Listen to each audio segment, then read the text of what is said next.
I cannot wait to talk about what we're doing today. I know, like this is one of those things that this live you all are going to be obsessed with. Number one, you love it when we test things out, and especially when we test things out for the very first time in person. This is what we're doing today. Yeah. You all know, like in years past, our go-to method of glitter ornaments has been polyacrylic. Yes. However, there's been a new product hit the market that we are so excited about. Yes. And we're going to be testing it out and seeing if it works with, seeing how well it works with glitter ornaments too. All of the videos on TikTok says that it's amazing and it's flawless, but if you're new around here, you may not know all of our tips and tricks for making the best glitter ornaments. Yep. So what we're doing is we're going head to head, polyacrylic versus Maker's Magic from Scorch Marker.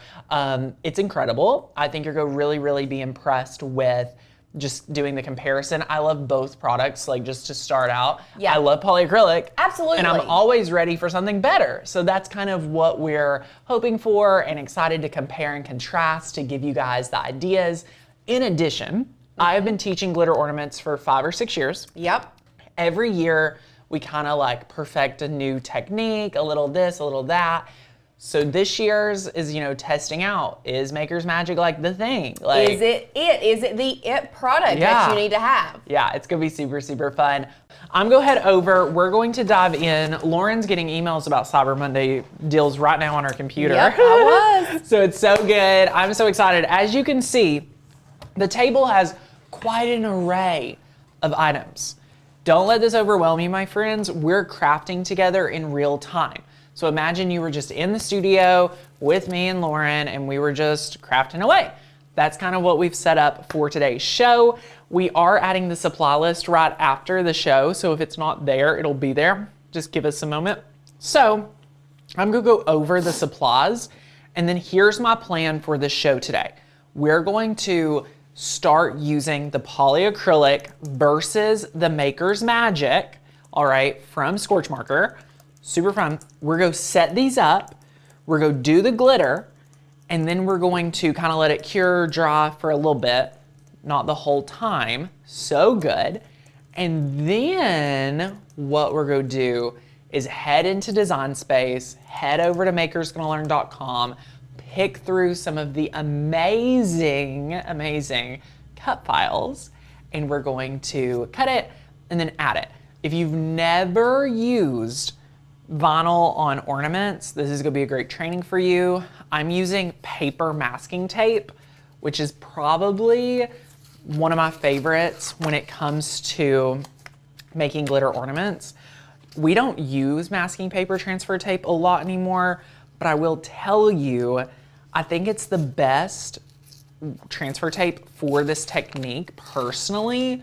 There's a few different ones you can use. Like any transfer tape will work, obviously, but if you want the best, that's like super easy, this is also very affordable. So I just kind of like, I think everyone who Cricuts like a lot should have some of this. It's just very helpful. It's also like your B team transfer tape. Does that make sense? Yeah. I think it's more of like a BC JV. team. Yeah. It's not like your start. It's not your starter. It's not on varsity. Not varsity team. No, it's like the B team, the C team. Something to have in your back pocket if you need it. Yeah, and very this is affordable only option. like $7 to $10, and this is like a lifetime roll. Yeah. It took me like a year and a half to use a whole roll, and I only used this transfer tape for about a year or two. Wow. So I stopped using any other transfer tape. Oh wow. So I've married it before, you know what I'm saying? So I love it. Super fun. But let's go overhead. Let's talk about these supplies in depth. So first up, we have the Scorch Marker Maker Magic. Now, this is new, and it's the #1 all-purpose waterproof sealer, craft glue, project finish, and decoupage medium. What I want to say about Maker's Magic, some of the objections I've been hearing from people in the comments, people on the internet, anything like that, you are saying, or maybe you're thinking this, why is this little bitty bottle so expensive? And what I want to show you, and I wish I had a paintbrush to really show you, it looks like this is a small bottle, right? Like this is 8 ounces, but it's so thin, a little, and I know everyone says this, a little really does go a long way. So much. For example, I would almost debate that the Maker's Magic is going to give you double the amount of a Mod Podge. Oh, for sure. Because you're going to need a lot of Mod Podge. 100%. You do not need a lot of this. So 8 ounces is going to go a long way, and it is so much fun. All right. It's going to be so, so good. I love it, love it, love it. And then we're comparing this to the polyacrylic. So this is the Minwax polyacrylic. This is the classic satin. Again, tried and true. I want to say this is like a pretty big investment for this size. All right. This is a pretty big container. So it's just to, to know the differences, really awesome. Next, we're also going to compare plastic and glass ornaments. So we have really awesome plastic ones. We have really awesome glass ones. You can really do whichever ones you want. These are some of my favorite to do, like snowmen on here, anything like that. These are glass. They're found at Hobby Lobby. Super fun. I love glass ornaments, but with pets or as, pets and kids and things, plastic will probably be the best bet for you. So, love it. You're gonna need some painter's tape. There's a few reasons we're gonna use it to build our funnel, but we also use a roll of tape to kind of be our guide to hold ornaments in place when we're applying the vinyl and things like that. So that's just a really good thing to keep on hand. Lauren, do you remember the name of these? The popettes. Okay, listen. This is the popettes. We order these in just a pack. You do not have to get a lot of these, okay? You are more than welcome to go to your local Walmart pharmacy and just ask for a syringe. I have done that more times than I can count. Where I'm like, hey, can I just get a syringe? And they give you one for free. Super easy. Super, super easy. We just like having these. We use them. They're very handy. So that's what we're going to use today. And we've talked about transfer tape. I've literally just grabbed a variety pack of vinyl. Okay, we have all the basic colors. And I can always go grab some colors if something hits us, like if I'm looking at if you pick a color and something hits me, I'll just go grab some different colors. So we just have whatever variety pack of vinyl. Super good. We are using the StarCraft glitter. So we have a bunch of StarCraft glitter on the table.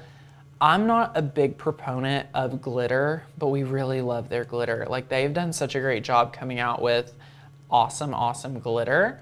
So we're going to use these glitters today.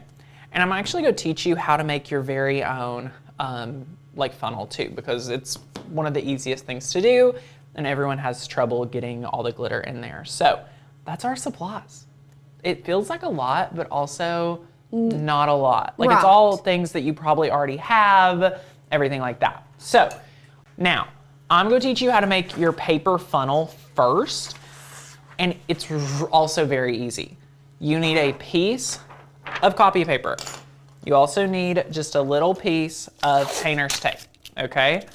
You'll need painter's tape, and you're gonna need a piece of copy paper, all right? You're literally just gonna take it. We can go overhead with this. You're gonna take it, just like so, and you're just gonna roll it. So just roll you a little funnel, just like this. And you can see, if you bring it down more, you can make it pretty small. So I'm just gonna fold this. I want it to be a little tighter because some of our smaller ones needs to be a little tighter. So super fun. This is the easiest way to have a funnel, is just do this. Beautiful. And then once you get it wrapped up like this, all you're gonna do is just add your tape. So you're just gonna add your tape right like this. And this is truly the easiest thing to do when it comes to making your glitter ornaments, is just creating a paper funnel, because a lot of times we try using Yeah. Let's just go ahead and say, don't even attempt to use a silicone funnel. No, do not. No, this is a toss away. This is, you toss it, you don't even have to worry about, if you can use a metal funnel, but even a metal funnel, like, you're gonna have to wash it, and glitter is like the STD of the craft world. Yeah. So we just made a little funnel. It's go fit in our big ornaments, and it's go fit, I really made it this size, for our little tiny ornaments. So look at that. Beautiful. Like, this is go fit perfect no matter which ornaments you do. If you don't do it as tight as I did, you could have a wider area, but it's fun. So we're pros, so we're gonna have fun doing it. It's gonna be really, really easy. And now we have our funnel ready, so we can go straight from, you know, putting our Maker's Magic and our polyurethane or polyacrylic in the ornament to glitter. Like, it's super simple. So we're gonna start off by going head to head against the Maker's Magic and the polyacrylic in plastic, and then we're gonna do head to head with glass. All right, so let's go ahead and just get a pipette, and I'm just going to start with the polyacrylic. Let me bring this over. Woo, I got glass rolling around. So we're just gonna start, and this is a pretty big ornament, so we're gonna probably need like 2 or 3 pipettes. Beautiful. And the polyacrylic is like pretty thin. Trying to compare consistencies. You know, this is water-based. They're both water-based materials, but I really, you know, this is kind of my tried and true. So I'm excited to start with this first. And so you're starting with polyacrylic, right? I'm starting with polyacrylic because it's, you know, our tried and true. Okay. It's gonna be good. And then notice after you have it, I just like to circle it around. So you're doing this on a plastic ornament, right? We're doing plastic first, yes. Okay. So we're gonna do plastic and glass for both.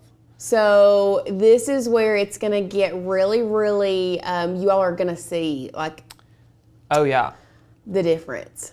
Oh yeah. And I'm gonna need to add just a little bit more polyacrylic. Beautiful. I mean, there's no waste in this either, which is really nice. And then as we get closer, we can just like start going around. And then you can let it soak out. Okay. So we're just letting this go. I'm gonna let it drip drip for a little bit. It's nice to start with this one because it is like, this is a very like watery, you know, formula, which I think is really neat. Which one do you think is going to work best, guys? Let me know in the comments. Love it, love it, love it. I love the word Popette Sin, or Liz. So funny. Okay, so we've let that drip through. This again is our polyacrylic. So now that we did this one, we're going to do another plastic one with the Maker's Magic. So let's use the same thing. Okay. Can you tell already, is it thicker or the same? Is this water-based? Yes. Assume, okay, it is water-based. I want to say it's like, it feels denser, I think. I don't know. Feels pretty similar. Love it. The ornament that we are working with right now is probably, I would assume, if I'm just having to guess by looking at it, a 3 or 4 inch ball. Oh, it's giant. It is giant. Yeah, this is for like them 9 to 12 foot Christmas trees, you know what I'm saying?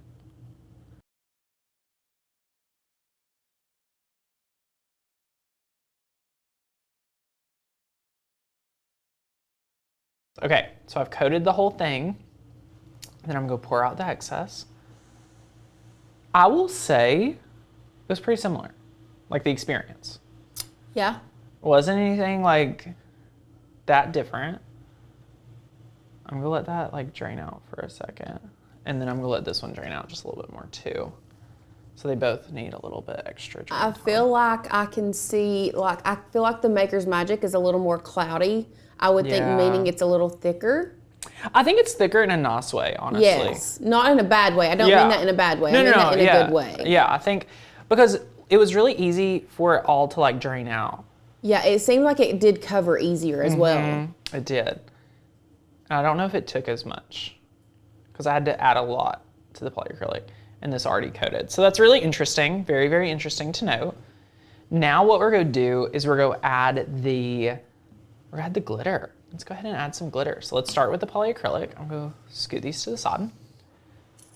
We have this. Now you can see there's still some polyacrylic that needs to get out. This is the third time letting it kind of drip. It's pretty, like it doesn't, you know, you don't have to work super fast, but I do usually work pretty fast. Like some people say like you need to let it like sit for an hour. I don't believe that. I like to go ahead and coat it. So we are going to add our funnel in here. What color should we start with? Oh, I've got to do this glitter, this gold. I brought that out. I love the gold. Oh yeah, this is amazing. Okay, perfect. So we've added some in here. The funnel was super easy. And then look at this. And again, this is the polyacrylic. So that's so pretty. I know. I love, this is Sunbath. I love it. Love it. Do you have to let them dry for a while? No, Sonia, I do not have time for that. Neither do you. We gotta go. We gotta craft. You know what I'm saying?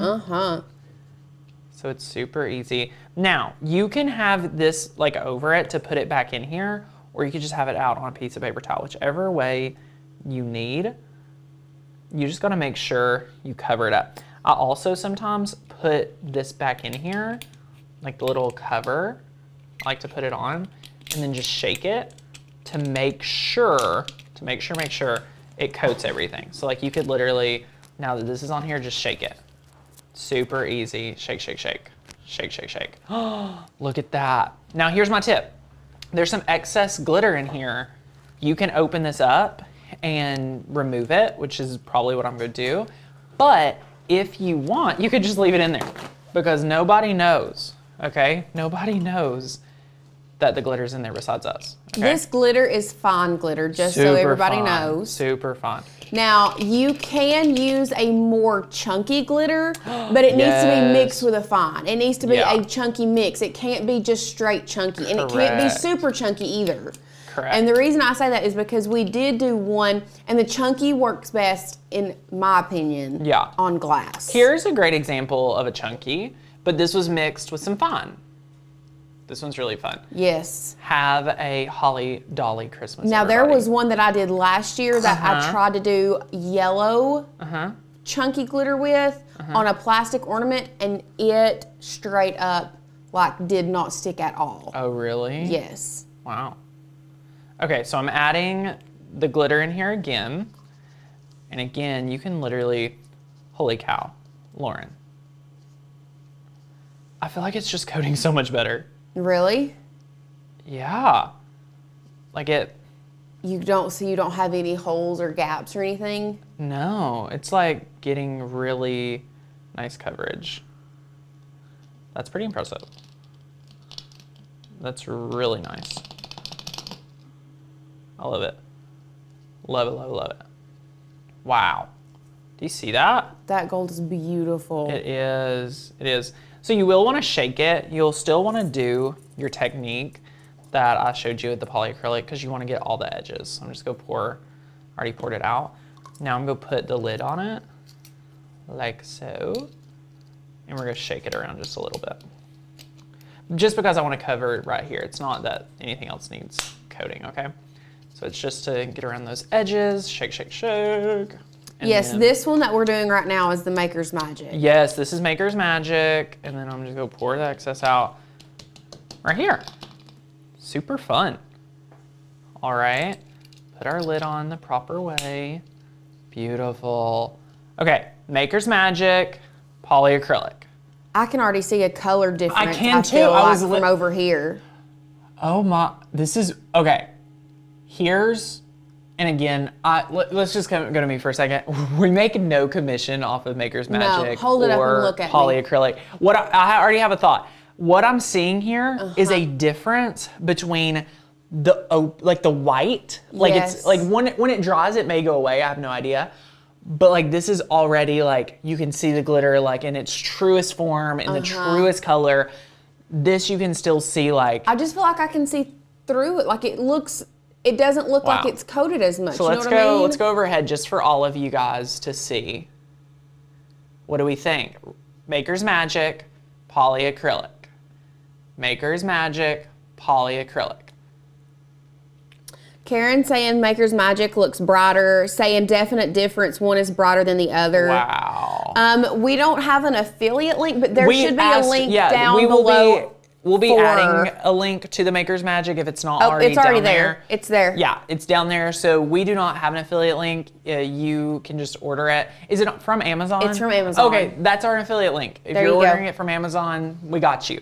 But we did not ask for them to make us an affiliate link or anything like that. Now, if we're being picky, and what I'm saying when I say being picky, if you have polyacrylic and you want to use it and you don't want to spend more money, oh my gosh, yes, it works. This is still awesome. Because I did see that we have a friend say, just jokingly earlier say, I hope it doesn't work because I just spent 23, I think they're from UK, just spent 23 pounds on polyacrylic. Oh my goodness. The polyacrylic still looks beautiful. Oh yeah. But if you're in the market for something different, if I had to pick between the two, I would pick Maker's Magic. Here's the thing. Maker's Magic, you're going to use it for way more things than just ornaments once a year. Like, that's the cool thing. So poly is cloudy first. Should it dry clear? Amy, I think it will dry to some degree, but I don't think it'll ever be as transparent and as crystal clear as the Maker's Magic. And let's just go overhead and talk about why that is. So if you can see, this is naturally white and it has that tint no matter what. This is naturally clear, y'all. Like, can you just see the difference in these two, developments? Like, interesting. Yes, this is developed by Scorch Marker. Me and Evan's like one of my, I want to say like closest like craft industry friends now. We're like super tight, so he's super cool. I've got to hear about him developing this product for a very long time. I'm so excited. So I am just friends with him, which I think is so cool. I earn no like direct relationship for like there's no financial obligation or addition for us. We just like it because I think I love supporting people that make the craft industry better. So thanks to Evan and his team. Super cool. Now, let's do this some more because I want to do this one in Maker's Magic, and now we're going to test Maker's Magic versus polyacrylic for glass. So let's just repeat the same process. Let's go in with the polyacrylic. So Francis did ask, what all could you use Maker's Magic for? There is a plethora of things that you can use Maker's Magic for. You can use it on wood, ceramics. You can use it to sublimate with, hint, hint. Yeah, we're working on that. We're working on developing that, like perfecting that, but it can be done. Yes. You can use it on fabric. You can use it on... It will replace it is like hands down way better than Mod Podge. I'm sorry to Mod Podge. Love y'all, sending you love. But holy cow, they really redefine the standard, which I love. So super, super cool. Yeah, this is just a little bit cloudier than Maker's Magic. So that's why I think it's just the hands down winner when it comes to like polyacrylic versus this. Okay, perfect. I'm gonna set this one here. We're gonna grab this one and do Maker's Magic. Beautiful. Yeah, Jean said use Maker's Magic on a glass cutting board. It is food grade safe. Yeah, it's awesome. From my understanding, yes, it is. And the cure time's like 48 hours versus Mod Podge, which is like 28 days. Yes. Beautiful. And then look, we're just coating this with the Maker's Magic.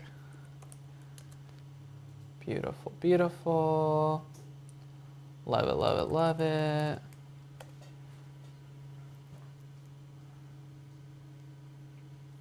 Okay. I'm just gonna let this drain for a second. Okay, now is our glass. Is it only U.S. and Canada right now? That I have no idea. I have no idea. I don't think so. I thought it was worldwide. You can check. Yeah, you can check. I have no idea. We're gonna have to do. Let's Let's do a red. Ooh, we're gonna have a red for these little guys. I'm so glad you did red. You can do white, yeah, B and C on them. Yeah, I'm seeing this like tan. Oh no, you need Cream. to do oh, they're glass. Never mind, you don't need to do white. I was thinking of for your tree downstairs. Oh yeah. With a B and a C on it. Oh, that would be adorable. We should totally do that. We do a little monogram action. I love that. Okay, so then here's what you can do when it's like smaller. You can literally just shake it with your hand. Beautiful, beautiful. Super, super easy. And then you have some glitter on you, yay. Love that. Love that. For you. I also sometimes get a little piece of painter's tape. So I'll show you how I do that too. So you don't have to put the label on it. Okay, go pour out the excess. Now this one is poly. Was this one poly? Yes. This is the poly, I think. I wasn't watching. Yeah, this is the poly because you can see. But I will say, it looks different. Like it looks really good for the poly. With all things considered for poly. Looks really good. Okay, so this is poly over here. This is Maker's Magic over here. I'm gonna let it drip out for a second. Drip, drip, drip. I'm trying to see if they ship internationally on their website. How would you apply the Maker's Magic on glass with a brush or sponge? Johanna, they do not recommend foam brushes. If you've read any negative reviews about Maker's Magic, let me tell you, it's because they used a foam brush. Yes. Use a bristle brush. Bristle brush. Love it. Love it, love it, love it. Okay, and notice I'm using the same funnel and even we mix glitter, and that's okay. Like it's such a small amount that would transfer, you would never notice. Okay, super cool. Here's what I wanted to tell you while we're overhead. You can grab literally just a little tiny piece of painter's tape. I like to do this too, because when you're making a bunch of glitter ornaments or something like that, you don't want to have to like put the lid on it, shake it, then take the lid off, things like that. Like who's got time for that? I like to have a piece of painter's tape, shake, shake, shake. Look how easy that is. Now you're not getting it on your hand, nothing. You could have also done that for the big one too. That 1,000%. Is yeah, so big. yeah. I should have done this for all of them. It would have saved me so much time, energy, effort. And these are just the hacks that you get when you watch a live stream. Or get the hack book. Yeah, or get the hack book. Or sign up for a year and get the free hack book. Yeah, I mean, you can buy any program today and you're getting our hack book completely free, which it'll be a $200 program. It's everything. I love it. And I'm not a huge red fan, but I'm starting to become one. When you compare this side by side, holy cow. Polyacrylic, Maker's Magic. Polyacrylic, Maker's Magic. For me. For you. I mean, you can already tell the difference. Oh, yeah. I mean, that's crazy. Yeah. I'm interested to see what happens as it dries, which we're going to have time to compare that because we're about to, do a little crafty craft. I will say this. Tell us. I don't think I can see it as much with the red as I could the gold. But it's still there. It's still there. Yep. But I don't think I can tell it as much with the red as I can the gold. I agree. Okay, now I'm just going to grab a new one because I've got them all mixed up. I'm just going to do an extra one in here. And this one, are you doing the Maker's Magic? I want you to do the blue because it's a more chunky. I want to test that. Okay, perfect. We'll do Maker's Magic. Love it. Love it, love it, love it. Let us know what you guys are thinking. Plus, I think that blue is going to be beautiful for like a snowflake or snowman design. Winter Wonderland action. Yes. I love that. Yeah, let us know what questions you guys may have regarding the process. I know there's so many newbies here. I want to make sure you feel super confident in this entire process. So Sandy does ask, when you put on the top, does the wire hook ever scratch the glitter? I can see how I've never had that issue, but I also tend to leave mine open, but we're on a live right now, so we're having to put them like back together. Yeah. But if I was creating bulk creating ornaments, or I was just creating them for myself, I would leave the tops off until at least the next day. Yeah, if you could. So, for example, here's what I want to tell. Let it investigate one of these. No. I see where you're thinking that, and like, It could, but has that ever happened? And I've taught this for 5 years. No, it's never happened to me. You just got to be careful. You're just a smart crafter. All right. So I like to craft fast. I like to craft effective. So it's gonna be so good. Okay. Now you can always use rubbing alcohol if you want to get some of your Maker's Magic off of something. Okay. So I got a little Maker's Magic. I was a little too sloppy. So I got a little here. So I'll clean that up with some rubbing alcohol. It'll be good to go. Beautiful. So I'm gonna go put some lids on here before we start cross-contaminating glues with glitter. It's not good. And then we're going to coat this one with the blue. Are we doing blue chunky? Yes. Okay. That's what I want to try. We're just gonna do the chunks. This is gonna look so good. Yep. It's gonna be so good. Okay, let me find my funnel. Here's my funnel. Ah! Getting glitter everywhere. Hold on 1 second. Okay. Beautiful. Here we go. Oh my word. What? There's like chunks of this red getting on my ornament. Okay, we'll cover it up. We'll see how this works. Okay. Okay, here we go. Oh, this is brand new. Beautiful, beautiful, beautiful. I loved that blue. That's why I picked it. I know. I just think it's just a very. Is it a mix or is it more of a chunk? It's really just chunk. Okay, we're gonna test. This is a good one to test, y'all. It's a really good one to test with. Oh my goodness. Oh my goodness. It looks so good. It looks so good.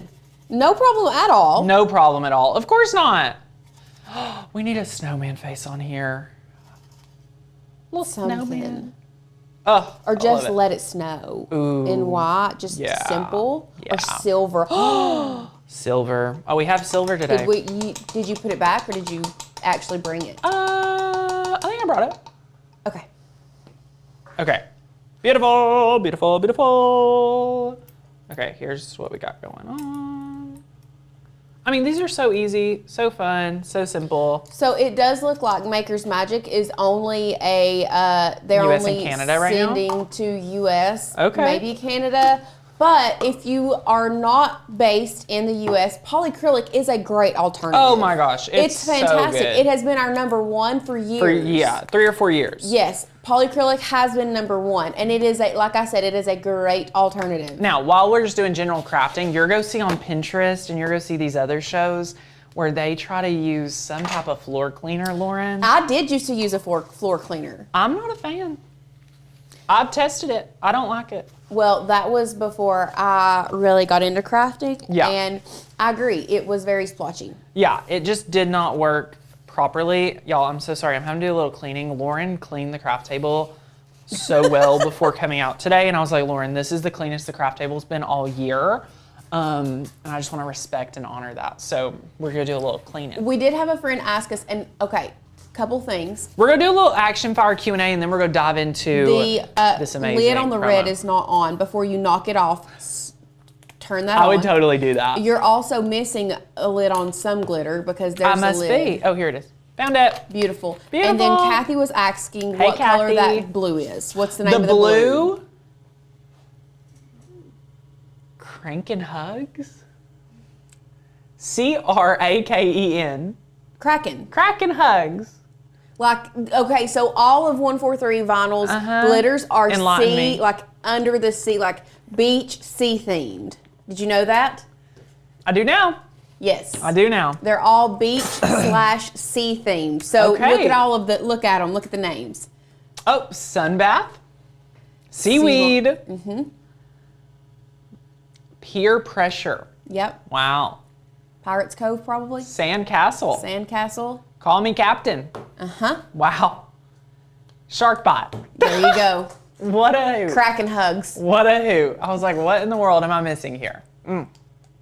Now, we just made 5 ornaments in less than an hour. So that's the hardest, messiest, also the funnest part. This next part is regular crafting. So fun. Now, but thank you for my pep talk, my speech.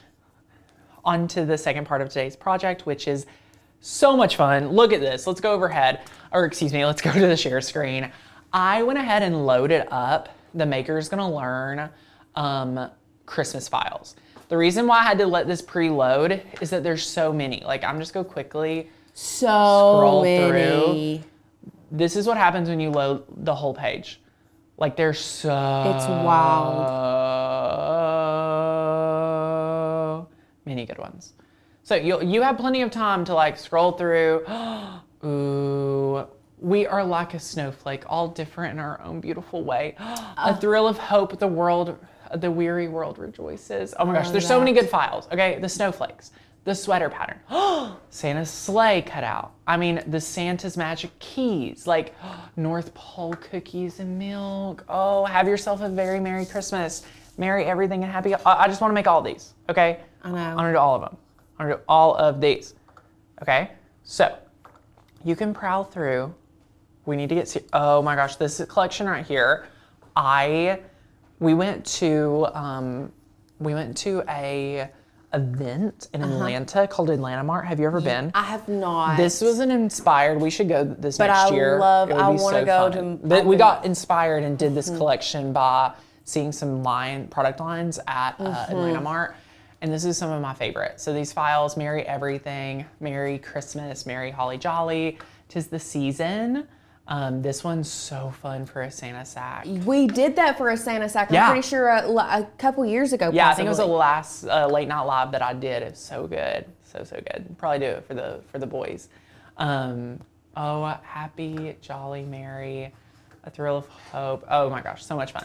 So we have like Christmas in July.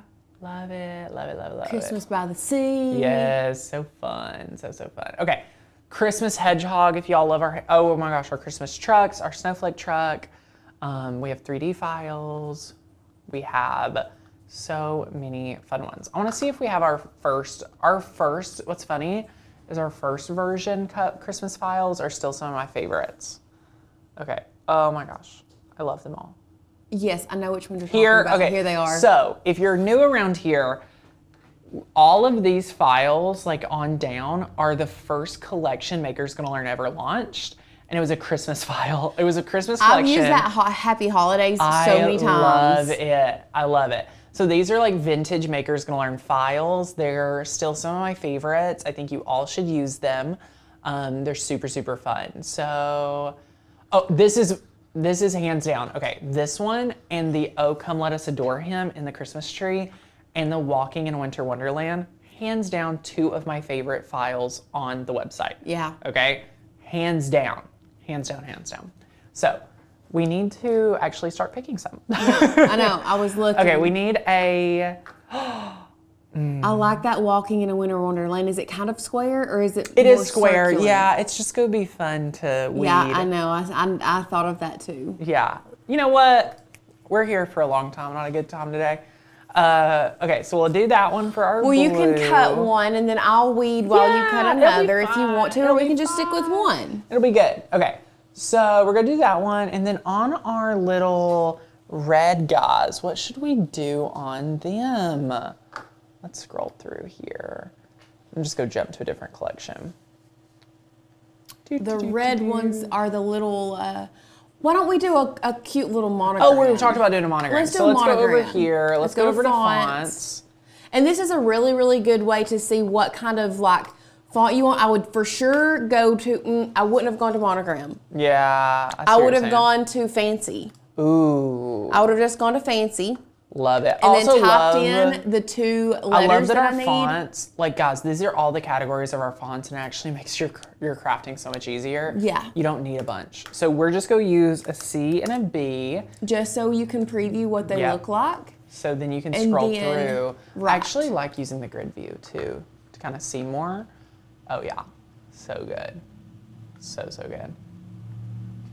Huh. I know which ones I'm looking for, but you just gotta. Okay, well these are all so fun. Century is the first one that Carrie comes says, to mind. are those on the front page or do you type in Christmas? So Carrie, go to cut files and go to category and load Christmas. That's what I would do. What were you saying? I wasn't listening. Century, did I pass it? Nope, I was just thinking that's the font like that I first think of. Okay, let's search for it. Is that the right spelling of century? Just type in CEN. I did. Ooh, I love that. Perfect. It's very Christmassy, very Santa-y, very like whimsical. Okay, so we're gonna use Century. We're go upload Century. Install that font. Super easy. Just downloaded the Good Morning font. Yay! So fun, so fun. Okay, so we've got that. So we've done those, and it's gonna be good. So love it, love it. Let's go over to Cricut Design Space. What we're gonna do is we're gonna press done. We're going to create a new project. We're going to reload. Why do we reload, my friends? We just downloaded a new font and we want access to it. Now, we need to measure, just really quickly, our ornament, okay? And honestly, I don't know that I wouldn't just do all of them in white. Oh, I know. Super and just do it all easy. on the same page. Yeah, yeah. So this is about a 2-inch, so we could do like 2-inch by 2-inch. So 2-inch by 2-inch for our design today. Super, super fun. 2-inch by 2-inch square. And then for this little guy, or this big guy, we can do 3-inch. A little less than 3-inch, 2 3/4. Yep, 2 3/4, 2-inch square. All right, I love it, I love it, I love it. Okay, so let's go over here to fonts. I'm going to switch from the Cricut font to the system. And you can see Century. Beautiful. So we're going to grab C, and then we're going to size it. Beautiful. And then get another one. This is for B. Oh, B's a lot bigger, so you just got to be careful. Beautiful. So we have these two right here. And now we're going to upload our file. But before we upload the file, we just want to unzip it. So this is our Winter Wonderland. And y'all, this, if you ever wonder if I love you, you should watching me weed this for you. It's how much I love the file, truly. I love the file. So upload that and click upload. Yeah, and any of you, seriously, the $1 trial, I mean, I saw so many people comment like, oh, that's how I got started here. Like, we love, love, love that this is a great way to help get you guys like plugged into Makers Gonna Learn. So what we're gonna do is I'm not gonna weed out this and like have all these little dots, all right? So let's go to contour and we're just gonna take out the ones we don't want, okay? So we can just zoom in and we can just click on these that we don't want. Beautiful, beautiful. Any of these dots we just don't need. We need all those inner pieces. We don't need that one. We don't need that one. So I'm just going through and just like picking them out. Notice how easy it is to like just pick out the things you don't want.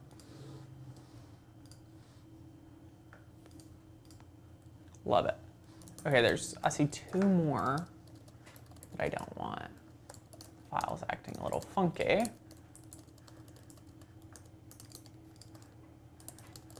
Yeah, Cricut's being a little funny.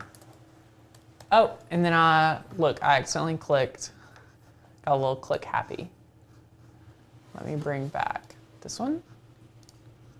Beautiful, walking in a winter wonderland. And I have 2 other dots I'm gonna try to get out. See, I would have just let it cut and not even and just weed it on my hand. They're not gonna make the cut anyway. Yeah, they won't make it. All It's right. all good. So, this is a, what size did I say? Lisa said, "OMG, just learned you can zoom in on my gosh, Lisa. on contour." Oh yeah, oh yeah. Okay, so this is like a 2. It's like a 2.5. So we're gonna do 2.5 by 2.5. 2.5 by 2.5. Beautiful.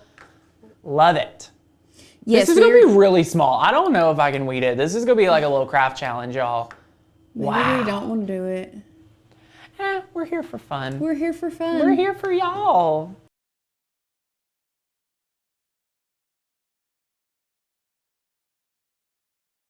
We're using the Explorer 3. I think it needs a fresh blade. Okay, so I've got this. We're gonna do, should we do, we could do a true white. Yeah, we're just gonna do white. we're just gonna do what? And then put this on here, just like so. And then you can grab a X-Acto knife, cut it off. Beautiful. Love it, love it, love it. And now we're gonna load this in.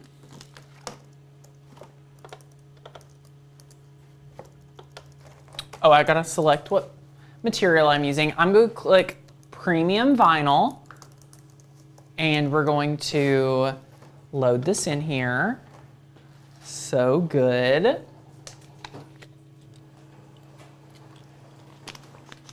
Have you guys done a shadow box? We love shadow boxes, especially for Christmas. They're so fun. And that may be something we can add to the channel. Yeah. If you all are wanting to do a shadow box. We love that. So we're just gonna cut these out and see how well they cut. So we did have some friends that were asking if we could maybe do a quick, we'll see how much time we have left. What is it? They wanted to do a quick multicolor. Oh, we will not have time for that because you're Yeah. gonna see us weeding this boy. Yeah. This is gonna be a good one to weed. Multicolor is also, I will recommend, please stick to flatter ornaments. Yes. Okay, flatter ornaments. If you're trying to do like rounded, no, not for multicolor. All right, y'all, you gotta know your limits. And it's one of those things, if So you're gonna do good. multicolor, I would do a mix of a medium chunky and a fine glitter that's a different shade. You know what I mean? Yeah. So you could have done that blue with some of the white, fine white glitter would have worked, but you just have to be careful if I wouldn't do multicolor all fine glitter. Yeah. Because it can change the color completely. You know what I mean? Yeah. I'm just watching it cut. I'm getting a little nervy. I'm like, maybe I shouldn't have changed the blade. Oh, but it's quiet. Y'all hear how quiet these machines are? Like the Cricut Maker 3 and the Explorer 3, they're just quiet. They are solid and they're quiet, which is why we use them on the show so much, which is so fun. So good. This is a really complex file to do for this size, but it's going to be well worth it. And I probably could have cut it a little bit larger too. Okay, for everyone here that just wants a quick win, we will do these hand me first the other ones. ones. Well, I'll just make these and then we'll just start weeding. It's fine. Look at these. This is gonna be so good. So we're just gonna weed this out first. And these are just like, you don't even need transfer tape really. Like, you don't even have to use transfer tape because these are just regular letters, very easy. And you can treat it like a sticker. Peel off your B. You can just apply it on. Oh my gosh, Lauren, this font is it. I love it. I love it, love it, love it. So adorable. So adorable. Oh my goodness. Look at this. Look at this. It's precious. So Kelly So did ask, is it fun. possible to do half the ornament in one color, let it dry, and then put another color of glitter? That's a lot to I try. would not. That is a no. It won't, because I it's would still gonna not be recommend. tacky. Yeah, I would not recommend that. Also, I don't know in what colors that would look good. I'm a little worried. It would be really neat if you could, but I just don't know. Now, let me if it tell would you be what you worth could it. do, Kelly. You can mix and make your own glitter. Okay? So feel free to do that. Like, mix the two glitters together to make one glitter. That would be really fun. The font is Century, in case anybody Yes. missed it. Yes. And what I'm doing here, this is a great example. Transfer tape would have been best for something like the C because it's hard to line it up. But you know me, I'm trying to be minimal today. Mm-hmm.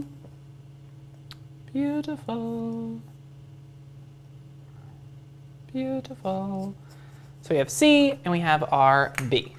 Beautiful, beautiful, beautiful. Love that. So, oh my gosh, y'all, once you add once you add the decal, you can still see how good Maker's Magic looks in comparison. Like if you don't have the Maker's Magic, this still looks really awesome. But when you have it, you just can't deny.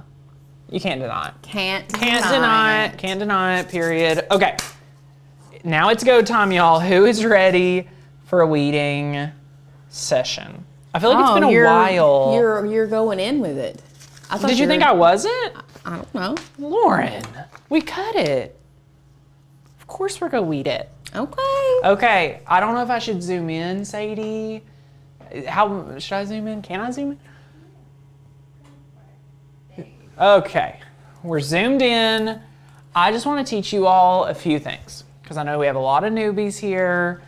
I need to get a burnishing tool. Okay, perfect. This is our Maker's gonna learn one.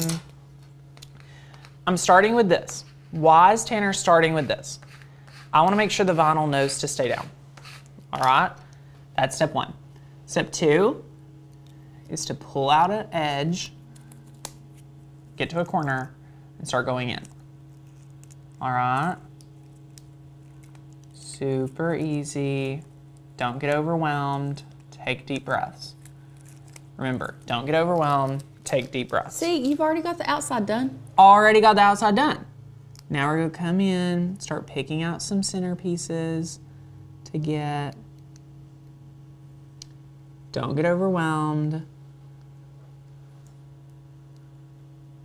Y'all, burnishing before you weed small things really is a game changer. Yes, 1,000%.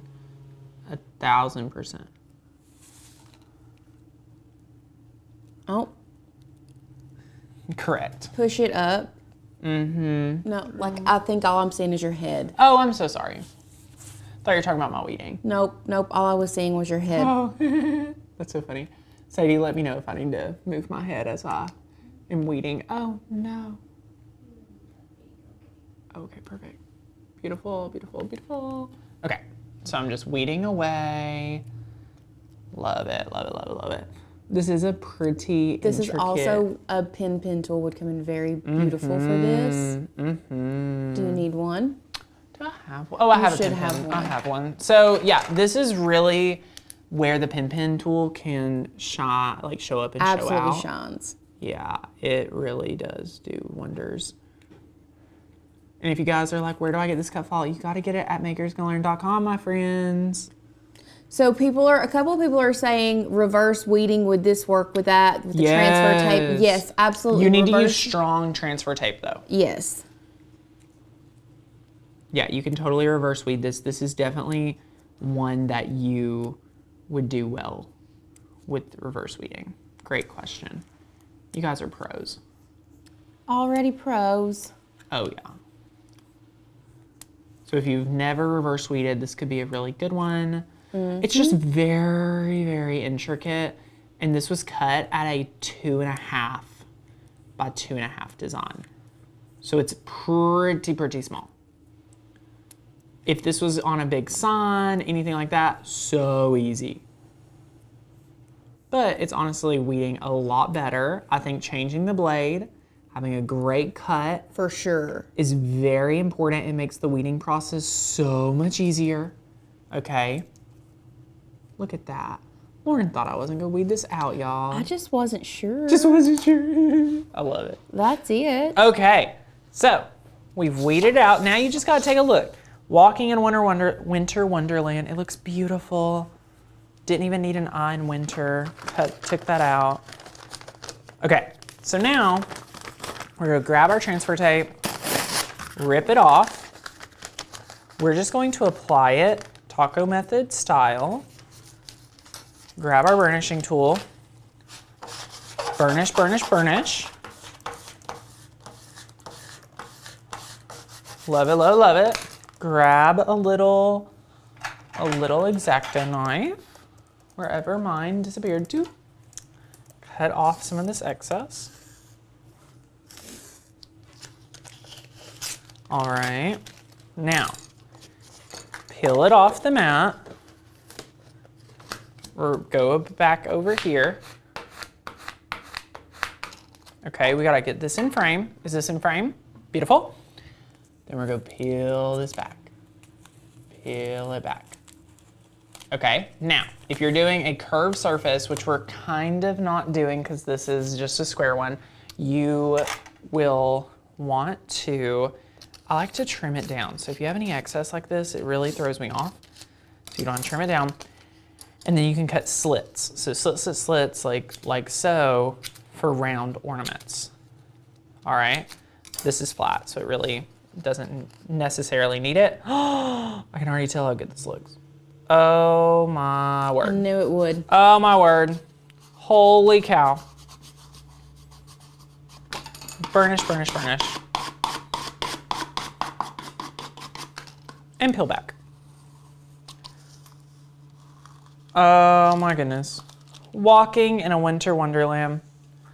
Look how beautiful. How about it?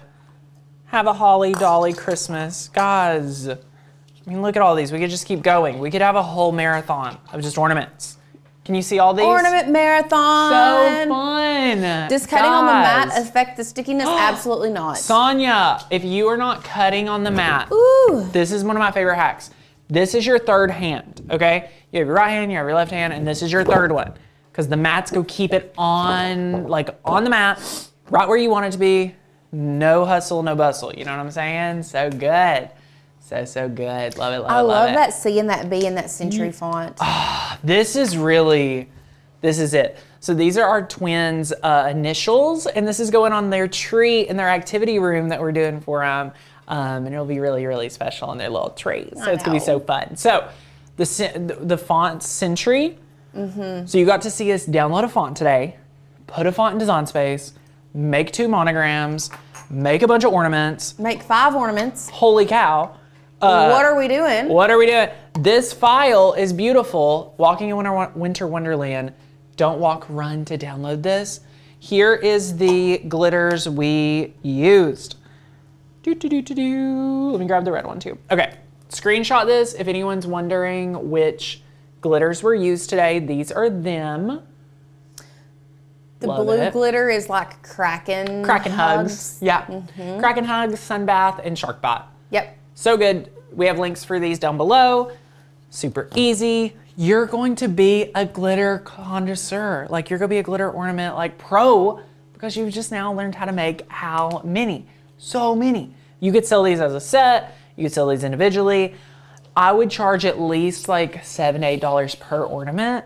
I think at minimum, probably $10, you know, would be ideal, $15, things like that. As you do customizations, as you do multi-layer, as you do more, you can charge more for it, things like that. Super, super fun. Let us know down below what you've got going on. Let me bring you some of these ornaments over here to take a look at.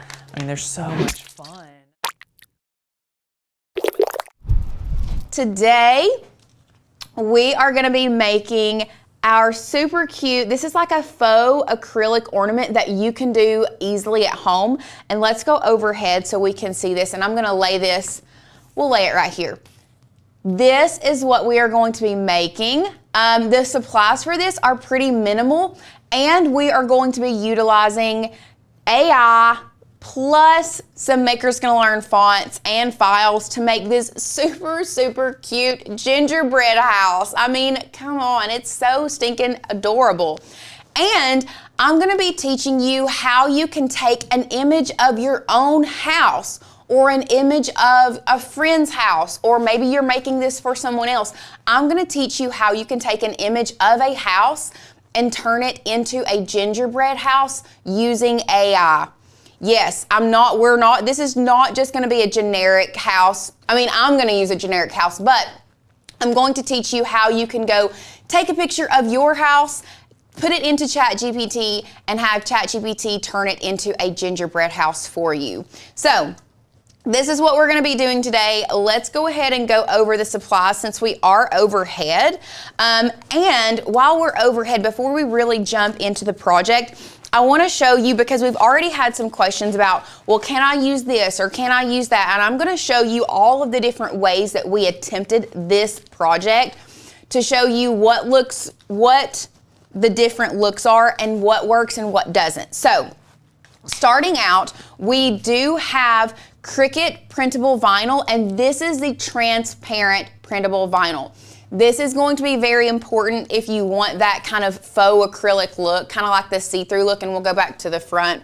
If you want this type of look, like it is on acrylic, you do need to have the printable or the transparent printable vinyl. So it's going to look the same as the white, but you'll see down here if it is white, it will just say white, and if it's transparent, it will say this. And I would always, if you're in the store, you need to look here. If you have it just kind of laying out, you can check it by just peeling back a corner, and it is a see-through, like a transparent printable vinyl. So that is what kind of like the base of this. And then the next thing that we are going to be using is the Scotch self-seal laminating pouches. Now, these are, I won't say super pricey, but they are a little bit more pricey than just your heat laminating pouches, like the heat seal laminating pouches. So this is going to be, this is what makes this, you can hear kind of how thick it is. This is what makes it very thick, and it gives it a very seamless look. So let's talk about, let me just pull up my box of all of our testers. And let's talk about why we are doing it this way versus using a heat pouch or using something else. I mean, first of all, can we look at all of the different tests that we did trying to get this to work? So first up, this is going to be, we use the Avery transparent labels, and we then put it through the heat, like a heat sealed laminating pouch. I mean, this is not good. Do y'all see all those bubbles? Like, it just does not look good at all. You know what that looks like to me? That looks like a really bad like folder or like a binder. Yes. It looks so bad. Yes. So this is definitely not the way to go. No. This is not the way to go. The next one that we did, and we have them written down. Here we go. This one is the Cricut transparent sticker. Okay, so this one is also a self-seal. This is using the self-seal laminating pouches. You can see we tried to do it without as much of an offset. This is where we landed with the offset. We think the offset looks better. This is what it looks like without an offset. We decided to not go that route. But this is using the same Cricut transparent sticker paper and the self-sealing laminating pouches. We just decided that we like it with an offset better.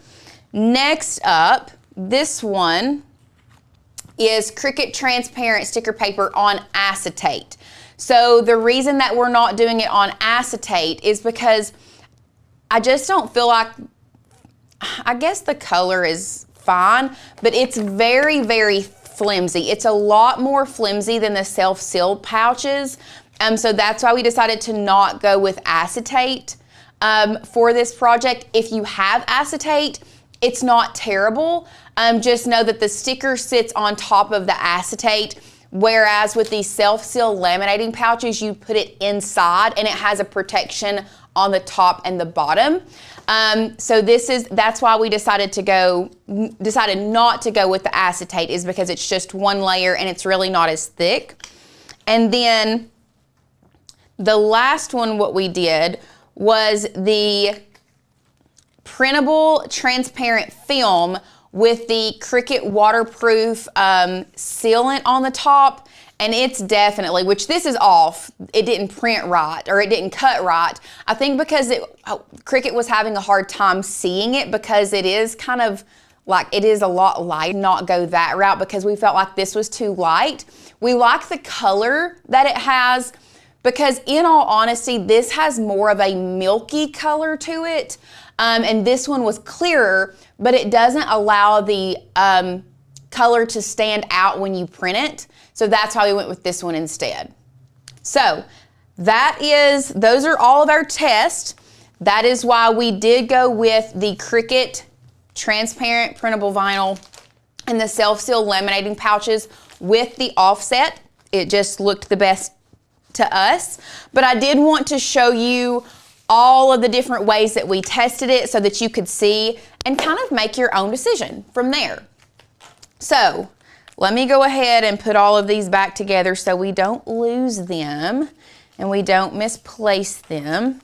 This one, well, we'll just stick them all in here. There we go.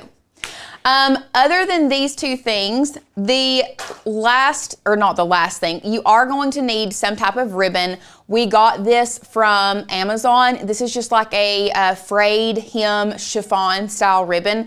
We've used this ribbon so much. I think this is all we have left. We need to get more because it is, for some reason, just our go-to ribbon. I think it looks beautiful. It lays beautifully, and it's very easy to, if you are creating ornaments, it's very easy to tie this and hang this.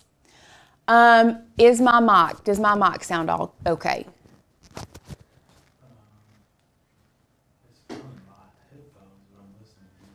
Okay.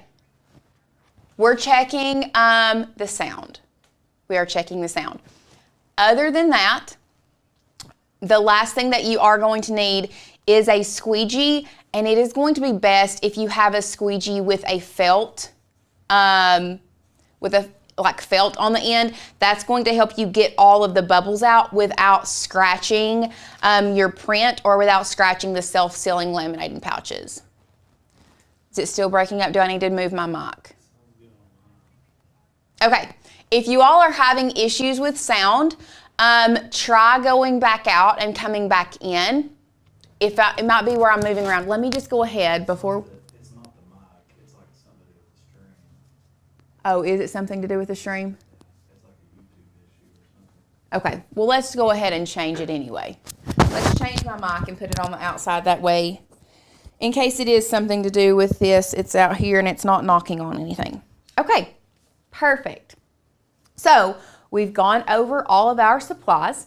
Now, what we need to do is we need to hop over here, and just like yesterday, we are going to start here. Boop, boop, there we go. We're gonna start at ChatGPT, and this is where we're going to get the base of our project, meaning we are going to have ChatGPT either create us a gingerbread house from an image of your house, someone else's house, or if you want it to just create you a generic gingerbread house, that will work as well. So what I'm going to do is I have a house here, a photo of a house that I'm going to make for this. So I'm gonna go ahead and airdrop this to the computer really quickly. Oh, I bet we don't have airdrop turned on this computer, do we? La la la la la. It's okay. Look, we'll do this. It's all good. Pull out the Google. Oh, you already have a picture on there? Appear as maker's gonna learn. We have a hot dog. Perfect. A gingerbread hot dog. Allow me to be discovered by everyone.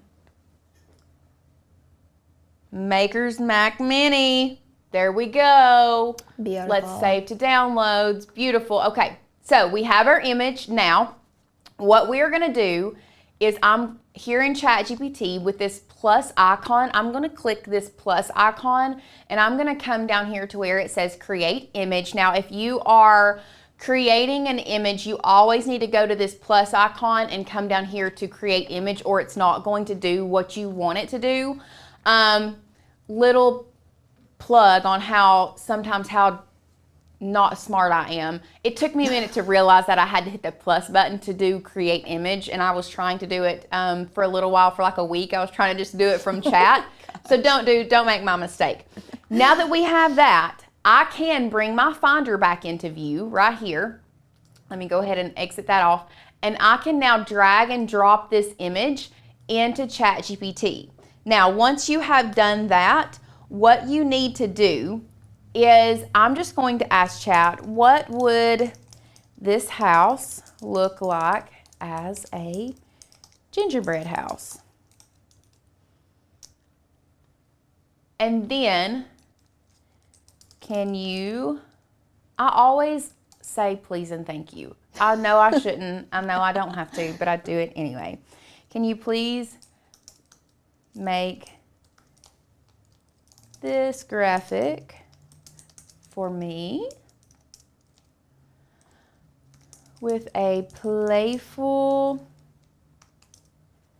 let's see, what would this house look like as a gingerbread house? Can you please make this graphic for me with a playful design and a slight watercolor look? Because I don't want it to be, I don't want it to be super solid. I like that kind of like slightly watercolor playful look. So if you want to take a screenshot of this, you can do so. And we'll see what this gives us, and then I will show you how you can also use ChatGPT just to create you a generic image of a gingerbread house. So right now we're just saying we have a picture of the home that we are creating for this project. What would this house look like as a gingerbread house? And can you please make this graphic for me with a playful design and a slight watercolor look? And then we're gonna send it. So while we are doing that, I'm going to hop back over to Design Space, and I'm going to get my page set up here with our gingerbread house. We're going to cancel that. We'll go ahead and save that. I was working on something personal in here the other day. So we also need to go ahead and go grab us some fonts. So the two that we are going to be grabbing for this, we're going to go back over here to Maker's Gonna Learn. We're going to go to our fonts. You all should have these fonts in your supply list if you signed up for boot camp. But the ones that we are using, I know it's a new one. It's the Fleur, this one. So we're using Fleur Noir is the first one. Fancy. We're gonna download that, and we're gonna keep our fingers crossed that today it does work. So we're double clicking this, we're gonna open this up, and we're gonna download it onto our computer.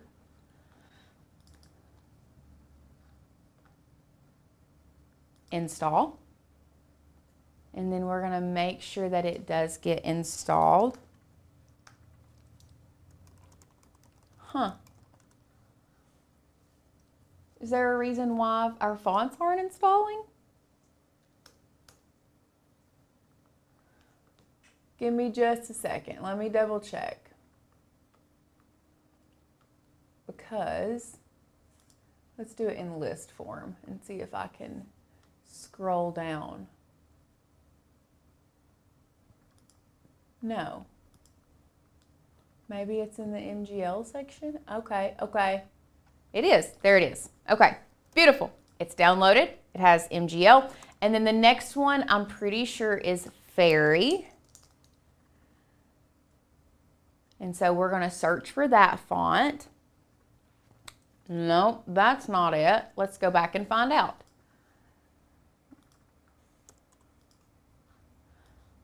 Let's unflatten this. Beautiful. And so the bells, let's go to image info. Are you kidding? Okay, we're gonna go back out. We're gonna go to my stuff. We're gonna open it back up. We're gonna go to customize because it told me at the front. Fernie, not Fairy. So we're doing Fernie. Fernie. Wanda said omit the MGL. Ours, it comes up as MGL. So Fernie, downloading it, clicking that arrow pointing down, coming over here, double clicking that, and then installing it onto our computer. Now we will have to reload Design Space, so I'm going to come back out of here, and we do have Fernie downloaded. Now I'm going to bring Design Space back up. You can go ahead and save if you are working on something, but what you'll need to do is go over here to View and Reload, and that should bring those fonts back in there. As you all know, if you were here yesterday, we were having some issues. But once you have done that, you should be ready to go. So we're going to pop back over to ChatGPT real quick. And here is the image that we got, which is cute. It's cute, but it's not really what I want. And so I'm just going to talk to chat and tell it to change some things. I think this is close to what I am looking for, but not quite there yet. Can you please put this on a plain white background and I want the grass in front of, I really want the grass in front of the house to be green. What color is it now? It's like yellow. It looks like it's brown, like it's dead. No. I don't know. No. Although in winter, the grass would not be green. I was gonna say that. It's accurate. Give it that. I know. So we're going to see what that does. While that is doing that, let's go ahead and pull up chat again. And here is if you do not have an idea or you do not have a house that you want to create a gingerbread house first, what you can do is you can have chat create you a prompt that is going to give you a whimsical watercolor gingerbread house. So what we're going to ask chat first is to create us a prompt. So please create me a prompt to use AI image generator that give me a cute, whimsical gingerbread house with a slight watercolor look. I also want this graphic to be on a plain white background. And now you can also tell chat everything else that you want, other aspects that you want about the gingerbread house, you can tell it. And then it's going to give you ready to use AI generation prompt. And then what I would do, we're never going to take a prompt and just take it and copy and paste it. A lot of times I like to read it and go through it. So this says a cute, whimsical gingerbread house with candy cane details, gumdrop accents, and frosted icing decoration. Illustrated in a soft watercolor style, playful and charming with gentle brushstroke textures or pastel colors. I don't know about the pastel colors. We may change it to brushstroke textures and bright Christmas colors. The house should sit alone on a plain white background with no additional scenery or clutter, giving it a clean, bright, and magical appearance. So what we're going to do is we're going to copy this. We're going to come back over here to the new chat. We are going to go to image generation, paste that back in there, and then I'm going to change the pastel colors, gentle brushstroke textures. I really don't know about the gentle brushstroke textures either. I kind of just want to take that out. Playful and charming with bright Christmas colors. Boom. So this is what our generic gingerbread house is going to look like. And then here, it doesn't look as much like a gingerbread house though. It took away the candy details. Why is it doing that? I know.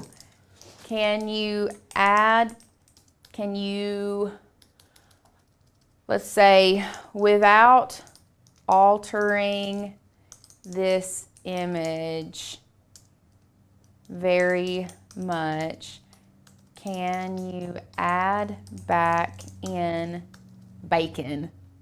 Back in the candy Perfect. details. I would like to see, so let's go back and we need to make sure we tell it, like I like the red bow on the ribbon. I like the gumdrop details along the walkway. Maybe add a couple candy canes. Gumdrop details along the pathway, the red bow on the front door, and maybe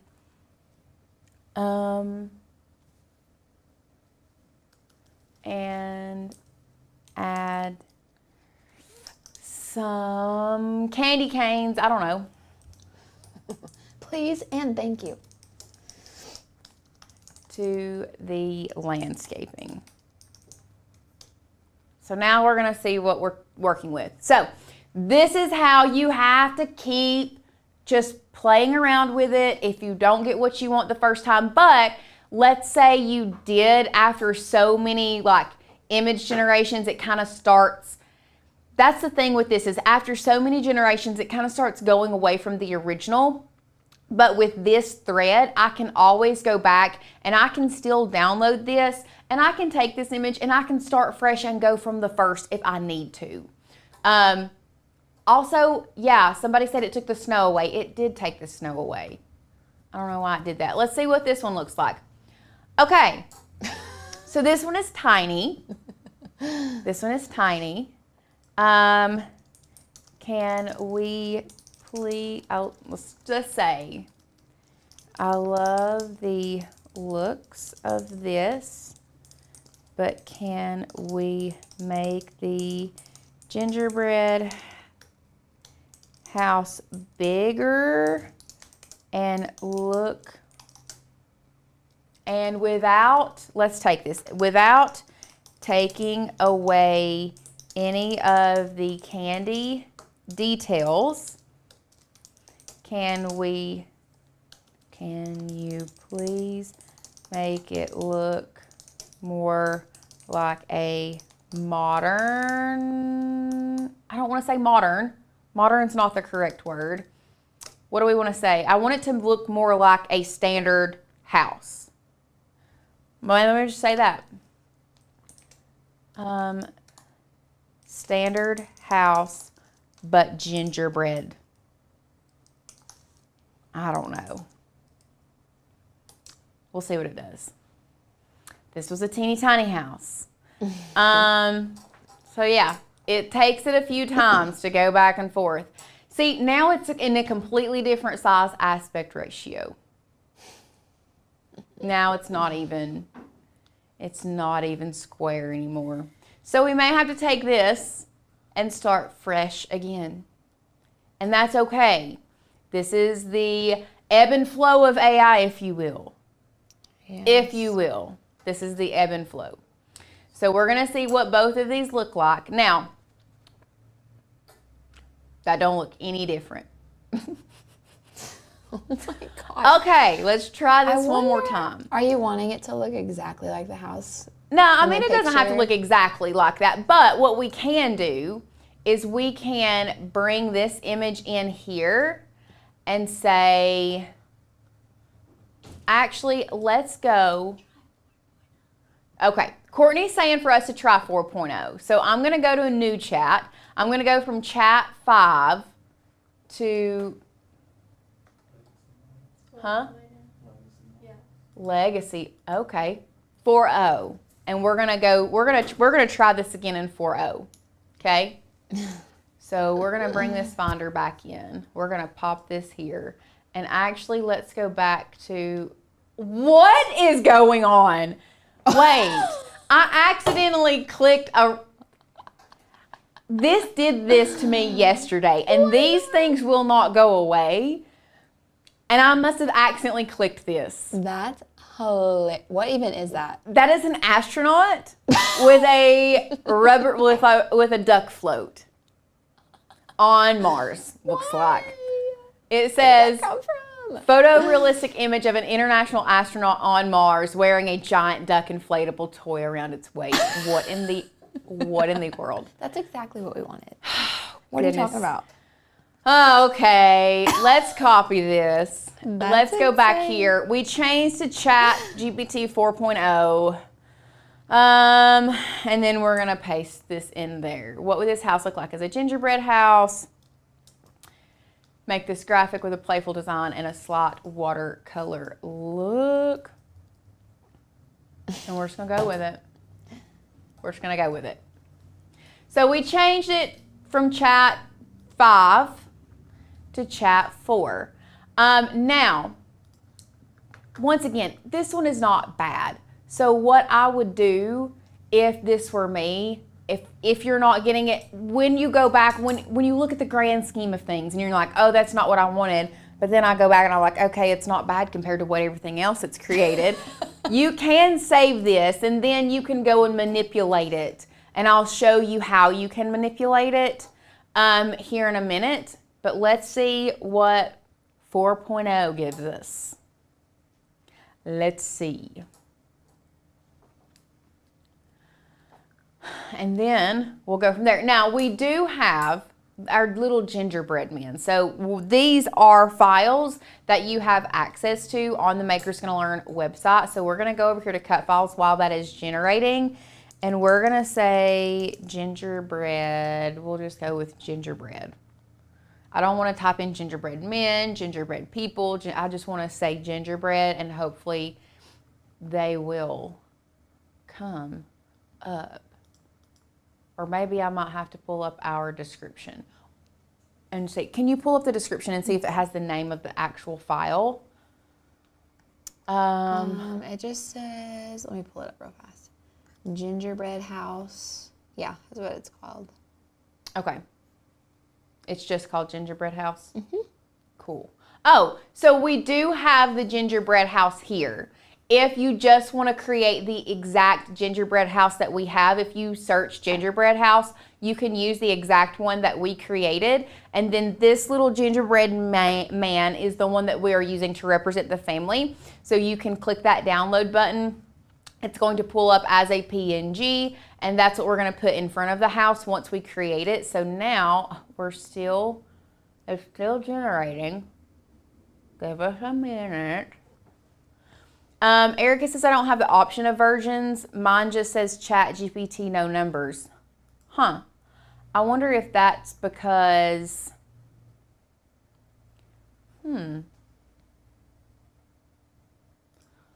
I pay for Pro, so maybe that's why. So here's another one that it gave us. That one's not bad. We'll just go ahead and use it. We'll download it, and I'll show you how you can manipulate and use this for your cute little ornament. So before we do that though, I am gonna go ahead and grab this gingerbread house just in case. So we will have it ready to go. And now we are gonna hop back over to Design Space and we are gonna start building our ornament. So we're gonna start here over at the upload section. We're gonna go to upload, click upload image.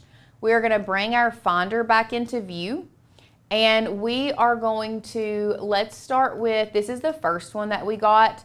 I can show you all how to manipulate this one. Now it's gonna be a little bit harder, I say that in quotations, to manipulate because it kind of has like this faded look up here. So if this happens to you, what you're gonna need to do is go to continue. And then from here, we're just going to erase that background and we're gonna start over here on the side. And I'm probably not gonna go into a lot of detail about this. I just wanna show you how you can do it yourself if this is the case, and how you can do it straight out of Design Space and not have to use another, let's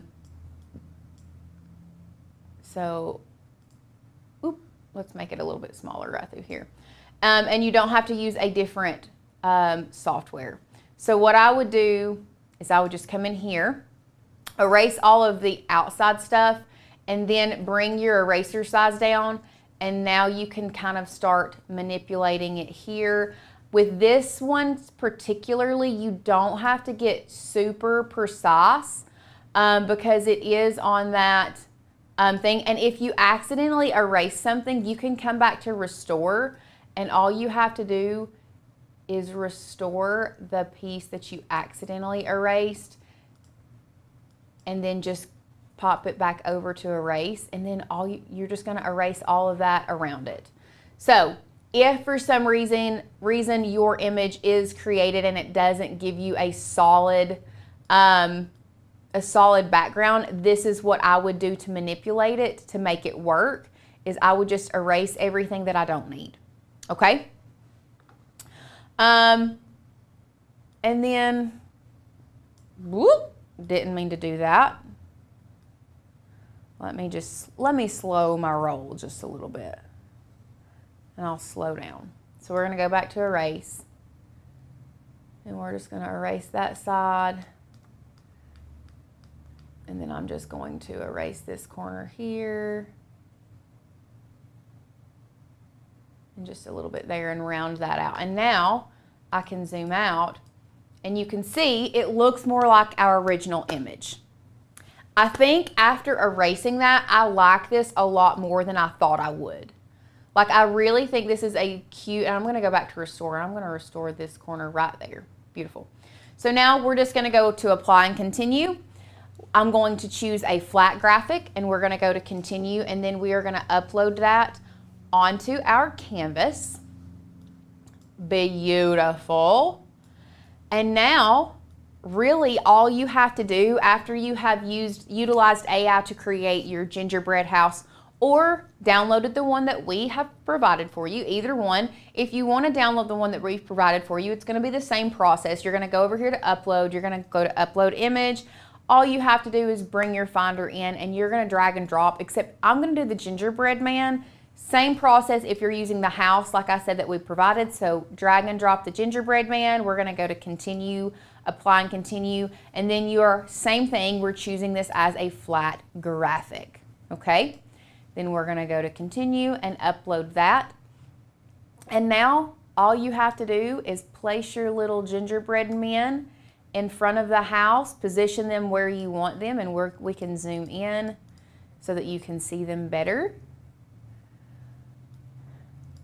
And then you can just duplicate and resize them. Another cute, like if you wanted to make some little kids, you can make them smaller. Another thing that you could do, and I think we have one. Let me go to the website. This is a complete add-on, but just hear me out.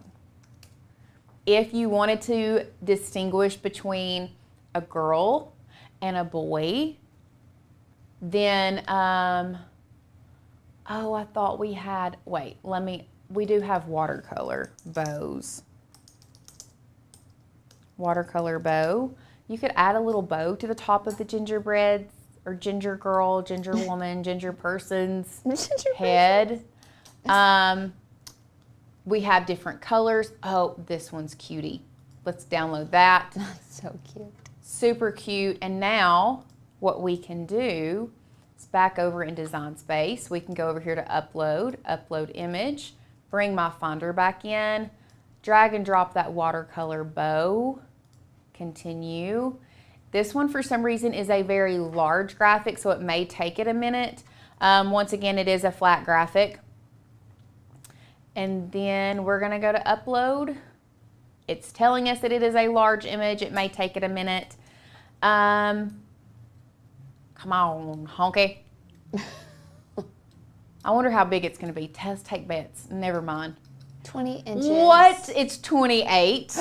I was so almost close. 29. Let's pop that bad boy down to 1 inch. Holy moly. 1 whole inch. It looks a little bit pink, a little bit more pink than what I was hoping for, but you can add a little bow. I'll zoom in a little bit more so you all can see it. You could also have ChatGPT make you a red bow if you think this one is too pink, but look. That's so cute. It's me and Asher. Stop. That's me and Asher. So we're just gonna leave it like that. Precious. And then what we are going to do now, before we move forward, because we do want to create our words and our family name underneath that. So what we're gonna do now is I'm going to add a text box. So we're just gonna come in here with text. The first font that we are using is Fernie. So let's go to our system fonts and let's type in Fernie. People are saying that's a Southern mama's bow. That is a Southern mom bow. That is a very large bow. That is, you're 100% right. That's hilarious. And then we're just gonna type in home, sweet home. We're going to size it to go across here. And let me kind of want to move my gingerbread people a little bit, maybe like closer to the door so that the home sweet home is not like cutting that out. So what we're going to do now, because I still want to create separation between the words and our graphic. So I'm going to first change the color. Then what I'm doing to create this separation, so let's bring this over so I can show you guys. You can see here that there is a little bit of separation between the graphic and our words. How you are going to do that is you are going to position your words exactly where you want it. It's okay if it overlaps the graphic, not a big deal, okay?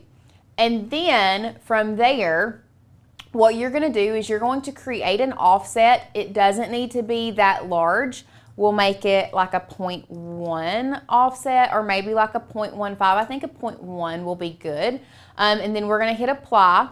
And then from there, what we're going to do is we are going to select this and our image here, and we're going to slice that. So if for some reason, here's another thing. If for some reason your gingerbread people, if their feet touch this offset, you do have to flatten everything together if that's the case. For this design, this main graphic of the house is the only thing that this offset is touching. It is not touching any other image. But let's say this guy's feet is down here. If I were to go to slice without having all of this flattened together, it's not going to slice that. So either move your gingerbread people up above the offset, or what you can do is select all of the print and cut images, not your offset and words yet. And you can see here on the layers panel, if nothing else, if you take nothing else away from this week, I want you all to really start working from your layers panel. Make sure that you have the 4 or 5, however many gingerbread people you have, your house, the gingerbread people, flatten them together. And then once you do that, no matter what is touching this offset will be sliced out. So we have this flattened. I'm going to keep that selected. I'm going to select my offset. It doesn't do that. It's been having issues. We're gonna have to unflatten it. I don't know why it's doing this. Anyway, we're just going to slice out our offset and the house image. So we have them both selected. We're gonna hit slice. It looks like, oh my goodness, it's gone away. Not a big deal. We are just going to start getting rid of our slice results. And then we are going to bring this guy to the front, this guy to the front, and our bow to the front. And now we are back to where we were. Back in business. Back in business, y'all, back in business. The last thing that we need to do is we need to bring in another text box. This one we are doing the Fleur Noir here. And this is what you're going to put the family name in. So we'll just put McCoy family. Or the Bells, or the McCoys, or we'll put the McCoys. Since I said this was me and Asher. Although Asher's not a McCoy. It's all good. So now what you're gonna do is you're just going to size this down, place it wherever you want. We are going to change the color. I'm changing it to this green color to kind of match. Like that. You can even make it smaller if you want. Actually, that would not be an apostrophe S there. I always get confused with apostrophe S, no apostrophe S, because this is not plural possessive. We're just saying the McCoys in general. It's no apostrophe. I got it. I got it. I understand. You would think that English should be my first language. Anyway, now what we're going to do, we are selecting everything, we are flattening everything together, and then our last step is we are adding an offset to all of this. Not really sure where these guys are coming from. We'll get rid of them in a minute. I am going to make this offset a little bit bigger. We're going to try, yeah, I think we're going to go with 0.25. Do I want to go 0.2?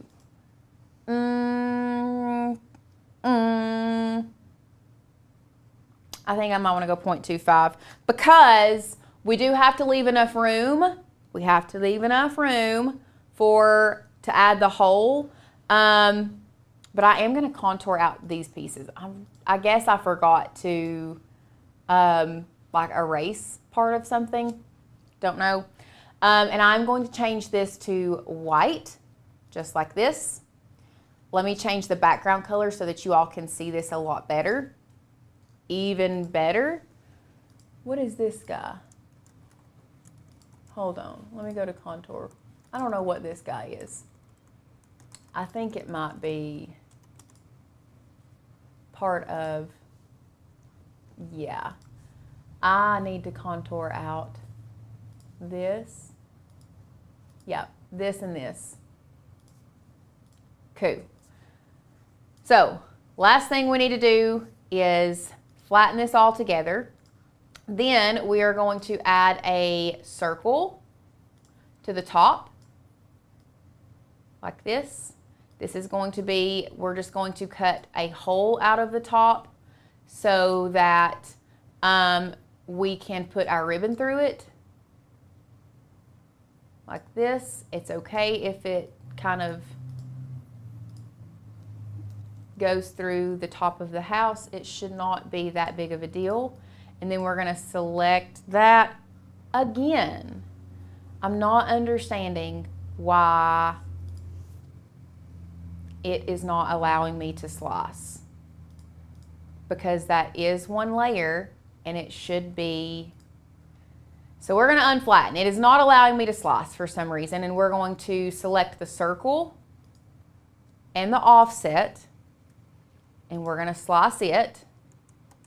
And then we're also going to have to slice it through the house, because if I bring this house to the front, it's not through there. You can see it's not cut through there either, and I need it to be cut through there. So I'm going to, with this selected, with my house selected and my circle selected, I'm going to slice again. And now I'm going to get rid of all of these extra slice results. That one, and now you can see I have that circle that goes all the way through there.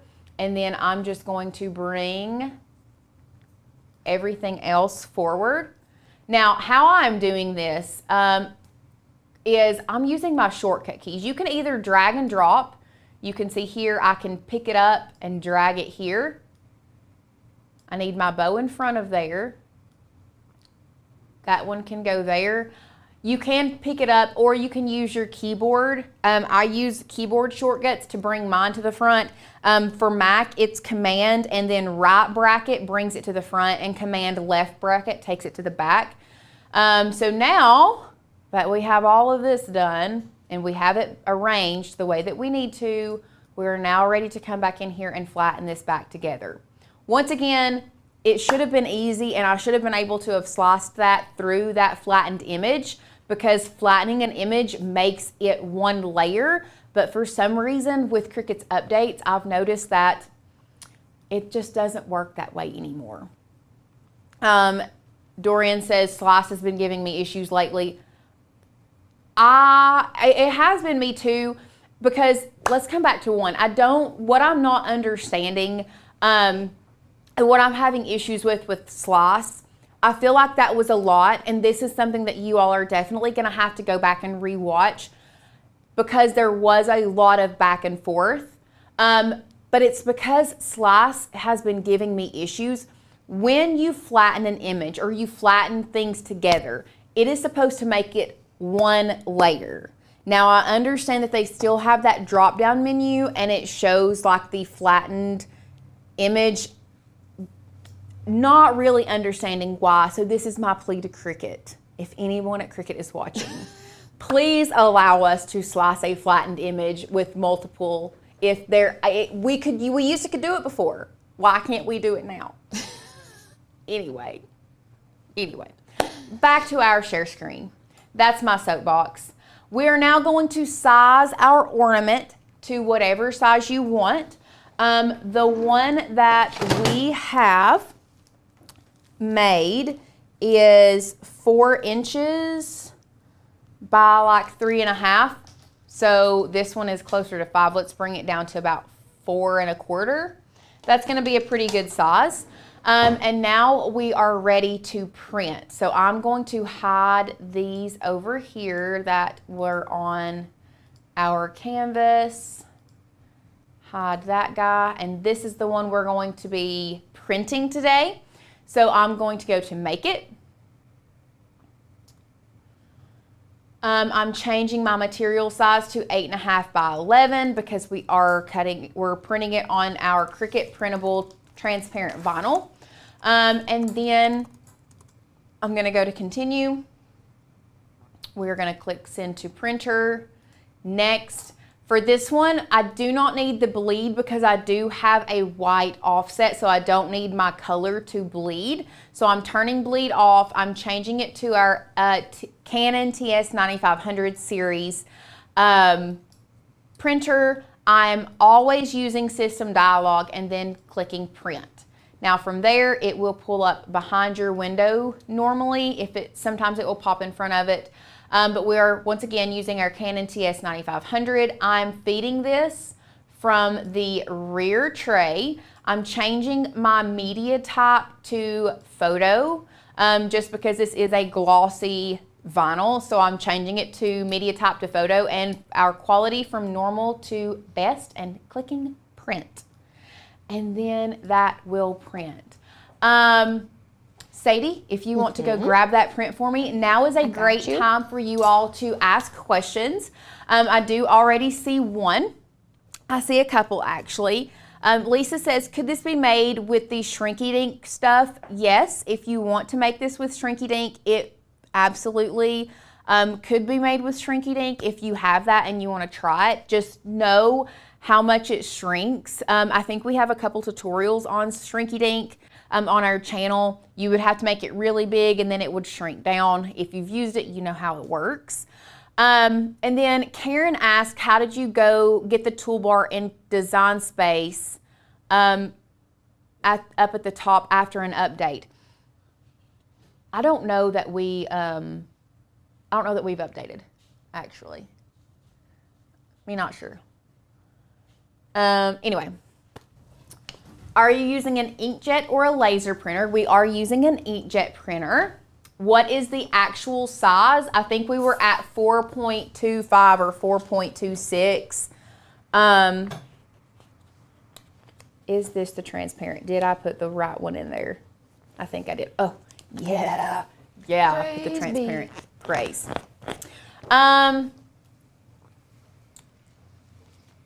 I do think that Shrinky Dink should fit in the printer. Actually, you can't. Can you print on Shrinky Dink film? It's been a while since I've used it. I think you can. I think you can too. Okay, now we are not ready to cut this yet.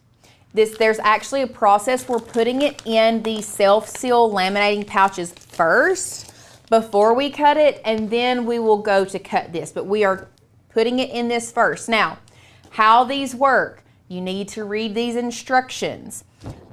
You will put the paper, there is a sticky side and a non-sticky side of this. So this is the non-sticky side, and what we're gonna do is we're gonna place this transparent sticker paper down onto the non-sticky side, and then we are going to take the sticky side and peel it back and place it over there. So I'm just going to peel this back just a little bit more so I have some room to work with. This is why it is important to have a squeegee with that felt on the end versus having one that doesn't. Jan did ask, is there a reason to use Cricut brand sticker paper? No, not necessarily.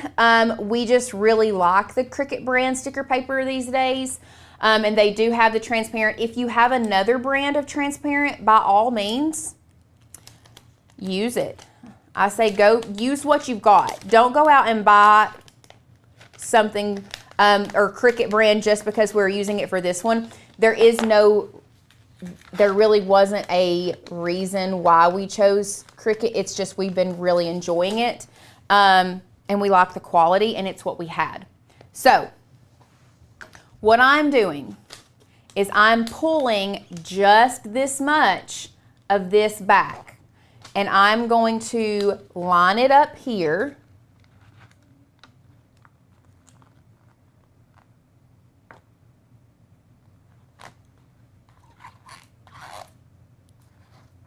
And now what I'm going to do, because you really have to be careful and try your best to not get air bubbles in this. Ooh, didn't mean to pull that off. And now what I'm going to do is I'm going to flip it back this way, grab this, kind of pull some of it off like this, and I'm going to start laying it down.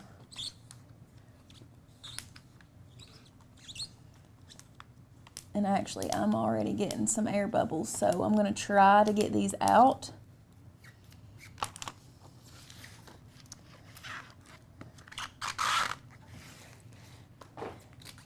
And what you can do is we can just kind of start pushing this down and not even, normally I can get up and under there and not have to, it kind of moves itself. Without, I don't like that sound. So sorry, guys. It's very annoying. Ooh, ooh, ooh.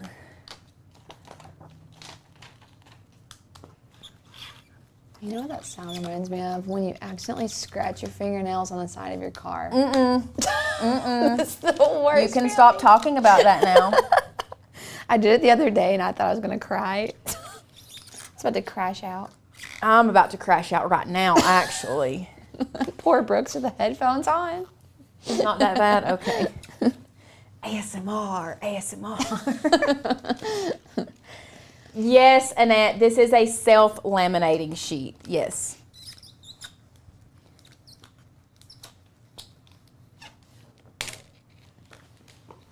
Okay. It did pretty good. There's a piece right there, and there's actually some bubbles over here, but it's not where I'm not really concerned. I'm not going to be concerned about that right now. But you just keep moving this down. Ooh, ooh. Another thing that I highly suggest, if you are going to do this, don't do one at a time. Do multiple of these at a time because, like I said, the self-laminating pouches can be a little bit expensive. So if you do multiple of these at a time, you just it will help you save some money. So I would suggest doing 2 or 3 at a time. Okay. Once you have it down, I'm just moving those bubbles out. If for some reason you do get bubbles, a little trick of the trade that I have learned, if you have a pin tool, if you just kind of poke the bubble with a pin tool, you can let the air out of it and get it to lay down. Doesn't have to be a pin tool. You can actually do it with a stick pin, safety pin. You can do it with a like a needle too. A sewing needle will work. I just like to get the air out and then take my squeegee and lay that down. Once again, I have quite a few bubbles over here, but this is not where I'm as concerned. I don't have an image over there.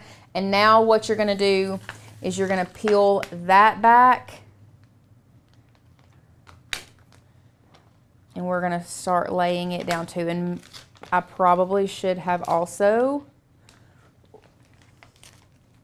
only done a little bit at a time with this. So let me lay this back down on here and pull this over.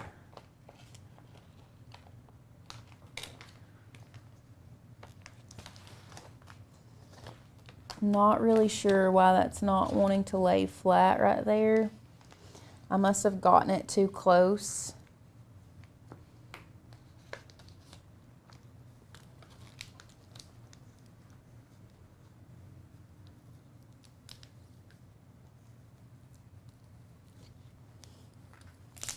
But I'm gonna get it started here. And now I can pull this back. Oh, come on, there we go. I can pull this back up and do the same thing, but now we're going this way with it.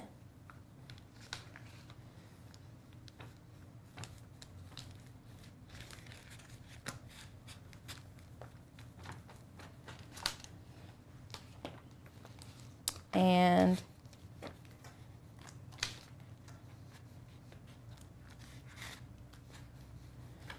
squeegeeing that down and across.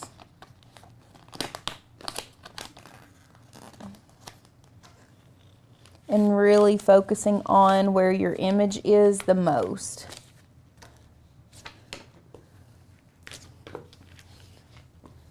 Like that. Beautiful. Now it does curl a little bit. I'm not really sure why that's curling, but I am gonna go ahead and take my scissors and I'm gonna cut this edge off over here just because I don't need it and I don't necessarily want it to go through the Cricut. So I'm gonna cut this edge off here.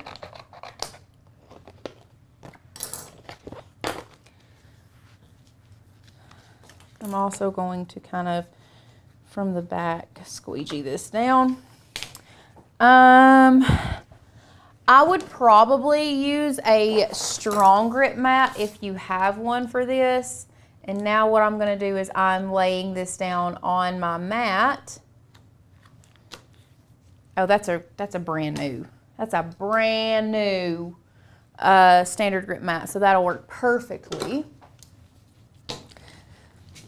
And we're just gonna roll this out. You all can really see my imperfections like up here where I didn't get it on as well. We're not gonna look at those. Don't judge me. Don't judge me. Okay. Get all of our trash out of the way. We're gonna go back to our share screen. We are gonna click done. We are going to be cutting this on, actually, I wanna look at the material settings. So we went back and forth between acetate and mylar, and so I wanted to look at the cut pressure of acetate versus mylar. So acetate has a cut pressure of 350 with 3 passes. So let me find mylar and let's just compare and contrast. So our mylar is only 292 and not multiple passes. So because of that, I'm actually gonna go with acetate with this cut setting because it does have more pressure and it does go through 3 times. So we're gonna browse all material. We are going to search acetate here, done. And we might as well put it on more pressure, why not? Now that we have done that, we are loading this into our machine.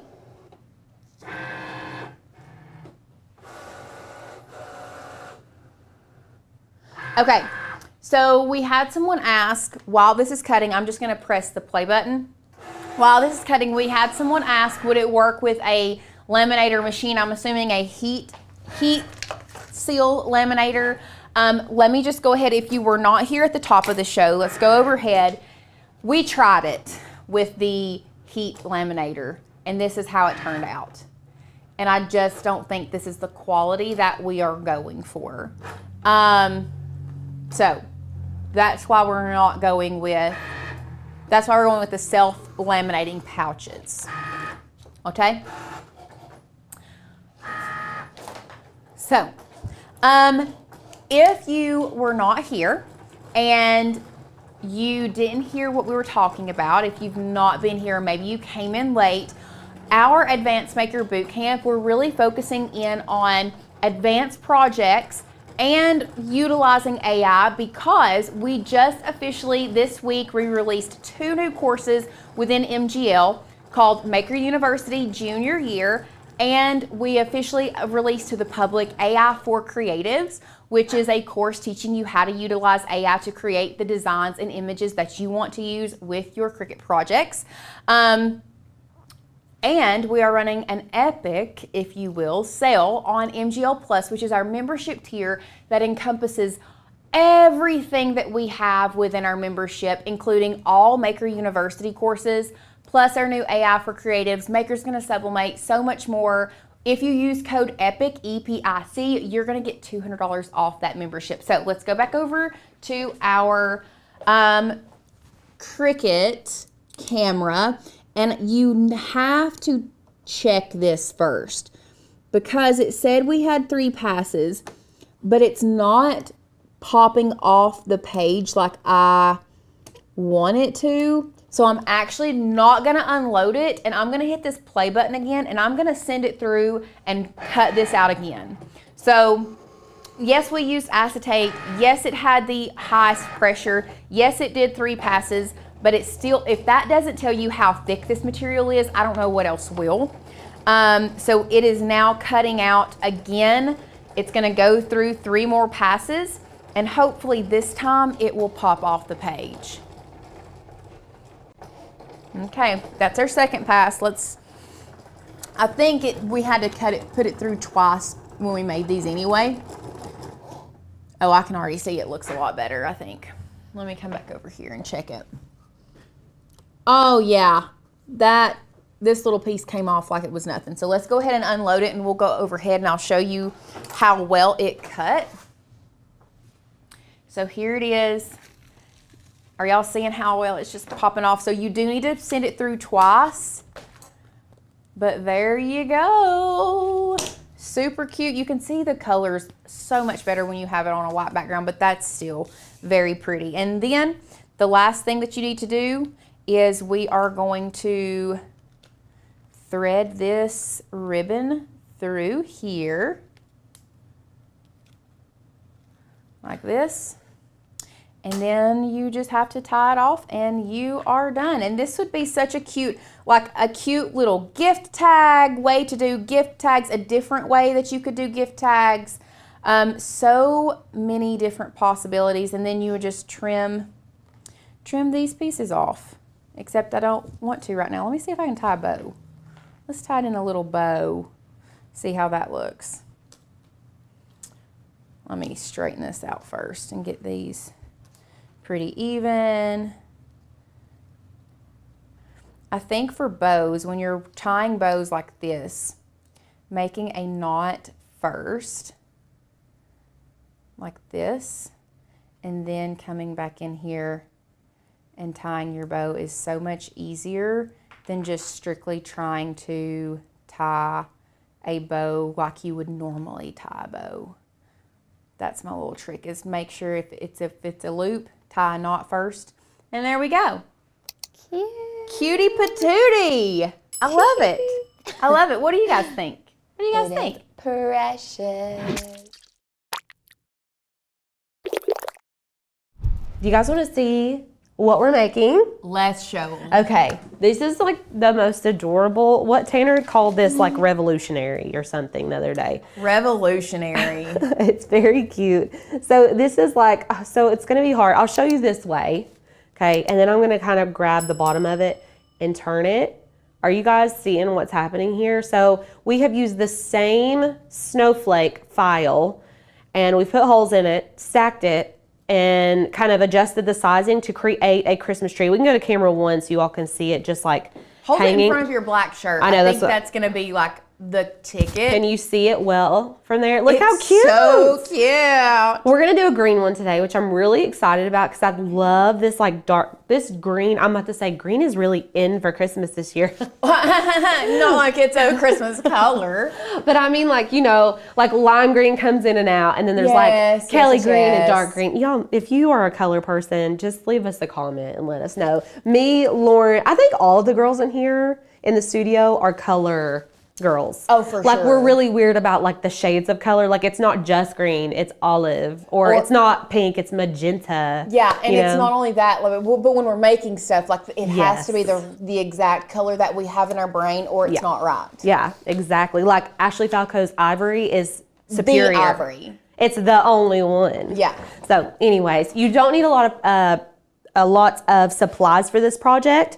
If you've got some cardstock and you've got some beads and string, you can whip this up in no time. So you're going to need a light grip mat. If you're working with paper, light grip mat is the best choice because it's not going to allow your paper to stick to it. Or you can use a well-loved standard grip mat. Now we're going to be using green today. You can use whatever colors you want. I will say if you use any glitter, typically glitter cardstock is not double-sided, so it is going to give your project a little bit of a different look. You're going to want to stick to solid colors, color core. And what I mean by color core, we always like to have this conversation because if you're just getting into paper crafting, then maybe you don't know this, but the inside of all the paper cardstock that you use will either be colored or it will be white. The inside of this one is green. So this is color core paper. This is what we would consider color core. Now, I didn't bring in any like non-color core, but if it wasn't, it would have a white little edge right here. And so whenever you cut it, all of that white shows, and it really, sometimes you can't notice it a lot, but it really makes your project look elevated if you use color core. So it like doesn't really hinder it, but it makes it a lot better if you don't. Okay, so we're gonna be using color core cardstock, colored on both sides. And then I've got some scissors. I'm gonna talk about the techniques that you can use to paint wooden beads because you are gonna need to get some wooden beads. I also think this would be really cute with just like these raw natural colored beads in between, maybe with like a beige cardstock or like a neutral colored cardstock. But you can kind of switch it up and do whatever you want. So these beads have been spray painted green, so you can actually just like sit these on a paper plate or not a styrofoam plate, like a paper plate, and spray paint them whatever color you want.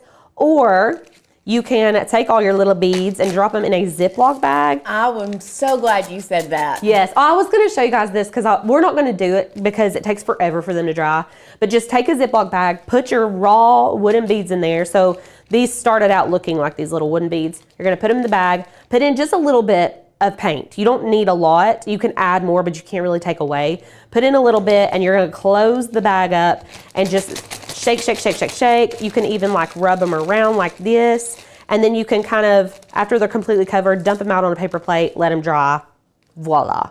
Okay, so that's one way to do it. I like spray painting them a lot more, because I feel like it's like full coverage better. Does that make sense? Yeah, so I think that shaking it in a bag is a really good, quick, easy way to get them painted. Yeah. I think that it is, but it doesn't give as even of a coat. Does that make sense? Yes. So like you want to make sure that you get an even coat. So even when you shake it in the bag, it's super quick. You can dump it out on a paper plate and separate them out. You still may have to go through and touch up little spots is the only thing. Anyways, oh, and you're gonna need string. Sorry, I didn't finish my supplies. You're gonna need string. So you could use a fishing line, white string. We're gonna use this very fine white, this is literally like sewing thread.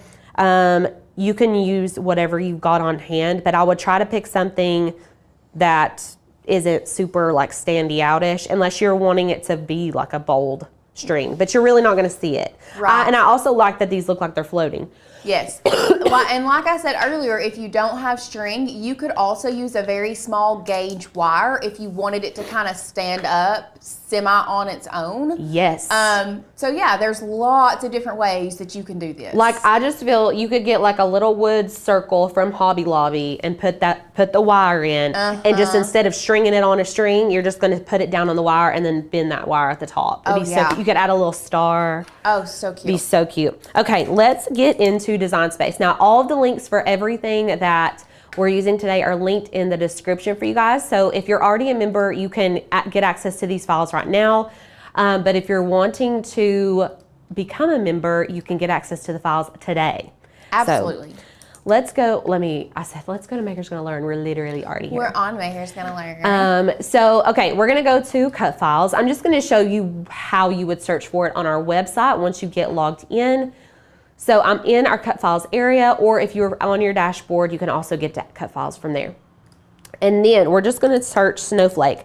Honestly, I feel like this type of tree would work with, I'm trying to think of other examples, but like pretty much any snowflake, but you need to consider things like this. You see this little dot in here? Those are gonna not be on your design. Do you know what I'm saying? Right. Or like this one has multiple rings, like those are gonna fall out when you cut the paper. So this specific one is the best. Yes, but if the one up top would be super pretty. This one? Nope, the other one. Oh, I feel yeah. like that one would be beautiful if it didn't have as large of a hole in the middle. I know. You know what I mean? Yeah. It'd be cute. So you can manipulate it to make it work. You totally could, but I just want you all to know, like, you can use whatever snowflake, but just know you're gonna have to kind of manipulate some of them if they have like separate pieces. Like this one we could do because everything's connected.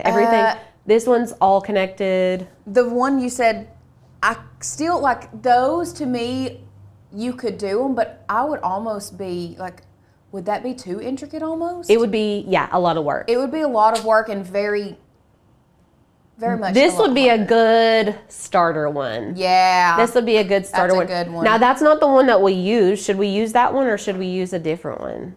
I don't feel like it would matter either way. Let's see what other options we have and then go from there. So we're going to click this little download icon. That is going to download our image into a zip folder. Now, if you're on a Mac, it should pop up, or if you're on, what am I using? Safari? Am I in Chrome? I'm in Chrome. It'll pop up into a little zip folder up here at your recent downloads, or you can go find the downloads in your Finder or your File Explorer. So I'm going to open up that folder, maybe. Okay, cool. And then I'm going to double click to open it up. And you're gonna get a PNG and an SVG option. We need the SVG option. That is our cutting option. PNG is for print then cut. We are just cutting, so we only need the SVG. So I'm gonna keep my dialog box pulled up, and then we're gonna go over to Cricut, and it's gonna tell me to restart my machine because it just keeps telling me to do that. And I have, and I'm not gonna do it again, you know? Okay, let me open this up and we'll do that. We'll take a pause before we start. Okie dokie. If you have tuned out, I need you to tune back in. We're gonna start designing. So this is where we're gonna end up, okay? This is like the final, where we wanna land, okay? So what we need to do is pull in our snowflake image first. That's the first step. We've downloaded it. Now we're gonna go upload it into Design Space because it's just living on our computer right now. So I'm gonna go to Upload Image, and you're gonna get this screen. Now you can go to Browse and go find it in your recent downloads. I don't like to do it that way because it never is where I want it to be. So what I'm gonna do is come over here to my Finder, and I've still got it popped up because we just opened the folder, and I'm just gonna drag and drop my SVG into Design Space. Okay, from here you can select continue, you can name it whatever you want. If it makes it easier for you to rename it, you can do that there, and then we're going to upload. Now, the first snowflake, our image is in here. This snowflake needs to be 4 inches if you want to have the same size that we have. Our biggest snowflake is 4. Make sure that you have this little lock closed. If it looks like that, it's gonna size your snowflake unproportionally. Let me just give you an exaggerated example. If I came in here and put in like a 7, ooh, yeah, And it's because it doesn't change my height proportionally. Now, if I undo that, thank you. If I lock it and change it to 7, Beautiful. so it changes the height to 7.58. So make sure it's locked to keep everything proportional, because we are going to be resizing this multiple times, okay? So I'm going to put this back down to 4. We're going to start with our biggest one, okay? So we've got a 4-inch snowflake. From here, I'm going to hit Command D. It's going to duplicate my next snowflake. And actually, before we do that, let's go ahead and cut a hole in the middle of the snowflake. That way we don't have to do it 20 times. Oh, yes. Because Lordy day, we would be here all day. So let me zoom in. So we want to put a hole in here for us to, string our little string through. So I'm just going to go to my basic shapes and grab a circle, and I'm going to zoom 250%. And I'm going to take this little circle and I'm going to shrink them down, and I'm going to zoom in more. And honestly, it might be one of those things where you make it very, very big to put the hole in there, and then after that, resize it. Yeah. And you do have to be careful, because still yet, like, it's going to be pretty intricate. You know? I'm going to change it to white so you guys can really get an idea. So this is a 0.2, so almost a 1/4 inch circle in the middle here, but you've got to think, like, as you get to smaller snowflakes, the hole's going to even get smaller. Okay, so. And that's why we use thread. Exactly. Exactly. Okay, so we're going to keep that there. You want to make sure that circle, like, you want to make it as big as possible, but you don't want to bring it all the way to the edges. No, you can't bring it to the edges. Yeah, and I just want to check. Let me make sure on the size of these over here. That looks pretty close. Not me just eyeballing it. I'm going to resize and kind of see if we're close to the original right here. Oh yeah, this one is almost exactly 0.2. So perfect. Okay, beautiful, beautiful. Now let's zoom back out. Now I put a circle there, but like the circle and the snowflake are separate entities, right? So you need to make sure to slice that circle out, or in this case, you can select both layers, so both the snowflake and the hole, and you can go to Combine, Exclude, and it's just going to take that circle out, and now it's on its own little layer, okay? So from here, I'm going to group these and hide them. Fun little hack for you. Group it and hide it. Okay, so this one is our first one, okay? And actually, I'm going to change the biggest dimension to 4 inches, so it's 4 by 4.3. I'm going to actually change it to, the height is our biggest dimension with this specific file, so I'm going to change that to 4. So it's not perfectly symmetrical. That's okay. Now, duplicate. We're going to select the image, hit Command D, and then we're going to shrink this down by 1/4 inch. So we're going to make it 3.75. Okay, duplicate. And then we're going to go to 3.5. Command D. Wait, let's see how many we got. We'll spread them out. I'll spread them out for you guys so you can really see. Command D, 3.25. You guys picking up what I'm putting down here? And we're going to go all the way down. Let's see how small we did. Oops, I grouped it, so I messed it up. We're going to go all the way down to 1.5. Okay, so you're just going to keep copying and resizing, okay, until we get down to 1.5. So 2.75, we're going down 0.25 of an inch every single time. You want them to change, but you don't want it to change too drastically, because we need it to look like a cone, like it needs to look like a tree. All right, any questions on that? So Lisa said, do you really need the hole, or can you just use a needle and thread? So if you want to just use a needle and thread, you are more than welcome to do that. But we wanted to make sure we showed everybody exactly how we did it, just so you can see. And plus, we always like to learn a new skill. Yeah, get to use that exclude button. I don't use it that often. I'm kind of attached to my slice feature, if you want me to be honest with you. I've just been using it forever. Oops. I know it doesn't matter, but I'm changing that to 7.5 because it'll bother me. Okay, and then this is our last one, 1.5. Okay, so altogether, we've got 3, 6, 9, 10 snowflakes. Perfect, right? Now, make sure you've got your correct machine selected, and then we are going to go to make it. Wonder why it didn't prompt me to save my project. Because it's been asking me, and it didn't. Huh. I'm going to save it, just in case. Just in case. Just in case. And then it's just loading and loading. Come on. Okay, and now we're gonna go to the mega screen. So we've got all of our snowflakes. Now we need to put our paper on our mat. So we're using a light grit mat, like I said before. I've got my cardstock ready to go. I'm just gonna take a burnishing tool and make sure this is down really good. Okay, and then back on our share screen, we're gonna go to continue. And then my machine is plugged in. So hopefully it will connect. It is easier to string with the hole, but you know, if you're using a really fine thread, it could also be easy to just poke it through the paper.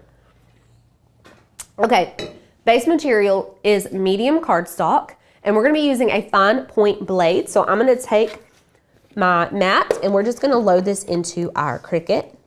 And I've already got a fine point blade in here ready to go. I'm gonna have to step out and take. Okay, that's fine. So it's just measuring my mat now, and then it will start cutting. Does anyone have any questions? I feel like this is a pretty straightforward project, and I love it. Like, I love when projects happen like that. They look intricate, but they're not, you know? So this is gonna take a minute to cut. And actually, it's 156, or I'm sorry, yeah, 156. So we'll see how long it takes us to cut one ornament, because I feel like a lot of you all are gonna be like, can I sell these? We're gonna time it and see how long it's taken us. Because really, we haven't been designing that long, and you can just put this, like, if you have a 24-inch mat, you could cut like 2, 3 of these at a time. Oh yeah, for sure. Yeah. Okay, it's saying 82% cut, but it's lying. It's only cut out one big snowflake, so. And usually this cardstock is really, is this Ashley Falco? Mm-hmm. Okay. I think so. This is usually, it is, okay. This is usually really good paper for intricate cuts. And a lot of you may say like it really doesn't matter, but it really does if you want to get good intricate cuts.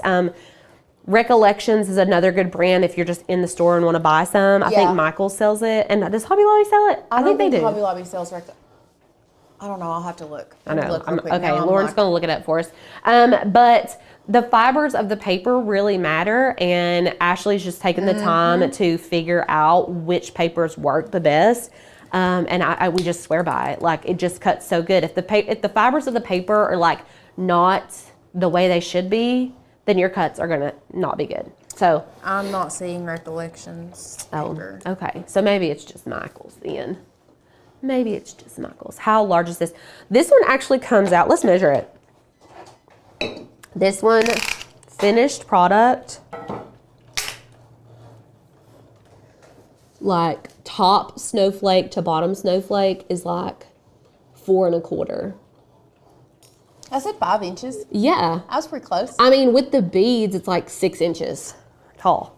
So look how pretty. Does that look cool overhead? It looks so good. I feel like I really want to do a sparkly one, but it's like, I don't know if it would look right. So if y'all do a glitter one, please post it in the Facebook group. If you are not a member yet, we do have an exclusive Facebook group that is like, it just accounts for half of our membership because people are so active in there and so helpful.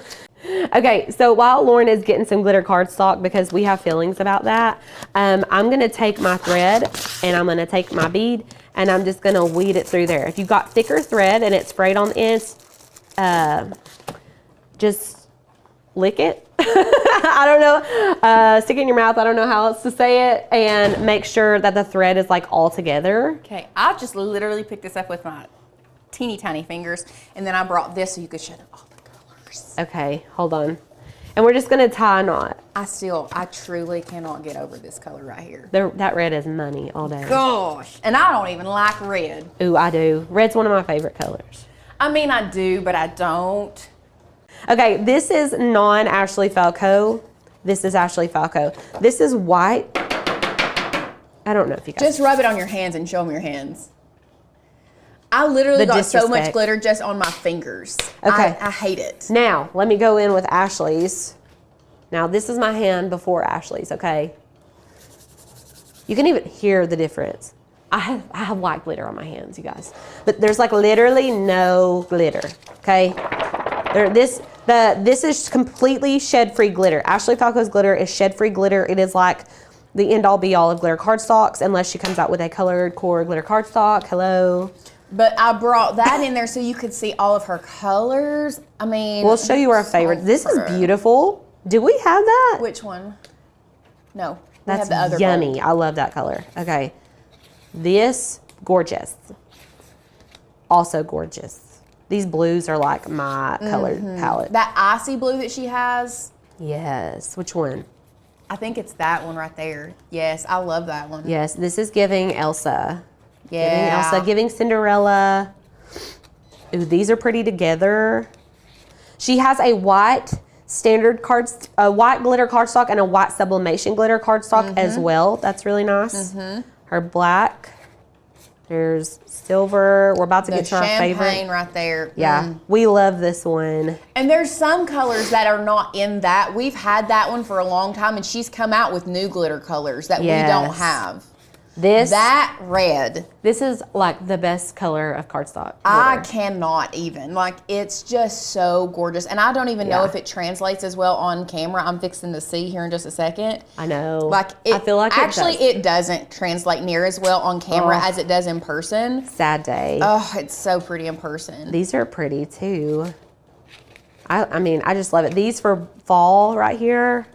I think we did something with these orange and brown last year. We did. I think we did a gift card holder, maybe. Oh, yeah. Also, sorry, I keep coughing into my mic. Love you, mean it. I'm doing better today than I was. Okay, so I tied our bead onto the bottom here, and I've cut myself a really long string. I would say this is like 20 inches. Way too much, way more than I needed, but it's okay. It doesn't matter. I didn't want to cut too short and then not have enough. You know what I'm saying? And then I've got all my little beads ready to go. We only need one bead on the bottom, and we're gonna start with our biggest snowflake as soon as it's done cutting. Yeah, Lauren knows what she's doing. That's why she won. I mean, listen, I love unique stuff. I personally Yes. am obsessed with unique stuff. But in my mind, because it was a challenge, unique stuff doesn't always hit everybody's voting. Lauren knows. She's a true competitor. A true competitor. Okay, so all my little snowflakes are cut. This is how I would remove my snowflakes, okay? You're gonna flip your mat over, and we're gonna let these pop off of the mat, like all of it. Just let it kind of pop off the mat. Don't bend your mat too much or it may snap. These are very delicate. Sometimes taking a Cricut spatula is very helpful for stuff like this to get under the papers. I'm hoping you guys can kind of see what I'm doing here. But we call this going with gravity. And this spatula is really good for getting the stuff off of the mat without you having to pull it, which will cause it to bend, cause it to tear, and all the stuff like that. So, but bending the mat back like this is really helpful too. Okay, and these are little. So okay. These ones, I'm gonna come from this side and pop these off. This Cricut spatula is like the goat for stuff like this. You can also use tweezers, but be careful not to pull too hard if you're using tweezers.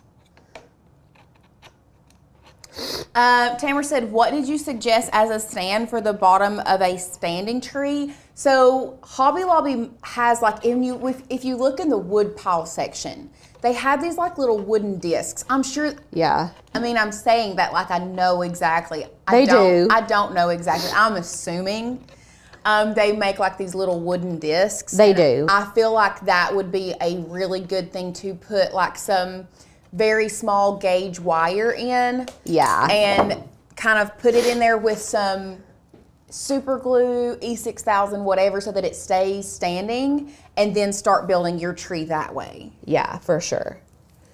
Okay. Like a coaster, yes. Cricut really like set this up nicely for me. So I'm gonna just lay these out in size order so I put them on correctly. Just right here out in front of me. And then it'll be so much easier for me to like know what goes where and know where to start and all that. Cute. This green's gonna be so cute.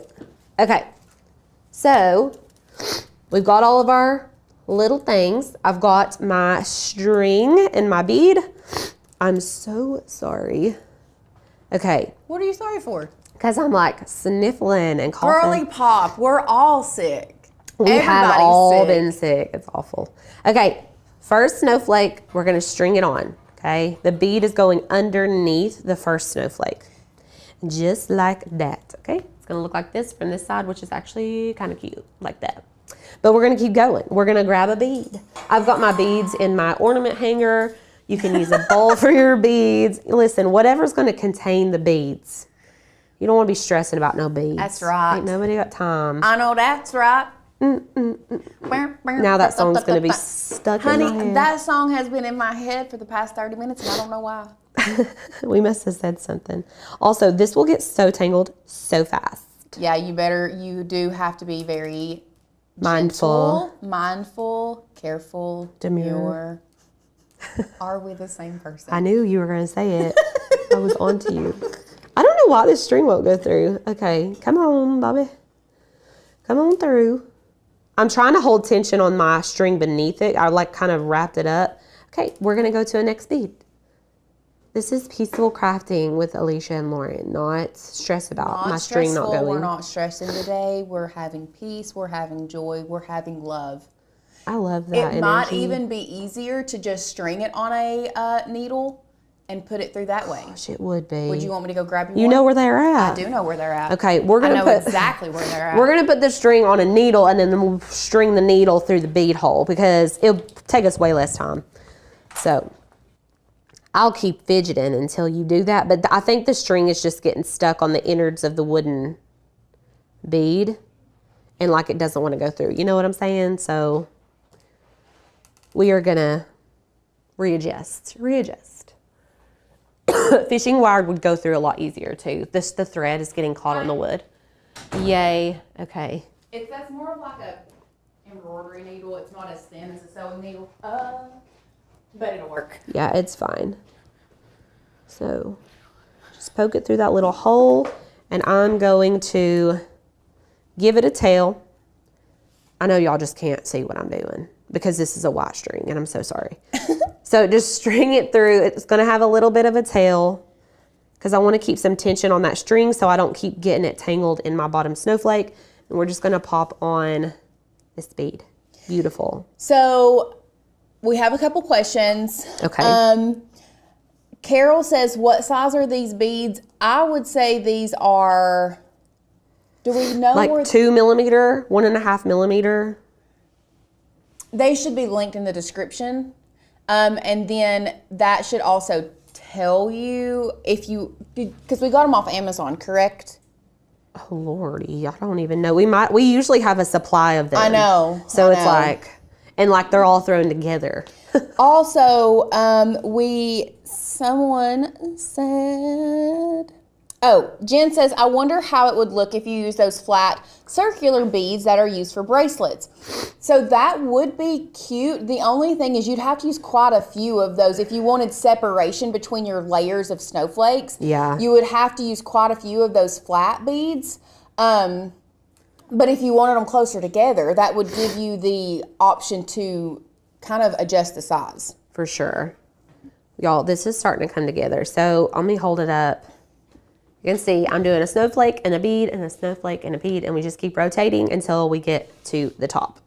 So it's super easy once you get going. Obviously, this sewing needle is like helping things Tremendously. which is great. We are working our way up. Excuse me. Oh. Oh. What? Why'd you say I that? don't think that the beads that we have linked are the right ones. What are they? 20 millimeter are really big beads. I think this is more like a 6 millimeter bead. I think it's like a 2. Yeah, okay. So this is going to be, I would go with this one being like the 6 millimeter. For sure. Look in the reviews and see if someone wrote what they ordered and like see if they have their hand in the review photo. and see if we There can. are 2mm beads that are a lot smaller. I swear, I think these are like 1.5 or 2, but I'm no bead expert. They may be 2. Okay, so we're getting to the top. I just said when I clicked on it, it automatically went to 20. So just if you're going to purchase from the link down below, make sure you're getting the 6. Yeah. At least the 6, if not smaller. My string came out. Hold on. Please hold. I've got to let it hang so I have tension. Okay, so we're restringing my top. We're restringing my string, my thread, because my top one. Everybody's loving the, yeah, it's definitely not 20. Somebody said, are you sure it's 20? It's definitely not. No, be gigantic. Okay, we're gonna pull that through. There we go. And then we got our 2 green beads on the top. Sounds like I said green beans, but I said green beads. It's green beans, girl. Green beans. Everybody's saying they love the green. Okay. Me too. I'm digging it. I'm digging it. Okay, and then you would, if this were me, I would take the left, let me find my words. I would take what's left of this string right here. Let me first of all put this here so you can maybe see better. Can y'all see that better? Yeah, okay. This is how much is left-ish. I'm going to kind of fold it in half, okay? So it looks like this. And then I'm going to cinch it and we're gonna tie a knot. Okay. Was that a good description? I don't know. Y'all tell me. We're just making a hoop, okay? We're just making a hoop. We're making a hoop. We're making a hoop. It's just And you can subtle. make it as close to the bottom Yes. or as far away from the bottom as you'd like. And if like that's too far away for you, it's kind of far away, you know? It's But kind you of far can away. always Knot it. knot it. Yeah, like we could just fold it in half again and do the same thing and cut off the excess. So totally up to you. But as you can see, I do have a hoop here and it will hang. Let's test it out. Will it hang? Shut up, Lauren. No, you. We always say this. We always say the same thing.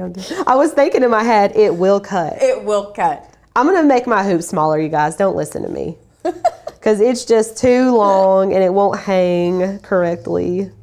Stuff. Sorry. The green is a vibe, you guys. The green is such a vibe. As it is right now, if you use sewing thread or fishing line, it is not.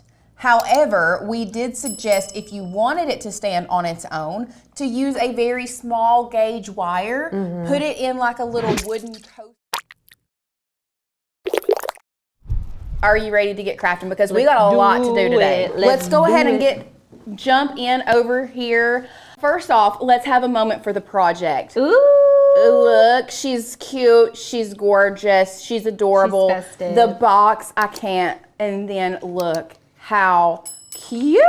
I love it. It's the velvet ribbon, the textured vinyl. It's all of it together is really, really, it's just giving festive. It's giving Christmas. It's joy. It's giving joy. It's giving joy. It's giving joy. Susan loves your 70s vibe today. Oh, thanks. Thanks. I was literally just talking to Alicia about how sometimes when you are, like I was just standing in my closet this morning and for some reason the outfit just came to me. It just came to me and it's just like, I love it when it happens like that. It just happens. Sometimes it just happens. Anyway, this is what we're going to be making today. Let's go ahead and talk about all of the supplies that you are going to need to recreate this project. So first up, you are going to need your arabesque tiles. Now, if you want these exact tiles, these came from Home Depot. Satori is the brand. You can buy them in sheets. If you all want to take a screenshot of that brand, it is also linked in that description, or not in the description. I'm so sorry. There is a link to get the supply list and the cut files for free. You do need to give us your email. It's free. You just give us your email. Not a big deal. We send it straight over to you. It is linked in the supply list. But just so you guys know, it is that Satori brand of tile. That is what the size of our cut files are actually made for this specifically. I don't think, is it Lowe's or is it Home Depot? I think you can get them at either place, you guys. No, it's very specific. Oh. I think so. Let me look. The supply list is right there. Okay. It is Lowe's. It is not Home Depot. I normally shop at Home Depot. I'm a Home Depot girl. Are you? I am. I'm a Lowe's girl. I've always been a Home Depot girl. I said I'm not always. If it's not a Home Depot, I go to Lowe's. But if I have a choice, I go to Home Depot over Lowe's. I don't know why. Maybe it's where my family worked there. Oh, yeah. I don't know. Anyway, it's Lowe's. So sorry. I misspoke. So you are going to need these tiles. We'll go back overhead.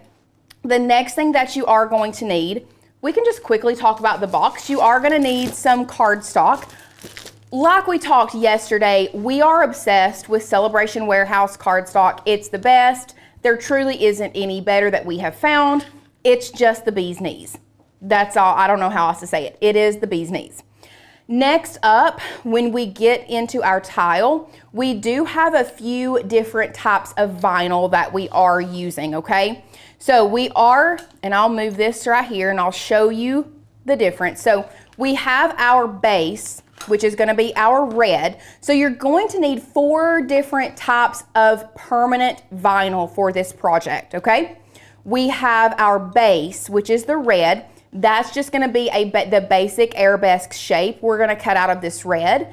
Next, we have like this metallic green. You can see it here. Y'all, this has to be tech wrap.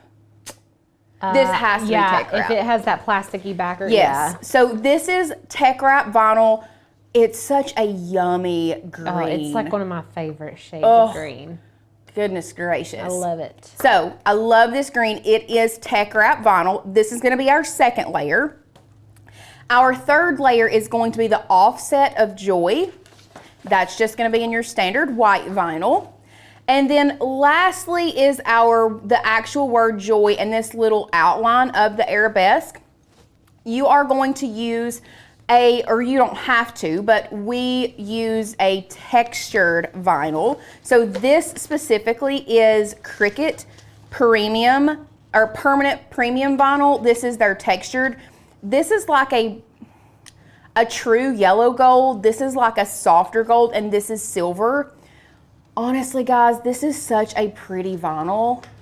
We don't use Cricut vinyl a lot, but this is gorgeous. Yeah. Like they did something right with this one. At Christmas, this is like perfect set to have, yes. I feel like. So this is what we are using. Oh yeah, you all wanted to see the nails real quick. Let's see them.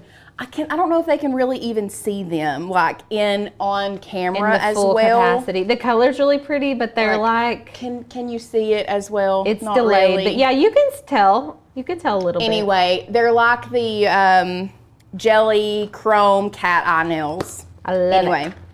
So other than that, we do have a piece of vellum that is going to go on the top of your box here.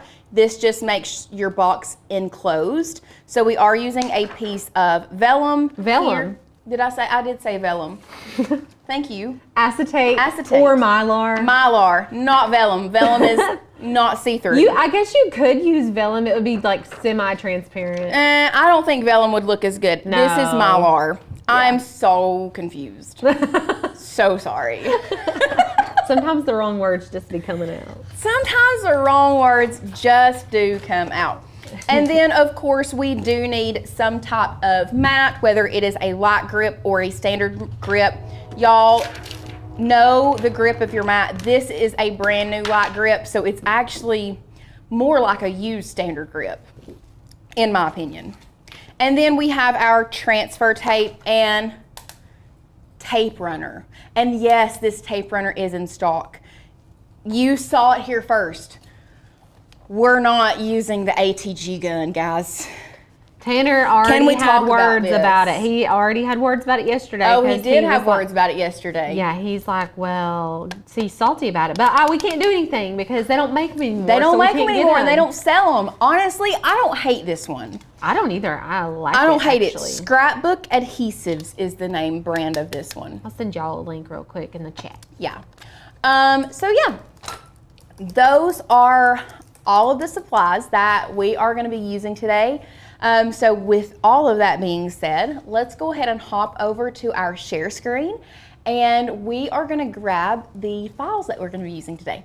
Yay. So here on our share screen, this is actually our bootcamp supply list page. What you're going to do is to download this, you need to, where's it at? At the top, Oh, is It's this it? the blue line of text, yep. Right there. To download these for free if you are not a member, because if you're not, all you have to do is give us your email. You get these files for free, just FYI. When you get to this page to find all of the cut files, if you'll click this, I'll show you exactly where to find it. Here is the graphic for bootcamp showing you everything we're making this week. Then if you'll scroll down underneath this pink box, there is a line of blue text. If you'll click that, you can see that it downloads. We need to double click that, and now you have a folder, okay? After you see this folder, we're gonna double click this folder and we have it separated out into days for you. So you don't have to go looking. You have day 1, day 2, day 3, day 4, and day 5. So we are in day 2, so we're gonna double click day 2, and now you can see that we have the arabesque tile ornament. This is the box, and then this is the actual design that we're gonna be making. They are both zipped, so we have to double click them both to unzip them, and you can see they kind of like overlap the zipped file. You can move them around perfectly fine, but now we do have these open, unzipped, and ready to load into Cricut Design Space. So now what we're gonna do is we're just gonna hop over to Design Space. Here you can see we do already have it uploaded, but I'm gonna upload it again for you guys. We'll just go ahead and delete this out and start over completely new so that you know exactly what to do. Once you have unzipped your files, you have opened Cricut Design Space, we're gonna come over here to upload. You're gonna click that upload button, upload image, and now you can either browse or you can pull in your Finder. So let me show you both. Here I'm gonna pull up my Finder in front of the Cricut window, and you can see we have a lot of things open right here. So I'm just gonna, a lot of these Finder windows open. So what you're gonna do, if you pull in your Finder or your file, I think for Windows it's called like File Explorer. File Explorer. Either one, we're gonna drag and drop, and we'll start with the design. So you can see here, it's selected because it's highlighted blue. We're going to click and drag and drop. It's really that simple.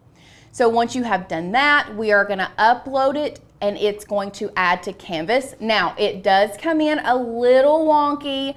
Do not fear, that's fine, because what we can do is we can take this layer and just move it over, and look, it's back to normal. That's how simple it is. It, like I said, it does come in a little off to the side, but it is in layers, so you can just move it over to make sure it looks the way that you want it. So we have our file in there. Next, we need to grab our box. So same process, we're gonna go to upload, upload image, and this time I'm going to browse, and I'm gonna show you how you can browse and look for your files. So instead of dragging and dropping, which is what we normally like to do, if you can't figure it out, you can click this green browse. What it's gonna do is it's gonna pull up your file, I guess, Finder. What I would then do is go to your actual download section, okay? Now it looks crazy, or you can go to recents. Either one I think will work. Sometimes the reason that we personally, for us, don't always use the browse function is because it's hard harder to find files. So either way, if you can't find it, one thing I really think I suggest you all doing is searching. So if you just type in the first part of, well, I thought I could type in the first part of arabesque, but I guess I can't. I'm wondering what the name of the file is.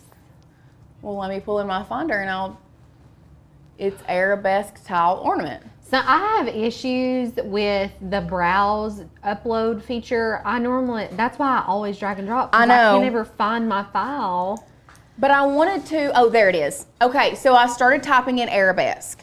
So if you can't find it, because it does, for some reason, it's just a little bit wonky, at least for us it has been. So if you type in your file name, it's a lot easier sometimes to find it that way. So you can see here we have the arabesque tile ornament box, the SVG version. So we're just gonna select that and open it, and that's how you would go about if you are browsing. Once you have done that, we are gonna go to continue. We are going to upload this to our canvas, and y'all, that's it. We're not touching the size. If you want to touch the colors, you can do that. And how you would do that, let's say you want to try out some different colors over here on your ornament, you can click this drop down menu. That's the wrong one. This drop down menu, the Joy Arabesque Tile Ornament, drop that down and you can choose each individual layer and you can change the color without having to ungroup it. So I can even separate them so you all can see them all. They're still gonna be grouped together, but we're gonna separate these out so you can see exactly what we're doing. So this is the 4 layers. We have our base layer here, which is what we are going to put down first. Then we have our holly cutouts. That will go down next. Next we have our Joy offset. That's what the word I was trying to find. This is the Joy offset. Yes, you can see that there are pieces cut out of the bottoms of that letter. That's really kind of just to help you guys line that up where it needs to go. So that is the offset. That is the 3rd layer that we're going to be laying on our arabesque tile ornament. And then finally we have I don't know if this is more intricate or if that's more intricate, but because it's like intricate in different ways. It's so intricate in different ways. Like this is gonna hold together better than this is gonna hold together because it's so thin, but this is gonna be our top layer, which is the textured vinyl.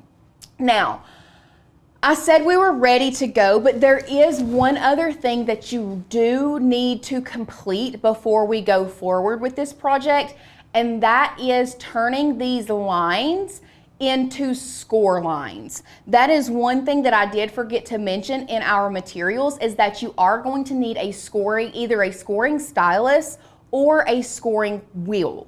Either one of those will work depending on what machine you have, but you are going to need to score this to make sure you get the lines correct on this box when we go to fold it. So what it is now, when you drop down this menu right here, you can see that we still have 2 more drop down menus. So let me close that one out. And that is, this is gonna be the bottom of the box. This is the top of the box. So they are grouped together, and when you drop both of those down, you can see these lines. So these lines, for example, and I wish I could zoom in on Design Space so you all could see this better.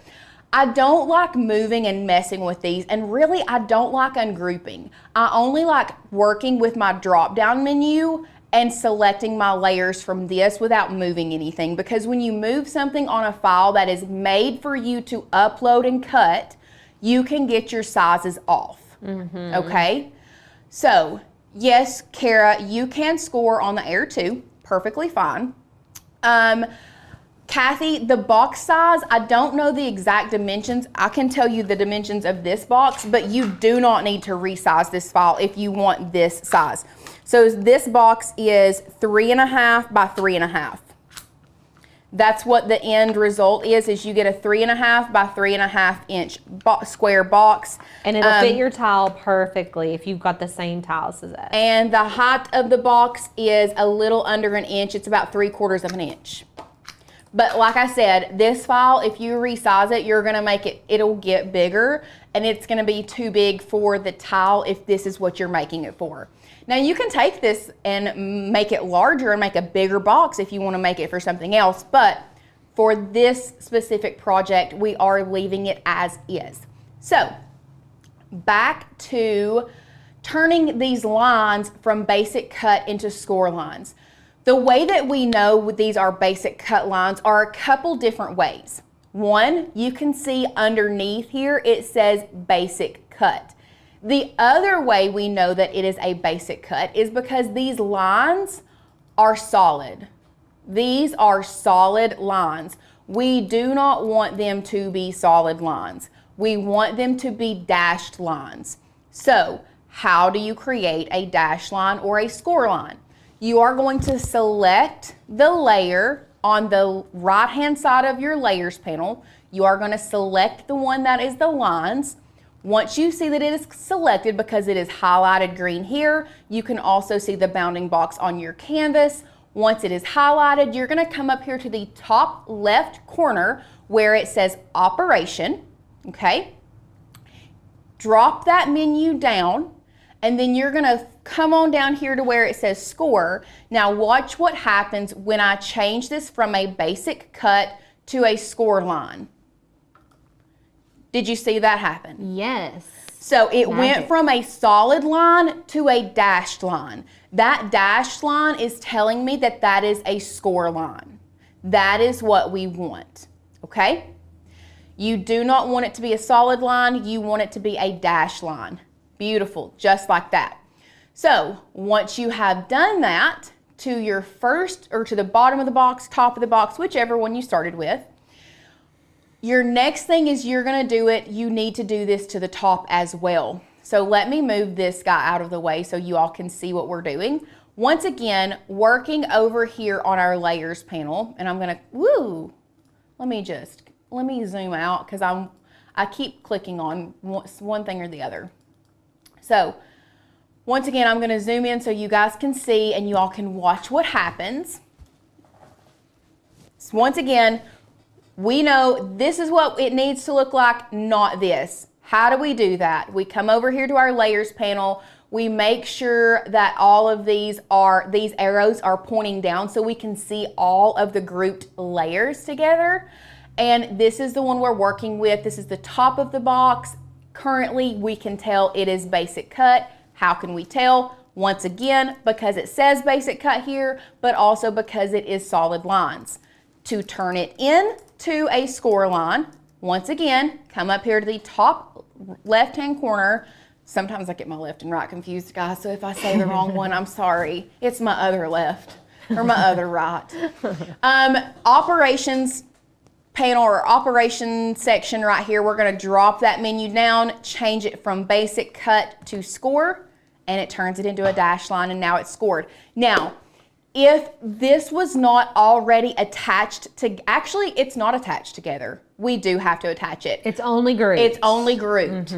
So your next step before moving forward, and this is with most all 3D projects, a lot of our 3D projects are gonna come in grouped. What is the difference between grouped and attached? Tell us. I would love to tell you. If it is grouped on the canvas together, meaning I want all of these pieces to stay together, but like once I go, all I'm just gonna say is, you're a group over there in the corner. You can stand wherever you want. You can stand wherever you want, but you're gonna go over there and stand with these other people. However, when we attach it, the way that I like to explain this to people is we're putting a permanent fixture, like we're fixing them together, but it's kind of like semi-permanently. It's very similar to a paper clip. Down here at the bottom, that's why they use the paper clip icon for attach, because it is kind of like semi-permanent. You can take a paper clip off, you can put it back on. It's not as permanent as a staple. A staple, you have to rip it. Right. You know? Yeah. So that's why attach is, a paper clip is used, because we're just gonna, boop, I just wanna boop them together. I shouldn't have done that though. Shouldn't have done that.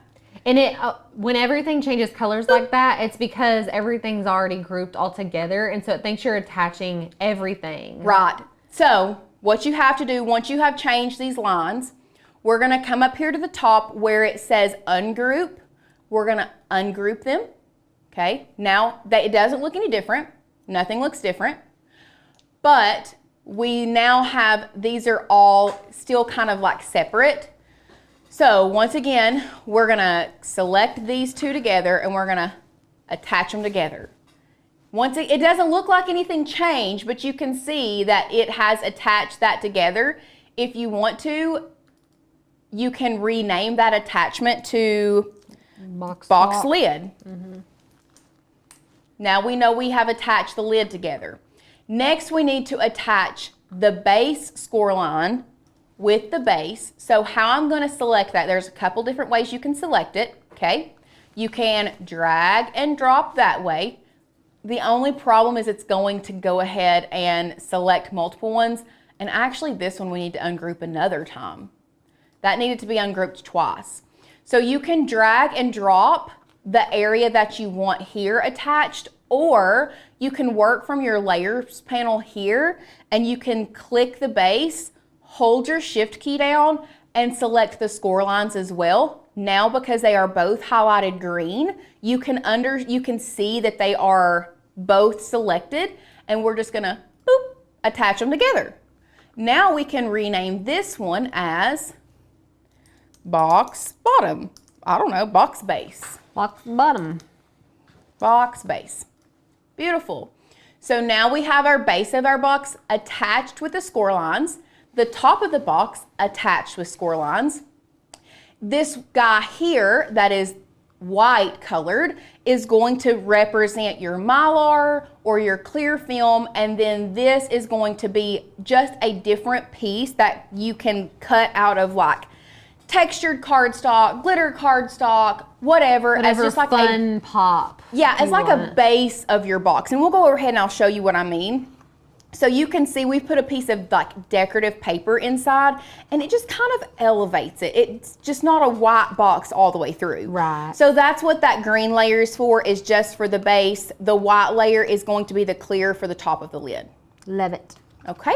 I love adding a little pop of something on the inside. Bobby says, how did I not know that you can rename like that?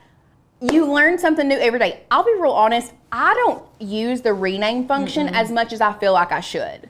Listen, whenever I work in Illustrator a lot, I name my layers all the time, but for some reason in Design Space, I don't ever do I don't know what it is, but I feel like, especially after we slice, I should just go and rename something.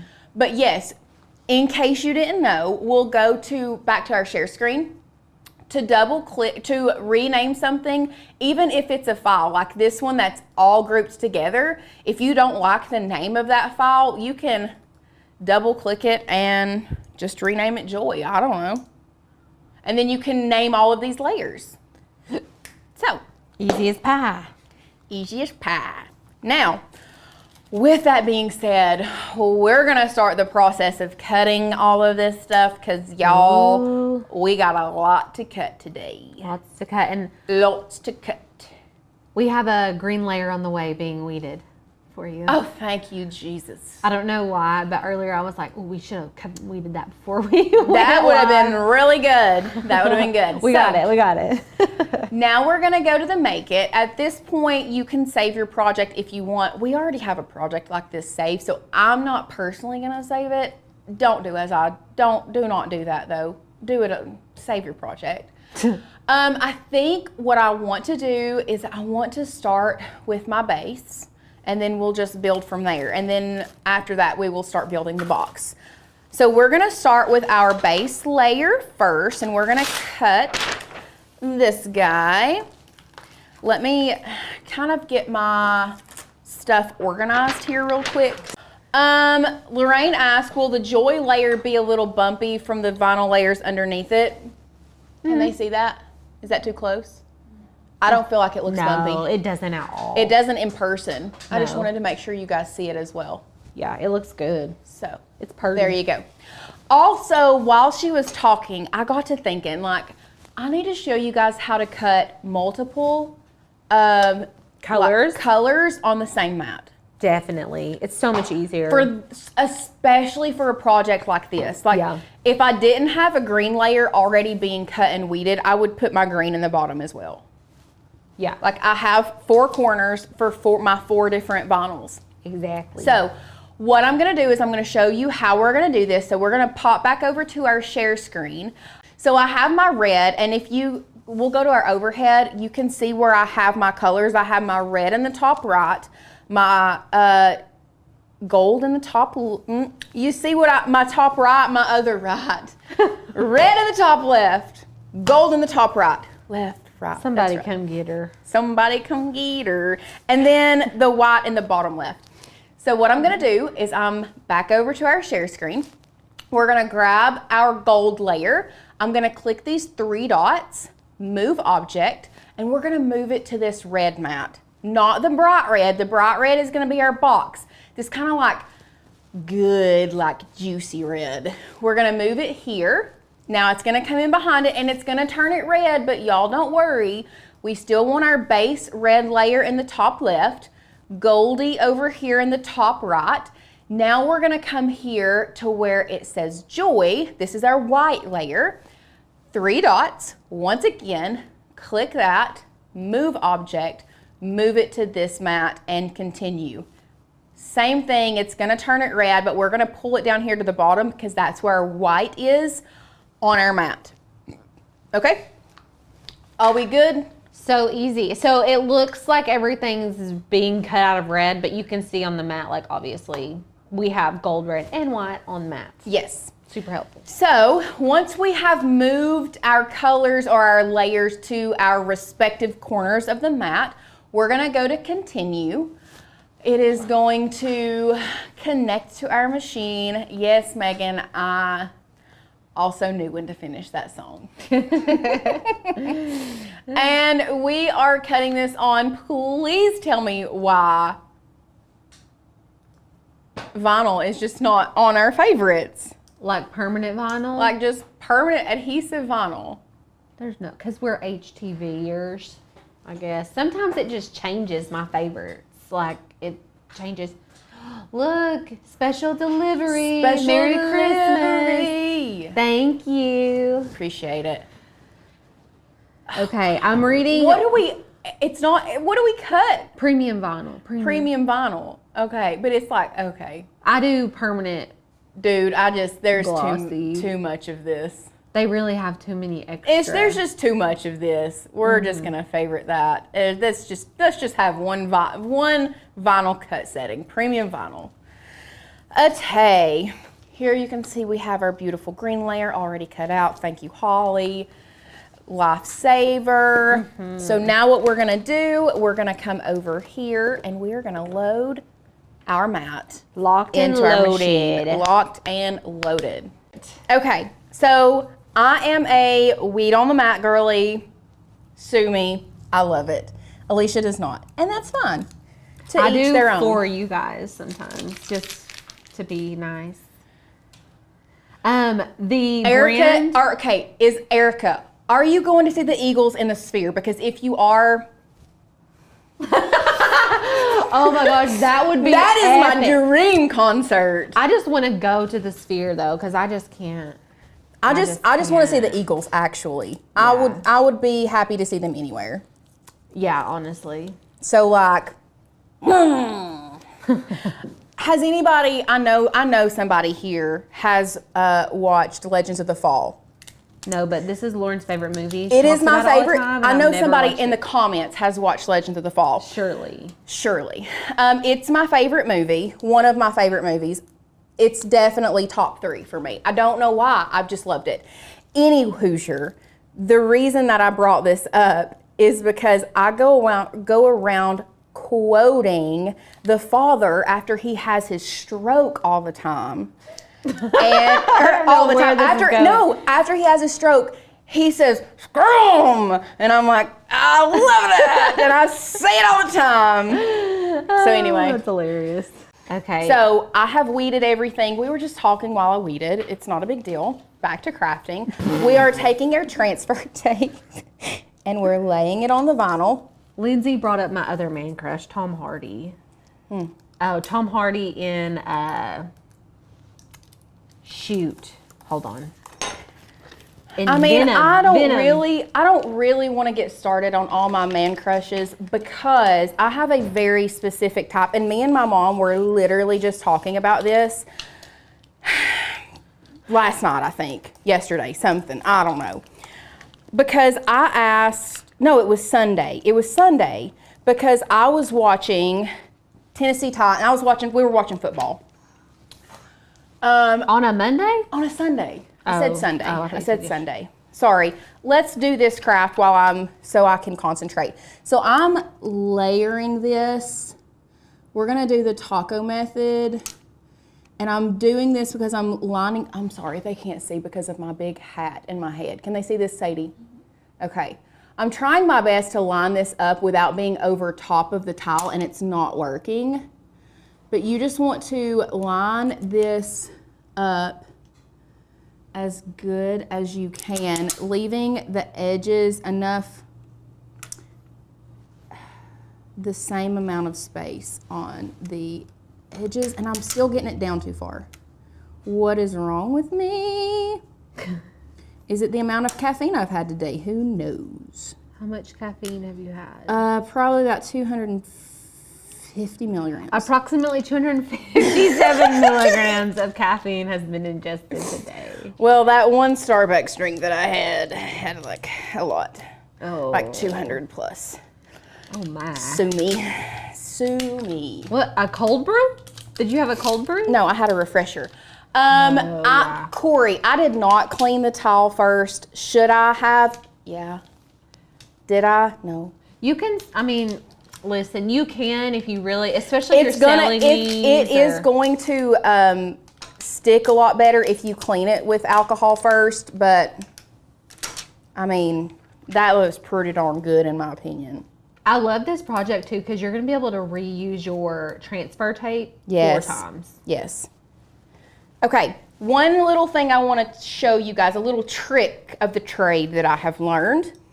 If you get bubbles, do you see that? Can they see this bubble right here, Sadie?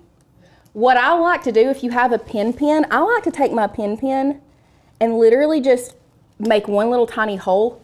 Did y'all see that just disappear? Watch. You just poke a little hole in it. Okay, can they see this pretty good? You see this right here, there's a bubble. We're just gonna poke, move it around, take your finger, it's gone.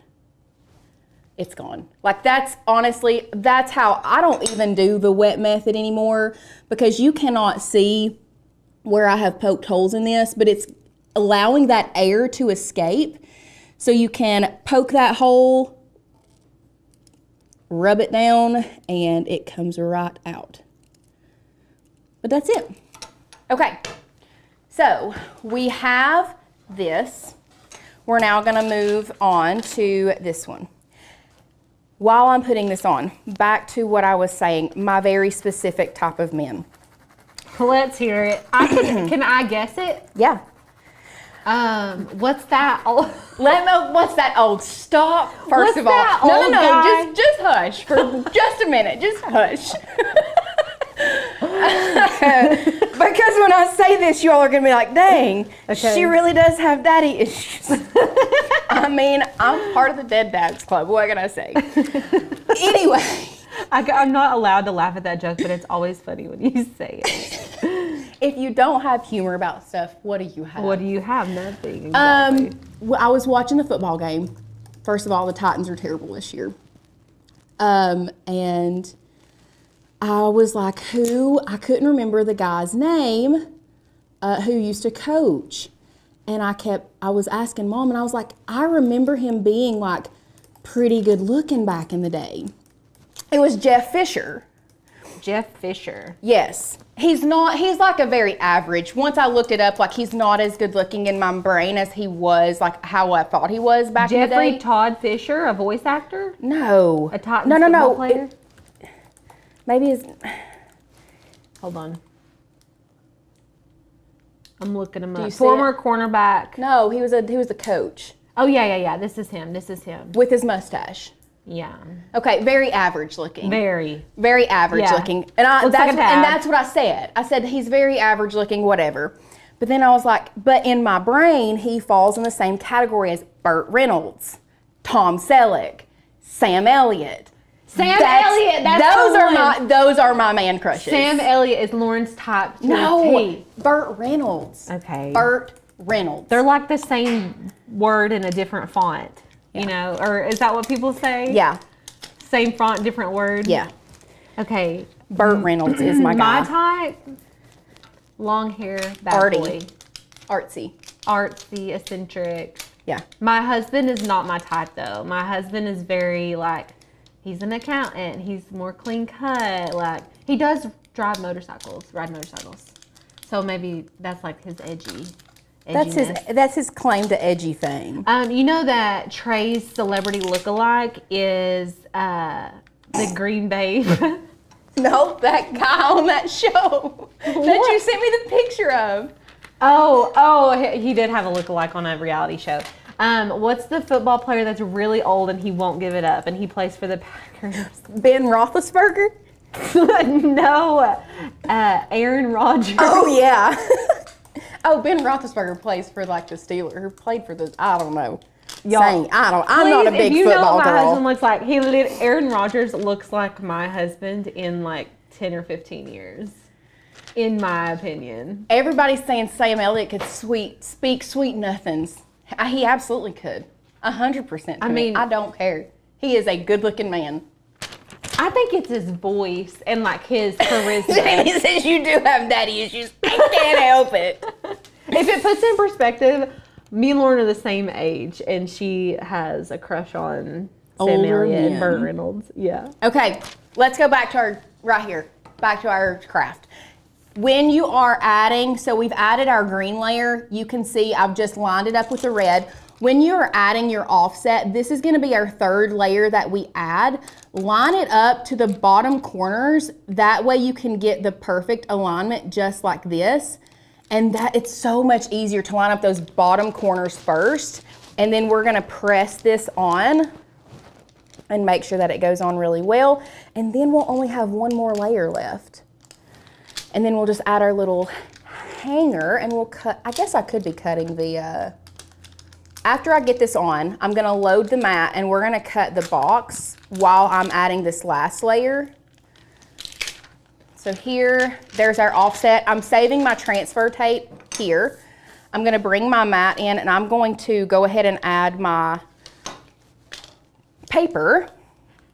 And we are going to start cutting the box. Now, our original box is in white. We're gonna make a black one today.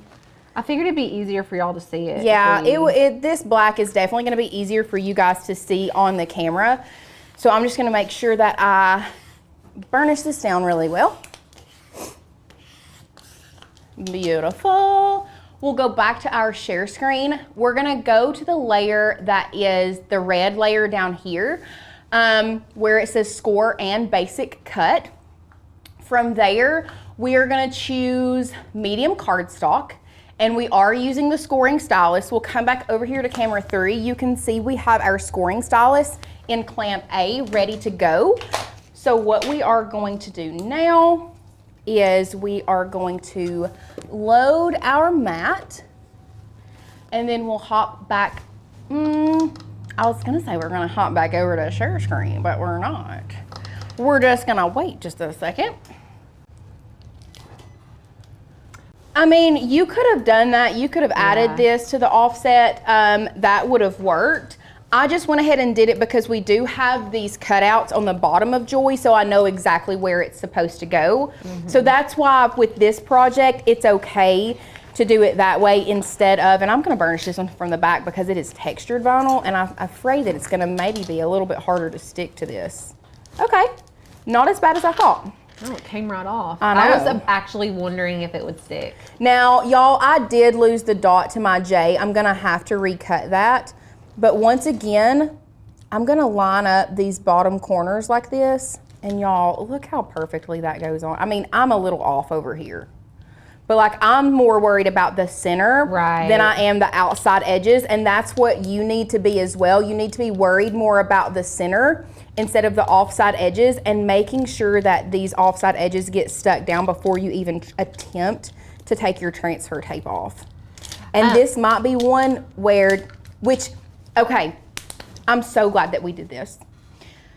You want to reuse this transfer tape, because had we used this transfer tape the first time, pulling it off of the backer like we did with the red, it would have been so hard to have gotten this little teeny gold off of there, and I'm afraid that it would have ripped it. But because we have used this 4 different times now, look how easy this comes off of that vinyl without even ripping it. Oh, that's nice. You know what I mean? Yeah. So reusing your transfer tape really, really does the trick. I think it really helps. You know what Now, I'm gonna do? Cut out a J I'm dot. gonna use my True Control knife, and I'm gonna cut out a little circle. Now, if you guys are using a different size tile, you're just going to want to make sure to measure from the top, very top of the tile to the very bottom. Make sure that your shape is locked so it keeps its proportions, and you can put in the measurement into the height, okay? And that way you can get the exact size that you need for this project. Because ours is measured, we don't have to adjust it at all. Ours is measured exactly to this specific tile, but I know a lot of you all aren't going to be able to find it as easy, so. This may not look good, but we're gonna try it. Sometimes you just gotta do it. It'd be cute to have a little jewel there, a little sparkly jewel. I mean, it doesn't look that great, but you know what? It looks better than that white did. It looks better It than do. the white. It still don't look great, but it's okay. So we have our ornament. Beautiful. We're gonna lay this guy over to the side. Is your hot glue gun on? It is. I turned it on. I while was gonna ago. remind you. Thank y'all. Thank y'all. So this is gonna be the top and the bottom of our box. I am going to unload this from the mat. When we are working with paper, we love to turn our mat upside down and unload it this way. That way it doesn't bend our paper as much. So you no longer need this piece. We're gonna toss that out. And now we're gonna bring in our Mylar and go ahead and add this to our mat so we can cut this while we start assembling our box. One thing you do need to be very careful with is when you are using Mylar, you can use a burnishing tool. I would do it from the back, burnish from the back, because you don't want to scratch up that Mylar. So if you have a brayer, we have 2, I just don't know where they're at now. If you have a brayer, use a brayer. It just rolls it on there, it's great. If you don't and you just have a burnishing tool, flip your mat upside down and burnish from the back. That way you do not scratch your Mylar, okay? So once we've done that, we're gonna come back over to Design Space. We're gonna browse all material. We're gonna type in Mylar, if I can find my thing. You can put something on the back of these tiles. You can do cardstock, felt. I wouldn't recommend vinyl because it's like, I think hugs the curves. best that I have seen, the prettiest one I have seen is when people add felt to the back of it. I agree. It looks the most finished. I love when the felt is added, but I would add the felt after you add like your hanger. Clearly you can see we don't have anything on the back of it. It does look a little unfinished, but the way that this is hanging and the way that we have this ribbon on here, and I'll show you how we do it. If you put that on your tree, we'll go to 1. It really doesn't even give it a chance to turn. You know what I mean? It just hangs straight. It holds it forward and it hangs straight. So if you have this on a tree, you can see, like, even when I'm turning it, like I'm having to physically move it and it turns your ribbon, but like it's going to hang straight, okay? So go ahead and press play on that. And we are going to start assembling our box. Can they see these score lines-ish? Okay, so what you want to do, this is what I have found with this box specifically. I like folding this second line first. So we're gonna fold this up like this, and we're just gonna keep moving around, folding that second line up first, like that. And I'll show you why here in just a minute, because when I first put this together, I thought, oh, Well, this side folds in, like I fold in each side and then I connect it with these tabs. That is how it works, but I want to show you why that we're folding this bottom first before folding the top, because it kind of just makes it look a little bit more finished when you do it this way. So we're just folding, folding, folding, like this. And now what I like to do is I like to fold in my tabs. So we fold this one in this way. You're just folding them all toward the center. It really is, we're just folding everything toward the center. And now what we can do is I like to add the glue here and here. That way I can put these tabs on, and I'm gonna do a glue strip all the way across, because once I put those tabs on, I'm then gonna fold this top one over the tabs so that you don't see the tabs. Does that make sense? Mm-hmm. Okay, so what we're doing, the sides that the tabs are not on the bottom half, so you can see here, there's clearly bottom, and then this top one also is gonna fold in, and I'll show you where. You just need to remember, everything is folding in. Everything is folding in. Folding in, folding in, folding in, okay? So you can go ahead and pre-fold these if you want to. It's not necessary, you can do it closer to time, but we'll just go ahead for the sake of this, and I'll show you exactly how everything folds. We'll just go ahead and fold everything toward the center, like this, but we still want it to be out because we're not ready to use it just yet. Beautiful.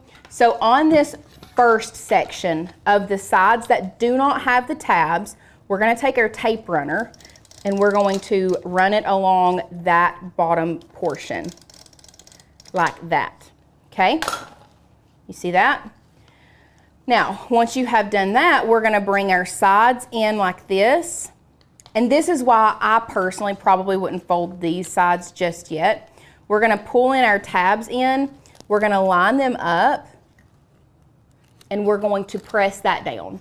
So we're lining up, making them even, pressing that down, lining it up, making it even, pressing it down, lining this up, making that even, pressing it down. Now you can see that we still have tape, so we're just gonna fold these other sides in here, and that where it was, I had tape all the way across this side and this side, it stays down perfectly. Now all we have to do is add tape. You can either add it to the inside of the box or to this top tab, either one. Now it does make it a little harder now that we have put this box together. I will say that. It makes it a little harder to add your tape, but it's perfectly fine. We just need a little bit. It doesn't need to be anything crazy. And we're just gonna fold this guy down right here, make sure that it gets secured down really well, and then fold this other guy down, and you have the base of your box. Now, you can see the difference in the base when we're looking at this box versus the white, and that's why we like to add just a little bit of flair, to the inside. So what I'm gonna do now, before we start building the top, I'm gonna take my Mylar off. Bethany was asking any tips for cutting felt on the Cricut. She tried to add felt to the back of her tile last year, but the Maker 3 couldn't cut it. And my best advice is to get a rotary cutter. If you were trying to cut it with a fine point blade, that's probably not gonna work great. Also, Benzie felt. Benzie felt, rotary cutter, chef's kiss. You'll be able to cut it every single time. Also, this was an instance where I should have checked my cut before I took it off, and I didn't. So that's on me. I always have to, even on the Mylar setting, I always end up having to run it through like 2 or 3 times. So I did take my True Control knife and just run along that edge. Not a big deal. Excuse me. We're gonna take this off, and we're just gonna add in this decorative cardstock. This is so pretty. Yeah, it is. It's very I think cute. that's beautiful. I'm gonna drop the tape runner link again for those of you all that are asking. It's $19 right now, so it's not too bad. And then we're gonna go back to our share screen. We're just choosing this green layer that was part of the box. Medium cardstock, and then we will press play. So the top of the box is kind of the same concept, except I think I would go ahead and add my Mylar first before I start assembling the box, just because it's you have more wiggle room here and you can line it up a lot better. I would not put tape on the Mylar. I would put the tape on the box. And I think, it really doesn't matter what side. We can use both sides. So, but I do think I want to do it on this side so I can see my score lines on the outside a little bit better when I'm folding it in. Actually, no, I lied. I want to do it on this side so I know where to line it up. So that is definitely something that I would do, is if you're making this and you're putting the Mylar, the more I thought about it, the more I'm like, yeah, I need to add this Mylar to the side that has the score lines. That way I can line it up right. And you can see here. Some Mylars and some acetates, they all have different thicknesses, so it just depends on what you purchase. Yes. So there we go. We have our beautiful piece in there. And the same concept. We're going to be folding these in.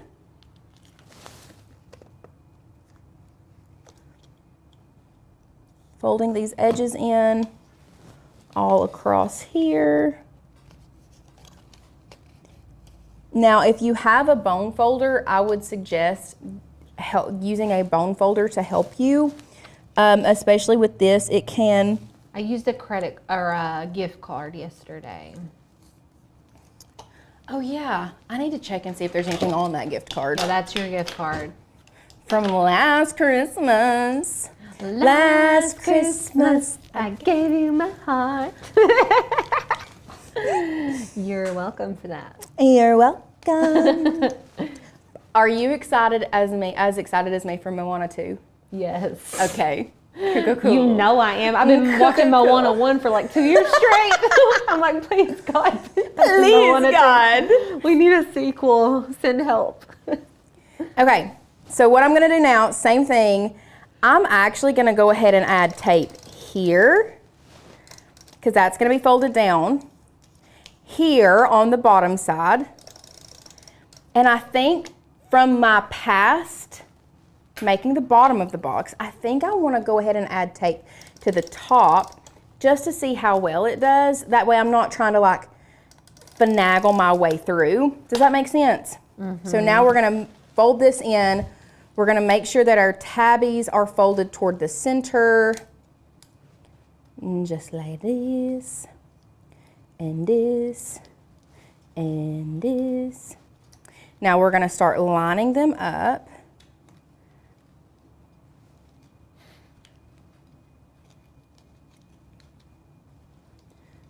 Does anybody have any questions so far? We're talking about how obsessed we are with the song Last Christmas. And Cheryl says she uses the clear removable easy liner from Walmart most of the time for transfer tape. That's a good little hack for you. Mm-hmm. I don't know when the second Moana is coming out. November. This November? Yeah, it's like, I thought. Like this month? I thought it was like around Thanksgiving. Please hold. Moana 2 release date. I just went to the movies recently. What did I see? Beetlejuice. Beetlejuice, yeah. No, and then you and your mom and your sister went to see a scary movie too, as well. Did we? Yeah. Long Legs. Mm-hmm. It was awful. Disappointment. Oh, Tuesday, November 26th, it looks like. Mm-hmm. Oh, I'm going to have to take Rubes. Maybe Georgie too, if she's feeling. No, Georgia is not a movie girl. Ruby, on the other hand, she loves a movie. That girl has sat through a movie her entire life since she was a baby. She is a movie watcher. I love that. Georgia, she could give a crap. She don't even want to watch Miss Rachel. She's like, I don't like you. No, too. thank you. Not really into that. Not really feeling that. So you guys, these projects we're doing all week, nobody's required to create them at all. You are entered to win the giveaways, no matter if you could just comment. You don't have to make the projects. We want you to make them because We want you to, yeah. But I've seen a couple people say like, when do we need to post these? And like, how fast do we have to get them done? You don't have to. You don't have to. Nope. If you want to be entered to win, you just need to leave a comment. Time out. We picked a winner. We just haven't announced it. Okay, so what I'm doing, you can see I put my little pretty little cardstock. I just put some adhesive on the back of it, stuck it in the bottom of my box. Beautiful, I love it. Gorgeous, she's gorgeous. Ribbon. We're using a velvet ribbon from Dollar Tree. Love it. We did cut it in half. This is too thick. Too thick, okay? That good. We've I just didn't been having so realize much it. fun. We've just been Sometimes having it's like fun. we've been doing it forever, but like now, I don't feel like we've been doing this forever. no, this is a fun. This has been fun really ride. fun. I like when we talk about non-craft related things sometimes too. I don't know, some of you guys don't like that, but some of y'all love it. So So I'm just adding my glue first. I meant to tell you guys how I was going to do this. Do you see how it's kind of to the side? You want to keep that velvet in the front. So glue down left or right, it doesn't matter, but you do want to glue it diagonally. You can see here. And we're just going to flip it this way so that we have a loop. We can still see the velvet on the outside. Do y'all see that? Mm-hmm. And now we're just going to plop some glue down on top of this right here. And we're going to put that down there. And now, ouch, that was hot. Very hot. We have our beautiful ornament. Gorgina, Bobina. I love it. I want to see it in the black. I love. We'll have to tuck the tail. I know. Give me a second. I'm gonna have to tuck this tail like that. And look how perfect that fits in there Oh, without resizing. I love it. Look at that. Look at that. Would you just look at Would it? you look at it? So cute. Yes. Let me see. Lauren, tell us about our project we're making today. So the project that we're going to be making today is one that we have pretty much set this up for you. All you have to do is go in there and put the name that you need. And y'all, I think you're going to be super, super impressed with how easy this is and how much this truly is going to elevate. I think these would be, you're talking about gift tags. Oh, I love We have these as ornaments, but those as gift Ooh. tags, That would be money. I'm telling you. That'd be money right there. Absolutely. Ooh. Absolutely. So if you want to up your game, whether you are creating these as ornaments or if you want to make them as stocking tags, gift tags, so many things you can do with that. So if we're ready, you want to go ahead and Let's get started? dive in. Let's go. Hi, hello.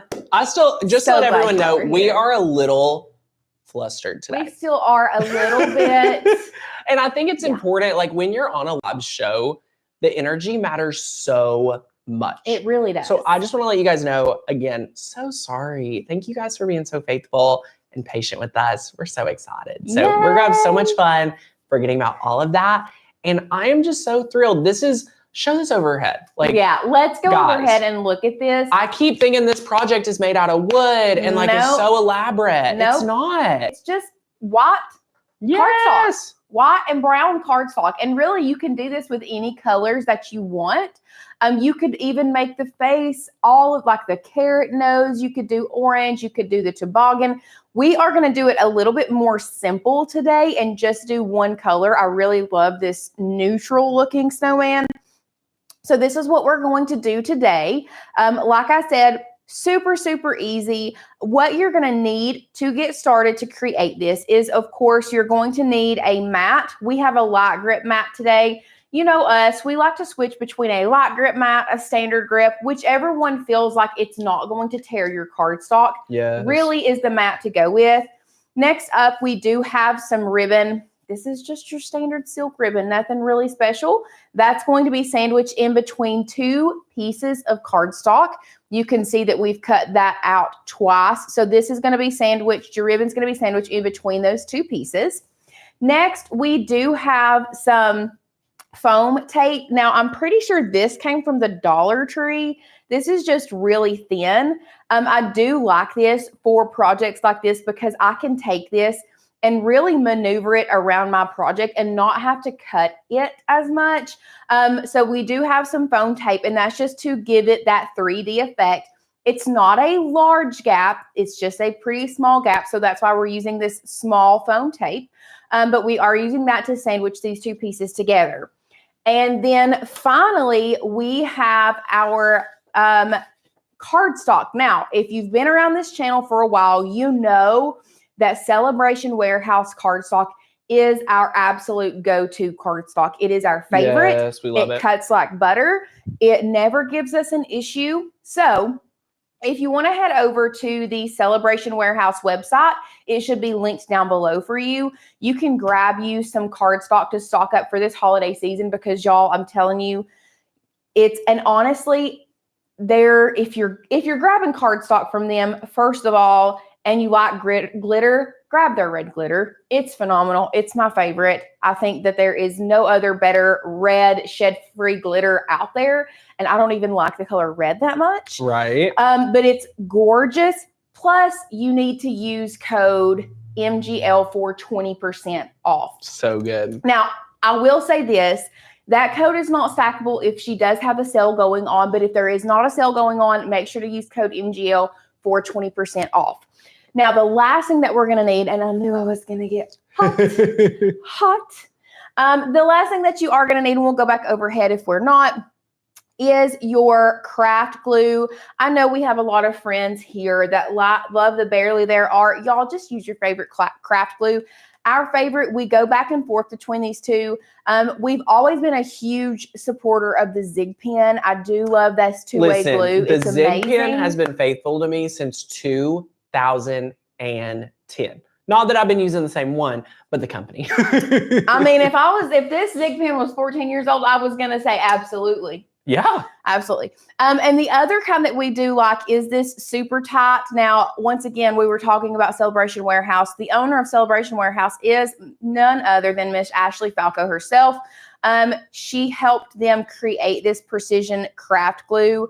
It's really good. It's really good. It even has like a little needle in the lid that goes down into that precision tip so that it doesn't dry it out. So we go back and forth between these two. We really like them for different reasons, but these are two of our favorite craft glues. Okay. Love it. So with all of that being said, guys, that is all of the materials that we're going to need to make our name snowman today. So with that being said, Not much at all. Not much at all. No. I mean, the only other thing that I didn't touch on, I have my hot glue gun on right now just because sometimes it's easier to quickly glue down the ribbon instead of having to wait for the adhesive to dry. Yeah. Just to use a little dollop of hot glue on that ribbon. That's the only other thing that you might need. But as a crafter, I really hope you have a hot glue gun at home. I mean, if you don't have a hot glue gun at home as a crafter, then grab you a SureBonder. So fun. Now, let's go ahead and hop over to the share screen, and we are going to start building this. So we are here in Cricut Design Space, but before we start doing anything, I'm going to hop over to the Makers Gonna Learn website. And if you are looking for this specific file, you are going to be able to find it in the description of this video. But if you are a member and you don't see it, you can always search Snowman Name Ornament. This is the one that we're going to be using today. So what we need to do is we are going to download that. That's going to download in a zip file that we are going to double click to make sure we unzip it. Beautiful. And then we're also going to come back to Makers Gonna Learn because I love to grab all of the elements that I plan on using and go ahead and get those downloaded and ready to go. So I'm not going back and forth between Design Space and the website. So I'm just going to go ahead. The font that we are using today, if you want to make yours just like ours, is Queens from our website. Now, to download that font, you will click this download icon. I love this font just because it is thick. Yep. It's pretty whimsical. Yep. I love it. It's not as blocky. We were going for, and that's the thing with this with this project, if you don't like the font queens, that's perfectly fine. Use your favorite. But use your favorite font, but we want a thick font. We want one that's really thick, like Wren, Whitlock. Those are not going to work. And honestly, I don't know that I wouldn't go with, I wish we had like a thick font section. Annabelle would be a good one. I love it. Annabelle would be good. I mean, Starshine is thick, but like, I don't know that it fits the vibe for this. Mangoes in all caps, that looks pretty thin. You kind of want one that's thick all the way through. So just Cosmos would be a good one in all caps, probably. And you are going to want to find a printed font, not a script font for this. Yes. Okay? Love it. So once we have grabbed our font, I did hit download. I'm going to pop my Finder back into view because to download this so that you can use it in Cricut Design Space, if you weren't aware, you do have to double click that font once you have downloaded it. If you are on a Windows computer, it's going to be found in your character map. If you are on a Mac, it is going to be your font book. So you are going to, either way, you're going to click install font. What that's going to do is it's going to install it on your computer. Now, just because it's on your computer doesn't necessarily... Lauren, I think you're going really fast. So let's just slow down a little bit. Oh. I don't know if we're still energy from the live. I want you to feel really good. Okay. I just want to make sure we're not rushed. No, I don't Everybody feel has rushed. good I was time. just going through it. Love it. Okay. Just want to make sure we're feeling good. No, I'm feeling great. I'm just a little bit hot, but I'm feeling great. Maybe I feel rushed. I don't know about you. Checking in, making sure we're all good. I love it. Okay. This font's a really fun one. Okay. So we've downloaded it on our computer. Now let's go back over to Cricut Design Space, because once you download it on your computer, Cricut doesn't necessarily know that it's there yet. So what you have to do, and there's a good chance that we have Queens downloaded, but let me just double check, because if we don't, I want to show you what this does. Okay, so we don't have Queens downloaded. Perfect, perfect. So you can see here, I have my text box. If I come over here to my font and I go to System and I type in Queens, there is no fonts that are showing up, right? So I know that I've downloaded it on my computer, because when I bring my font book back up, it says Queens and there it is. So what you have to do is you have to allow Cricut and your computer to communicate with each other.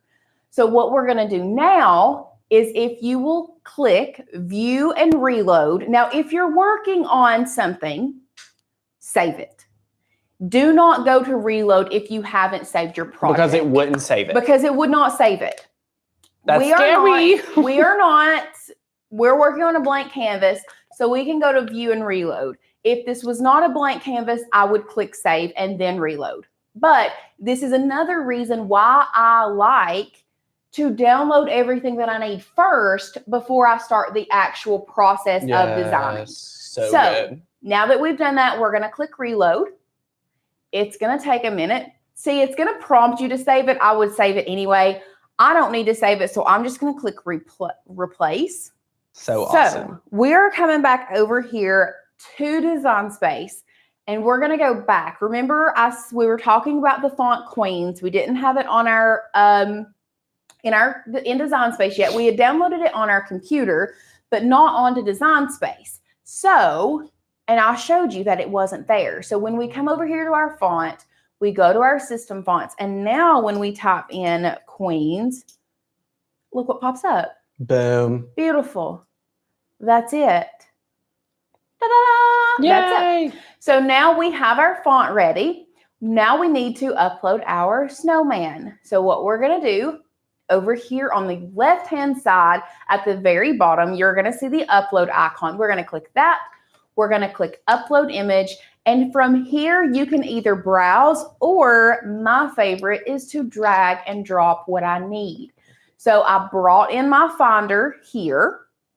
I can now drag and drop that there, and my snowman will be uploaded onto my canvas beautifully. Look how beautiful. Woohoo! So it comes in pre-sized for the size that we have made. If you want to keep it that size, you can. If you want to make it larger or smaller, you can do that as well. But one thing I do want to show you guys is over here on the layers panel, when we click this arrow, we want to look at all of these different layers, right? So we have our basic shape layer here. We have our decorative pieces like the eyes, the nose, the mouth, the scarf, the buttons, all there. And then we have the bottom piece separate. Now, you might be asking, Lauren, why is the bottom piece separate? Well, the reason that we decided to keep the bottom piece separate is that way you had the option to either move this bottom piece up, just like this. Can y'all see it moving? Or down, depending on how tall or how long the name is. Love it. Okay. So if you have a long name so give me Nathaniel. And let's actually do. This is such a fun part of the process. I have a few questions I want to clarify before we dive into. This is the best part of the training, y'all. I don't want you to miss out. Because I wanted to talk about why it is so important that this bottom piece, although still grouped together, is separate from our top piece without having to duplicate, contour, and all of that stuff. We don't want to do that because you can see here, if you have a longer name, Nathaniel is a great one. If I keep it to this size, my N and my L and part of my E are over here, not even with the snowman. So like I can't size it up any further to touch the top and the bottom, which is the key in this project, is that your name touches the top and the bottom. But you can see that when I size that name up, I have lots and lots of letters hanging off the side.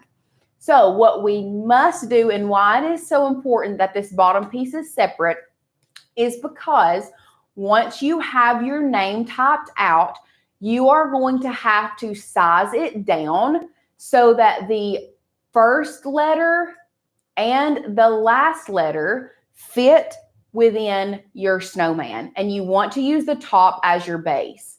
So we'll size this on down, and you're probably going to have to zoom in, and that's fine. I like that you're giving a more complex name. Yes. Like as the example, just so for anyone with a Elizabeth or like just a really, really long name, this will be perfect. Yes. So you want to make sure that and we'll zoom in even more. You can see here, these letters fit within this parameter. So your next step, and what I'm going to do, I'm actually going to bring this one to the front so that we can see here. You can see that all of my letters are barely touching the top, but they are touching. That is extremely important. All of your letters, the tops of all of your letters must touch the top of the snowman. Now, because of this, you're more than likely going to have to do the name in all caps. There is not going to be a way. So let's take this name. Let's duplicate it. Let me actually just retype it out. So if it was all lower cases, yes, it's smaller. We could make it bigger. But look what happens. Let me just hide this for a minute. Look what happens. We have the N. If I get to the N to where the I touches, the T and the H touch, but the A doesn't. Neither does the E or the N. And it just doesn't look right. In other words, it's not the vibe, y'all. It's not the vibe. And plus, it won't logistically work. Logistically, you need all of your letters touching both the top and the bottom. Love it. Yes. So you need your letters touching the top and the bottom, which is why we're doing it in all caps. Now, back to why I was talking about this bottom piece, why it's so important. Now what we can do is we can move this bottom piece up and I can actually make this bottom piece larger if I need to. Smart. And I can get it to touch our name. You can see here, I kind of could use it a little bit larger just to make sure we cover the L. And there you go. Now we're just go weld that right on up. Well, we ain't doing that. I'm glad you said that because that's what we're leaving behind. Weld, we're no longer doing weld. Weld is out of the picture. We don't like weld.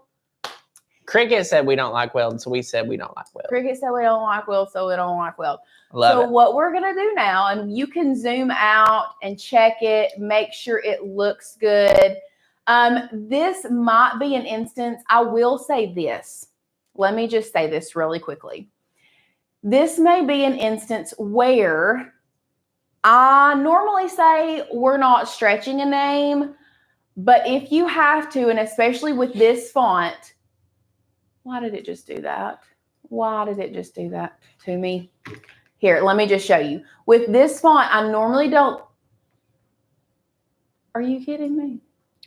Cricut, what are you doing? I wanted to stretch it, but whatever. We don't. I think you would have to. We normally don't. But So, well, have you converted it so it's not a text box? You would need to make it. Yeah, that would be the secret. If you want to stretch it, you've got to turn it. You pretty much have to, like, weld it. We're not doing it. Okay. We're just leaving it like this. If you want to go through the process to stretch this font, I give you permission to stretch it. I'm talking like centimeters. If you want to make it just a little bit taller with this font, I think it would be okay. Most of the time, I'm going to tell you that's a cardinal sin, but this time it's okay. Now, before we go and to our next function, what we're going to do next, our next step, we are going to need to make sure that the bottom, you can see, is touching or behind part of this name, just like the top. Are we all on the same page? Are we good? Love it. Okay. Now what we're going to do, we are going to select our top and our bottom and our name. We are not going to select this part. You see this brown part right here, the eyes, the scarf, we're not selecting it. It would take away our snowman. It would take away the snowman. We are literally just selecting the top and the bottom and the name. Once you have done that, we are going to go to combine and we are going to unite. Now, do you see what just happened? You're probably thinking, oh my gosh, my Lauren, project where did it go? go? Where did it go? Don't worry. That's what I would say. Each right. Where'd it go? Hold on. There. Oh my gosh, There it is. Carol, my son's name's Braden too. It just popped right back. Love All it it. did is that when we united that Nathaniel to the snowman, it put it in the front and it put our cutouts in the back. So you might be thinking, oh, that's all I have to do? Very close, but not quite. One other thing that we really need to do now is once you have done that, you need to duplicate that layer. So we need to duplicate this layer, and that's going to be our back layer. Now, the thing that I love about Unite, and the reason that we are getting rid of weld and just using Unite is because, y'all, if you feel like that these are too close. So, for example, after I've welded this, I'm thinking, man, that Nathaniel's, I mean, I can read it, but like, did I get it too close? Should I redo it? What you can do. Well, listen, Lauren, I'm going to use this, honestly, probably as my gift tag this year. What if I just need to add someone else's name? I'm so glad that you asked. Like, what if I need to change it? I've already cut Nathaniel's out. I want to do something different. You're done with Nathaniel's. You're ready to go to the next one. Now, if you had done weld and then gone out of Cricut Design Space, you can't hit that back button anymore. Right. But let me show you. Let me just show you. Used to, we'll do this. Let's go to save. We'll save our project. Oh, Lauren's project, snowman, tag, save. Okay.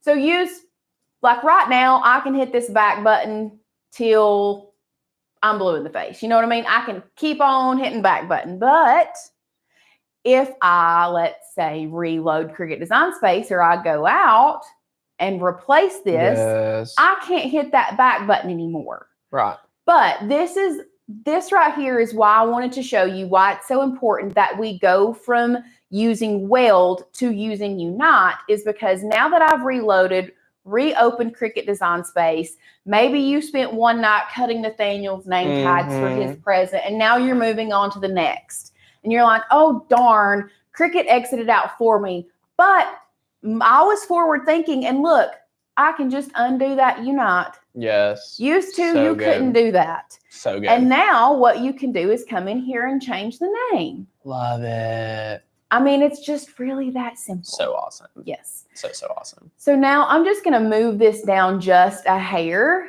You can still see it's still touching. I'm going to come back in here, grab these 3 layers, come back to combine and unite them back. And there we go. We're still touching in lots of different places, but I do feel like that this allows for me to kind of read the name just a little bit better.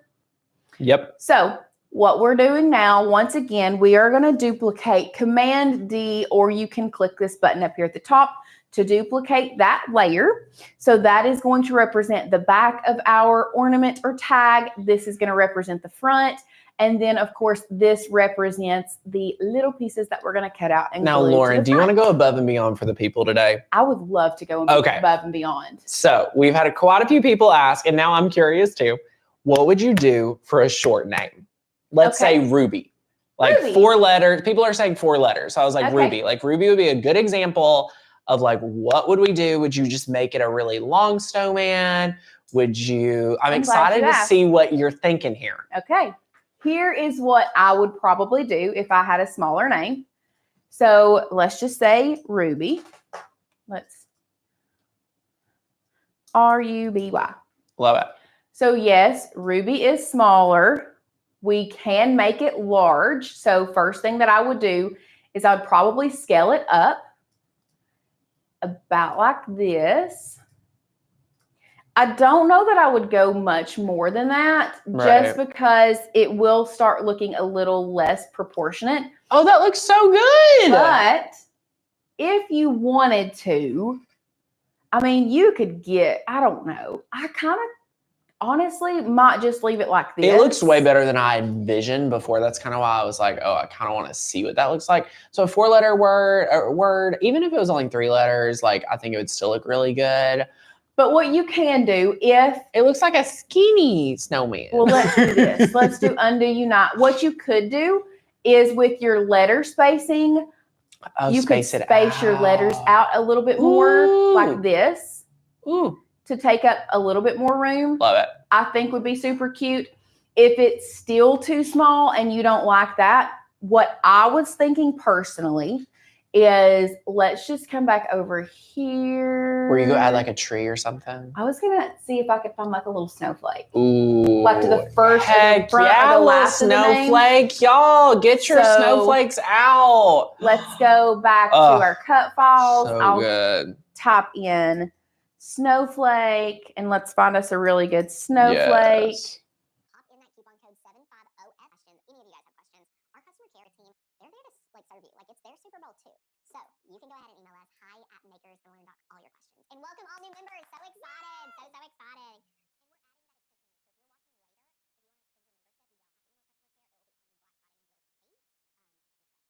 So, yes, Lauren. And then you can size the Ruby down. I could size Ruby down if I wanted to. Or just leave that one snowflake. But I kind of just want to see what this looks like united together. Love it. I mean, love it. So many different things you could do. Okay, so you all have options. You're not eliminated if you have a short name. No. That's what I wanted to just show y'all. Thank you, Lauren, for going. I will say this. And this is just because I do think if I were doing, if it was a short name, let's say we sized it down even more if you wanted to. I still think that if you add, let's say somebody said adding 2 snowflakes, if that's what you want to do, that's great. honestly, I think I would just do. It's Well, gonna think be about it. too The much. Cricut go cut that snowflake, Yeah, and it would be too small. It's just gonna be too much. Yeah. So I think. Oh, it's actually not that great with 2. I thought it would look better. No, with 2, I'll show you when it's united. It doesn't. It looks fine. Here's the thing, Lauren. I don't even know it's a snowflake. I just feel like utilizing your line spacing is going to be the key, in my opinion. Yes. In my humble opinion, I feel like sizing your name up, number 1, that's way too big. Sizing it up, moving this down, see how it still looks very proportionate. You can even make this smaller if you wanted to. Like we could make this name, like you could make the top name fit all of that. And then like really and truly, look right here. This doesn't look bad at all. So good. This is so still, good. I would still even size this down a little bit more. Love it. But Love this it. is why we made the top and bottom separate, because look, even that looks really good. Yeah, I love it. And that's someone asked if we should do brackets. I actually don't love the idea of brackets. I would rather it be open. Brackets. Like it, and just doing like rectangles on the side just to keep it. I don't think that's needed either. So good. Okay, let's get back to Nathaniel because that one we're ready. Great. Playing around with that. I love it, y'all. So good. Okay, I'm just gonna do undo unite. We're just gonna redo Nathaniel. Karen says, I love that one snowflake. So good. If you've already emailed customer service, Ginger, they'll be right back to you. Just give them some time. They'll get right back to you. Yeah, love that one snowflake. One snowflake is so cute. Everyone's saying so good. Yeah, you just want to be careful because that Cricut, we're cutting this in cardstock. So you have to be ready for the Cricut to cut it. So this is the time, this is our Super Bowl. Like we said, be sure to change out your blades, sharpen them up, clean them up, things like that. If you are like, Tanner, I have to get my hands on a trilogy. We have 100 spots available today. So you want to act fast. What you'll want to do is 2 options. If you're not a member, y'all, membership is the best way to craft with me at the highest level. So definitely join the membership to get all the resources, everything. Number 2, if you're already a member, you can grab this for $97. Or if you like free, you can grab any program at their Black Friday price. Maker's Gonna Sublimate, lowest price possible. Make-a-thon, lowest price possible. Maker U bundle. Oh my gosh, 40 advanced level projects at the lowest price possible. Lowest price. Get ready. Okay, so we're ready to start cutting our ornament. Yes, let's do it. Let me make sure. Nope, that's not big enough. We'll just get a new piece. Susan, yay! Join the membership for a year. Susan, we're so excited to craft with you. You're going to make your money's worth just in November alone crafting with us. Yep. Just in November alone, you're going to make the whole value of a year in a month. Like, it's going to be so much fun. Get ready, y'all. We have boot camp coming. And at the end of this live, I'm going to share something super crazy that you're going to want to get ready for this month too. So yeah, I'm not going to tell you what it is, but I'm going to give you more details on what you need to do. So super good. Love it. Love it. Lauren, what size is your ornament this year for this project? I didn't size it. I just went with it. I don't know. It could be extra large, like my little Halloween tag was. I don't know. This one on our table comes to about 5.5 inches. It's a good size, actually. I think this one is a little over 6, so it's fine. Beautiful. Great. Beautiful, beautiful. So we are using our Explorer series machine today, medium cardstock, and we are going to run this through. You all are not going to be able to see the Cricut cut. We're not using gold cardstock, right? No glitter? No. Just regular. Yeah, you could use glitter. That would be fun. Yes, so good. And there it goes. Oh, no. I think I saved it. Oh, no. Our snowman on the backside might just be a little deformed, but maybe not. I don't know. We're rolling with it today. I think I saved it. I think my babysitting helped. I'm not going to lie. So good. So good. It did. No way! Yay! Look at Love that. it. Love it, love it, love it. And look how easy that came, like that cut. Also, if you're not using your little scraper tool to scrape stuff Such a off great- your mat, great. I'm telling you, it's So great. where it's at. Okay, we're gonna, once again, my burnishing tool, but Now, braiders Lauren's not getting a little in crazy. here. I'm offering to go get you another mat. Nope. You already had one scare. Nope. It's good. At this point, she's doing it for, I don't want to say spot, but Risk for fun. it for the biscuit. Oh my gosh, I love Cricut. That's the only reason why I call them out.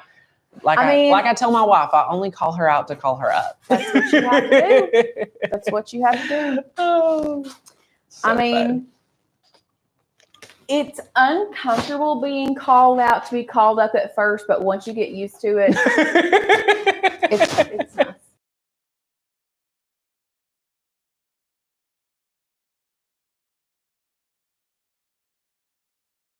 So yay! Love it, love it, love it, love it. So good. So this so part good. right here is what is, and I'm gonna actually, I know you guys are always wanting to move white stuff off of the white.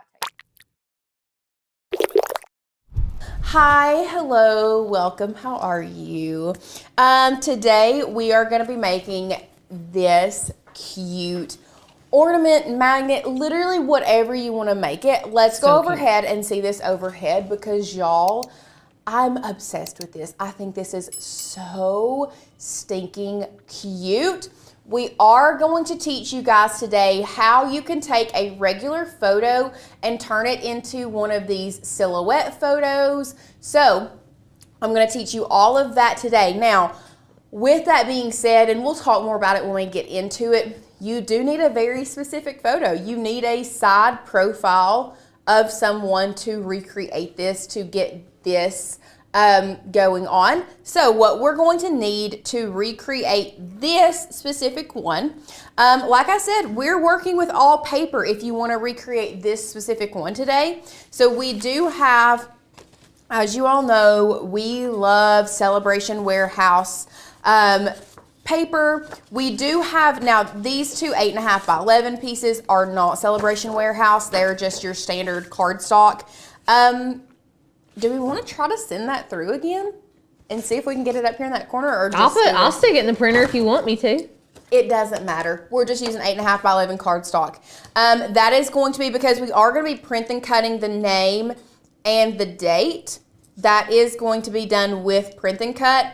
Guys, if you don't have an inkjet printer or you don't have the capabilities to do the print and cut, this can easily be done with HTV if you wanted to. Just cut out the oval and HTV that name onto some cardstock. Also, very sketch easily done. fonts. Also sketch fonts. Yeah. Sketch fonts work as well. So, other than your 8.5 by 11 cardstock, we have some black Celebration Warehouse cardstock, and this is the star of the show right here, this mirrored gold cardstock from Celebration Warehouse. It's just so yummy. I love it. Oh, it's so pretty. Is it? Oh, that wasn't supposed to be pulled into here. The other one should be though. Okay. Well, then I'll need another piece of this. Yeah, I'm gonna give you, because I do not trust the Hobby Lobby foil. No, cardstock. I mean, it'll cut, but like, it's not nearly as good. Yeah. I would So- love to do a head-to-head test, honestly. We should do a head-to-head test. So, with all of that being said, we have our black, we have our gold, we have our print and cut ready cardstock. We do have some foam tape, guys. This is the Dollar Tree foam tape. Very cheap, inexpensive. We love it. Now, I was talking about the different frames that you can purchase that we have done. And Alicia, while you're out there, if you'll run and grab the other silhouette frame, is it on your desk, Sadie? This one? Yeah, go grab that other frame where we did the face with the actual frame so we can show them this one. Okay. So these frames we purchased from Amazon, and you can recreate this using these frames. They are going to be heavier. So it might be, it's just depending on if you are wanting to make a very lightweight ornament. heavy. They're not super heavy, but they are a little bit more heavy. I also brought this Okay. for our print-on-demand peeps. And this is what it looks like if you use the frame. So we have Colton's here, Carson's here. You can see the difference, but you can choose which one you like the best. The link for Celebration Warehouse, if you'll just search Celebration Warehouse cardstock, it should pull up. If there is not a sale going on right now for Celebration Warehouse, you can use code MGL, and that's going to save you 20%. So, little fun fact. Yes. Other than that, what we are going to need is some type of precision craft glue. We'll go overhead. Bless you. Thank you, thank you. Also, all the links are in the description for Celebration Warehouse. Yes, all the links are there. These are the two glues that we have in here right now. I really love this super type. You all have your own favorite craft glue. I know there are so many people in the comments that use different kinds of craft glue. Whichever is your favorite, grab it, but you are going to need a very precision tip for this one, just because this is pretty precise. So you do need a precision tip, okay? Other than that, we do have our mats, and then we have some type of ribbon that you can use to hang your designs. This one we have sandwiched in between the two layers, so you can't really see it from the back. This one we just have glued to the top of the frame. So either way, you are going to need some type of ribbon to secure your little ornament. So, with all of that being said, are we ready to go ahead and start crafting? Let's do it. Let's do it. Okay, so we're gonna hop over to our share screen, and here is our final piece that we are gonna be making today. You can see here we have this is separate from our silhouette, and then also separate from the two sides of the frame. So you do need to have two sides, and I'll show you overhead.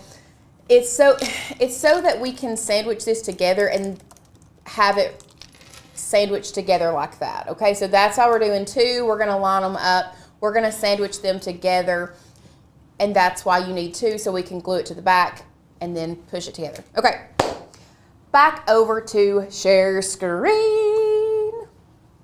So what we're gonna do first is we're going to grab and upload all of the things that we need. So once again, links down below, you can find this frame. If you don't see it, you can hop over to our website, and we were just talking about all of the different frames that we have on Maker's Gonna Learn. So this is one that I saw that I thought might work. Here is another fancy frame. If you want to do that one would work if you're looking for a square. This ornate frame might be one that you want to go for. There's a couple different ones that you can choose from. Some of them are going to work, some of them are not. Let's talk about the ones that are not. For example, these two right here are not going to work. And why they are not going to work is because this bottom piece here and these top and bottom pieces and all of these little filigree pieces inside are not going to be attached together. And for this one to be a solid piece, we do need it attached together. So you do kind of have to be mindful about that and just be aware. We are going to be using, is it Vintage Frame Oval? Yes. Vintage So frame you can oval. type in Vintage Frame Oval, and it will pop right up. Here it is, Vintage Frame Oval. So what we're going to do is we're going to click that arrow pointing down, and we are going to download that. Now the fonts that we are using today, it looks like, give me a minute, Estuary. Nope. That bottom one is not? It's Opulence. Opulence. Yeah. I was trying to get it. We're close. So the fonts that we're using, if you go over to our fonts, first of all, we have some really cute new fonts. By the way, A bunch of new sketch fonts. So Opulence is the first one. So I'm the type of person, I'm not going to type out the full name. Obviously, I'm not going to type out anything and find anything. I thought that's how you spelled opulence. So there's opulent, and then there's opulence. There it is, Opulence. You'll download that. So you'll have to download, double click, and then once you unzip it, you're also going to have to double click and install it on your computer. So make sure you do that if you haven't already. We already have it. Perfect. And then once you have all of your stuff, you also need a picture that is a side profile picture. So let's talk about, and we'll go back to number 1 real quick. Let's talk about the importance of the picture. Because we are doing the side profile view, you really need to make sure that the photo that you take, if you can't find one that has already been taken, make sure that the photo that you take is from the side. This is the view that we are wanting. We don't want full frontal face. We want it from the side.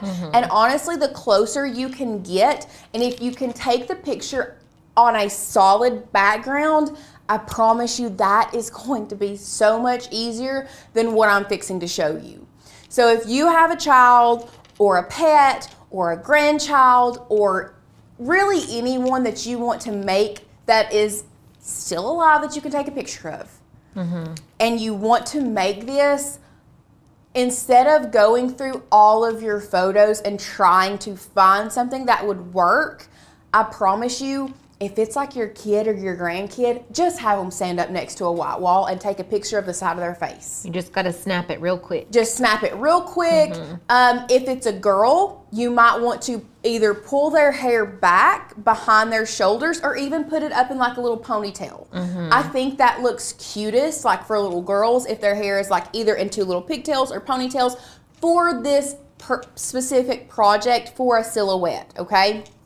So that's just my suggestion, instead of, because it took us, I think what took us the longest was going through our photos to try to find a picture that works. Yeah. So if you can, and you are making this, or maybe you are listing this to sell, you need to have instructions that say, please email a clear side profile view of the person that you want the ornament made out of. Yeah. Okay? So it needs to be a clear side profile view. So we'll go back to our share screen, and we're gonna start the process, and you're really gonna understand why I mean a clear side profile, like next to a blank wall. It doesn't really matter what color it is, just a blank wall with nothing behind it, why it's gonna work so much better. So first thing we're gonna do is we're gonna make sure that we upload all of the images that we need. So for the most part, we really just need this frame right now. So we're going to bring our Finder in. We're going to unzip this vintage frame, drag and drop, and we're going to download that to Design Space, and we're gonna pull it in. Now it is larger than what we need right now, but that is perfectly fine. I just wanted to start building and get all of my pieces in here to start building this ornament. So now that we have our frame, the next thing that we need in is going to be our image of our person that's going in the middle. So let's go back to upload. You're gonna go to upload image. Now this is where I need you all to pay attention, because this is gonna be the most important part of this tutorial. So we do have a photo that we are gonna be using, and you can see here in a minute, it's not really the best photo to use. And we're doing this for a reason. The reason that we are using a photo that's not the best is so we can show you how you can take a hard image, and an image that is hard to clean up, and then still use it. And this is why, because I can't just come in here and click erase background. first of all. Also, did you know that Cricut has updated and now will recognize HEIC files? Yes, because I pulled one in on accident and I was like, wait, it didn't normally do that. I know. I know. helpful. I'm super excited. Yeah. So after we're here, we're going to go to continue. Now, the one thing about the HEIC files is automatic background remover cannot be applied to those. So if you want the automatic background remover, you still have to convert it from an HEIC to like a JPEG, which is not super hard. But if you're planning on manually removing the background, then it's not a problem. So let me show you why it is important to do it on a plain background if you can. So manual manipulation, I can come in here and like click around Carson's head a little bit, but like, do you see how it's just picking up like random things? We want it to get rid. This is why if it was a plain background, I could do one click and get rid of it. Right. I could get rid of it, okay? So what we're having to do is come over here to our manual erase, and we're gonna bump the size all the way up. Now, before we get started, I know that there are going to be lots of people that suggest, well, do it in this, do it in that. Yes, it can be done in Canva. Yes, it can be done in other free design softwares, but we really wanted to stick with Cricut Design Space as much as we could for this project. So that's why we're doing all of this manual manipulation in Cricut Design Space. Can you do it in Canva, and is it easier? Yes and yes. Yep. But it is a Canva Pro feature to remove the background, so we wanted to make sure that everyone had the opportunity to learn how to do this. Okay? So now what we're gonna do is I'm really just gonna come in here and I'm going to start erasing like I've made a line there. So now, and this is the bad part, you're just going to have to really stick with me for this next few minutes, because erasing this type of image in Cricut Design Space can be a little bit tricky, and it might take you a minute, okay? So once again, just bear with me. Just bear with me, and we're just erasing everything except for the silhouette. So I like to kind of break it up into quadrants is the way that I think about it in my head. So I've done the bottom half. Now if I can get my mouse to cooperate, I can manipulate this top half and I can erase it. Sonnet was asking, can you adjust the tolerance and colors and make it easier? Which you can adjust the tolerance. So how you're gonna do that is if you come over here to select and reduce the colors, you can up or you can move. Right now it's unmodified, so our color tolerance being at a 16 is pretty high. So if we move that down to, let's say, a 5 and hit select, we might be able to, is it up or down that the color tolerance? I'd have to like piddle with it. I don't use that feature hardly ever, honestly. I'm curious now, is it up or down with the color tolerance?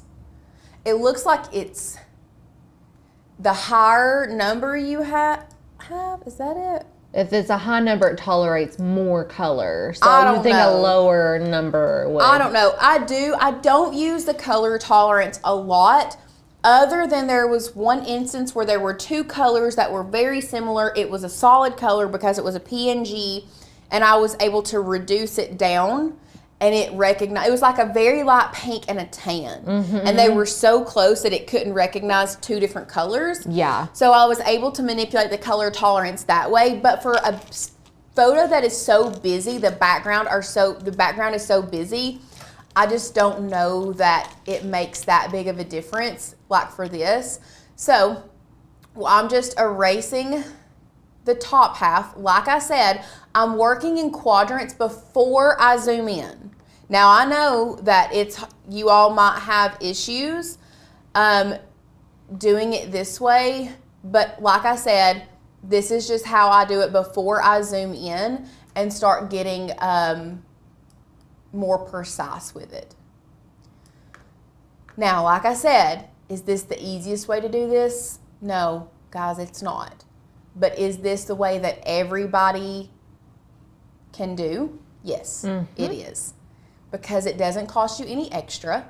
It is free. We can do it in Design Space. Now, before I zoom in and start really manipulating closer here, what I'm going to do is I'm going to make sure I toggle on my preview single layer, because I can see here I've missed a little spot there. I've missed a little spot there that I'm just going to click on. And now I can turn it back on and zoom in. Yes, this would be easier with a touch screen and a pen. 100%. That's how we did it for the first one. Was with an iPad and an Apple Pen, but not everyone has that. So once again, we wanted to make sure that we included everybody today so that everybody would know exactly how to do it. So now what you're going to do is you're just going to move around the silhouette as best as you can, okay? I'm not getting as close. I'm wanting to still kind of leave some room, because I'm going to zoom in even further and really manipulate the rest, okay? Little Carson's face. I know. And just a cute boy. I know. I am going to be quiet because I can't move my mouth and keep my hands steady either. Well, while Lauren is doing that, if you guys have any questions about membership, any of our deals, drop them in the comments. If you've got questions on the tutorial, drop those in the comments. Like we said earlier, we've still got some spots available for our limited edition trilogy series. And y'all, these are so beautiful. Like, I just want you to know, like, I am so jealous of everybody getting these that has a nice craft room. I just feel like they're almost like the books that you put on like your coffee table conversation books, you know, that people just have. So they're really cute.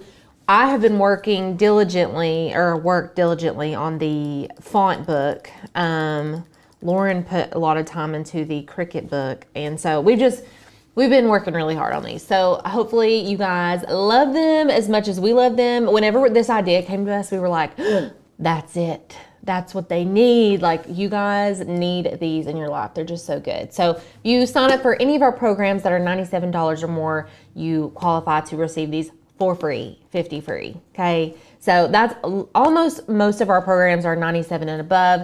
If you're like, I don't even have $97, we also have a to-pay option for some of the programs and courses that we offer. So that is an option for you guys as well, but spots will not be available for much longer. I'm surprised that we have any left today. So make sure you don't have FOMO by Wednesday when Tanner's on his live stream and be like, oh, I wish I would have just done it on Monday during the live stream with Lauren and Alicia. I know. So you do also, one other thing about this, you have to be careful to make sure that you don't have like sharp edges, but like it's also going to be so small that it doesn't matter that much. I mean, it does. And I'll say it's a lot easier to do with the trackpad, like the tracking pad on your laptop, than it is to do with a mouse. Yeah. For me personally, I can't do anything like this with a mouse. It's just not. Yeah, I mean, I'm not going to sit here and lie to you all and tell you that this is easy. No. But the payout, there are easier ways to do this. And I mean, if you all really want me to, like, we can hop over into Canva and we can do it in Canva if we need to. Because like right here, I want to make sure like his little, you can see his lip. See his lip right there. Yeah. And you can undo it. If you guys accidentally erase too much, you can hit the undo button. So it's not like if you do it too much, it's over. Just SOL. Yeah, you don't have to start over. You can just undo it and then redo it.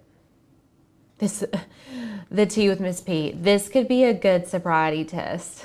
Very much so. That's so funny. Good thing I'm sober.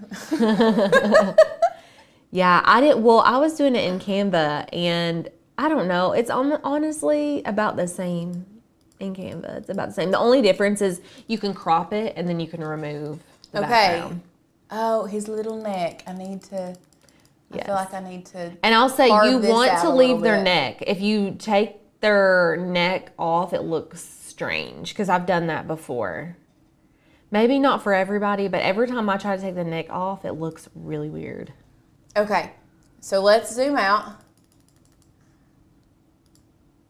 I think that's pretty good. That's pretty good. That's pretty good. I'm going to give it like a 9 out of 10. We'll give it a 9. That's fine. I mean, I'm honestly from This here, it one looks is like a 10 out of 10. Yeah. That's a 9 out of 10. For pressure on a live stream, 10 out of 10. Yeah. Yeah. Okay, so here is how we got to our silhouette. And you can even zoom out some more, make sure we don't have anything else like any other straggler pieces left. It doesn't look like we do. And then from here, what we're gonna do is hit apply and continue. Now, we want this as a single layer. We do not want a flat graphic, although we started as a flat graphic. This is one instance where we may start as a flat graphic, a JPEG, a PNG, whatever, but we want to end up with a single layer. So we're going to choose single layer and then continue. So now we can see what our single layer file, and look, there are some like little stragglers. You can honestly slice it out. And that's what I'm gonna do is I'm just gonna slice that out, or because we're doing it as a single layer, you can contour them out. Yeah, that's So true. we're gonna go to upload. It is going to then upload here in Design Space. You can see it's fairly large. You see those little stragglers that I missed? Y'all, that's okay, because look what we're gonna do. We're gonna come over here to contour. We're just gonna hit hide all contours, and it's gonna keep the face. And there we go. So easy. So easy. So now what we're gonna do is we're gonna start building our ornament. So I'm gonna size this down. Now, yes or no, I have not sized this full ornament. We're gonna build it all first, and then I will size it all together. So we have our little silhouette shrunken down to fit inside the frame. Now what we're gonna do is we're gonna come over here to our shapes, and we're going to grab an oval. Now the ovals, for some reason, this to me is a sideways oval. I don't know why it doesn't come in vertically. Yeah. But either way, we are gonna have to rotate this 90 degrees. And then I'm gonna take this and I'm gonna make sure it fills up this frame. So I'm just gonna size it to make sure it fits inside. And honestly, you may want to size it a little bit larger, just because this is gonna go, we're gonna move this to back. So once we change it to white, you can see here, it is a little bit larger than the inside of the frame. We're gonna be moving that back. And do you see once we move it behind the frame, how it shrinks down, but you can't see it in any of these filigree places? That's going to allow us to have a little bit more wiggle room to add glue. And honestly, get it as big as you feel comfortable without being able to see it on the outside of the frame, because all that's gonna do is give you more room to add glue and make it a lot more secure. Right. That's just my personal opinion, okay? So once we have done that, we are going to grab a text box. We're gonna pull this over here. If you're gonna, let's go here. Also, fun fact, guys, if you didn't know, you can hold down your, on a Mac, it's Control. On a Windows, it's right click. You can right click your image and scroll down to the bottom of this, and it says image info, and it will tell you the fonts that you used, even if you have flattened it. Yes. Fun hack. So Eevee and Opulence are the two that we used for this. So what we're gonna do, we're gonna come back over here where our text box is. We are using a Maker's Gonna Learn font named Eevee, which I'm obsessed with the name Eevee. Yes. If I had a little girl, Evie would definitely be in the running. This is little Carson, so we're just going to type out the name, pull it down here, size it accordingly. I'm gonna duplicate that text box. We're just gonna put 2024, and I'm gonna change the font from Evie to Opulence, because we love pairing a blocky or a serif font with a script font. It just really brings it together. And now all you're gonna do is arrange these. Now, if you wanted to make sure that they were even, we can select both of them, come up here to align. We can center them horizontally. That means they're perfect. We can also select all of them plus the oval. Look, I come over here to my layers panel. I almost said share screen. I'm already on share screen. To my layers panel, okay? So I'm gonna select the oval as well. So I have 2024 Carson. We aligned those center. They look beautiful. I'm going to make sure they are selected again and also select the oval. Come back up here to align, and I want to center them all horizontally. That way I know my name, my year, and my oval are all centered perfectly. And while they are still selected, I am going to make sure that I come over here to this flatten button, because this is going to be a print and cut portion. We're just gonna print it on the printer, cut it out, cut the oval out. So we're going to flatten those three together. You can see it kind of moved it, but guys, don't worry. We can move that back and it looks exactly like it did a while ago. So pretty. So pretty. You could also, and just a thought, like if you duplicate the head and then flattened one of the heads to the printable one, and you could do it like without having the 3D head, or you could use it to line it up. Oh, and for sure. So it would like stack. So what you can do, what Alicia was saying, let's go back, because I want to go through that again so that you all understand what we did. So once again, I actually went back too far. So we've aligned everything. You can also, with the oval and the name, we can align the silhouette as well. So you can come to align, you can center horizontally. You can see there wasn't much movement. What Alicia was saying is she was saying you could flatten if you didn't want to do like a 3D aspect, and we'll go overhead. So this is 3D, meaning that you can see the shadow underneath that silhouette. And honestly, like, I feel like it gives it a lot more character. Yeah, me too. But if you don't want to go through that step, you can flatten the silhouette to this portion and just print it out. Mm-hmm. That's completely up to you. You can flatten and then duplicate and then have a place to line it up. That's also completely up to you. The only thing, if I felt like I was going to flatten it and then add that in, I'm sure it would look the same. Yeah. We can try it. We don't have to. I just thought it would be an option. It would be an option. Yeah. So there's lots of different things that you can do. Today, I'm just going to unselect that and we'll just flatten all of this together. And then once we have done that, I'm going to select everything. And now is when I am going to size my ornament to however large or small that I want. So our original ornament is 4.5 by 6.3 inches. So we'll do this one. We'll scale it down. I think that's a really good size, to be honest. And that's the exact measurements right there. Cute. So once you have sized it, the last thing that you need to do before we go to cut it is select your frame, and we're gonna duplicate our frame. Because like I said, we're gonna sandwich these two layers together. We're gonna put our hanger in between those. So we'll sandwich those two together, glue them together. So that's why we are going to duplicate that frame. So I'm just gonna come over here and I'm going to hide all of my other pieces. And now we are ready to go make this.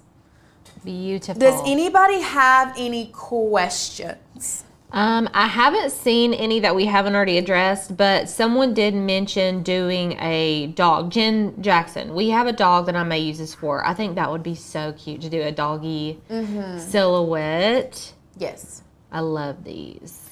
So what we're doing now is I have gone on ahead.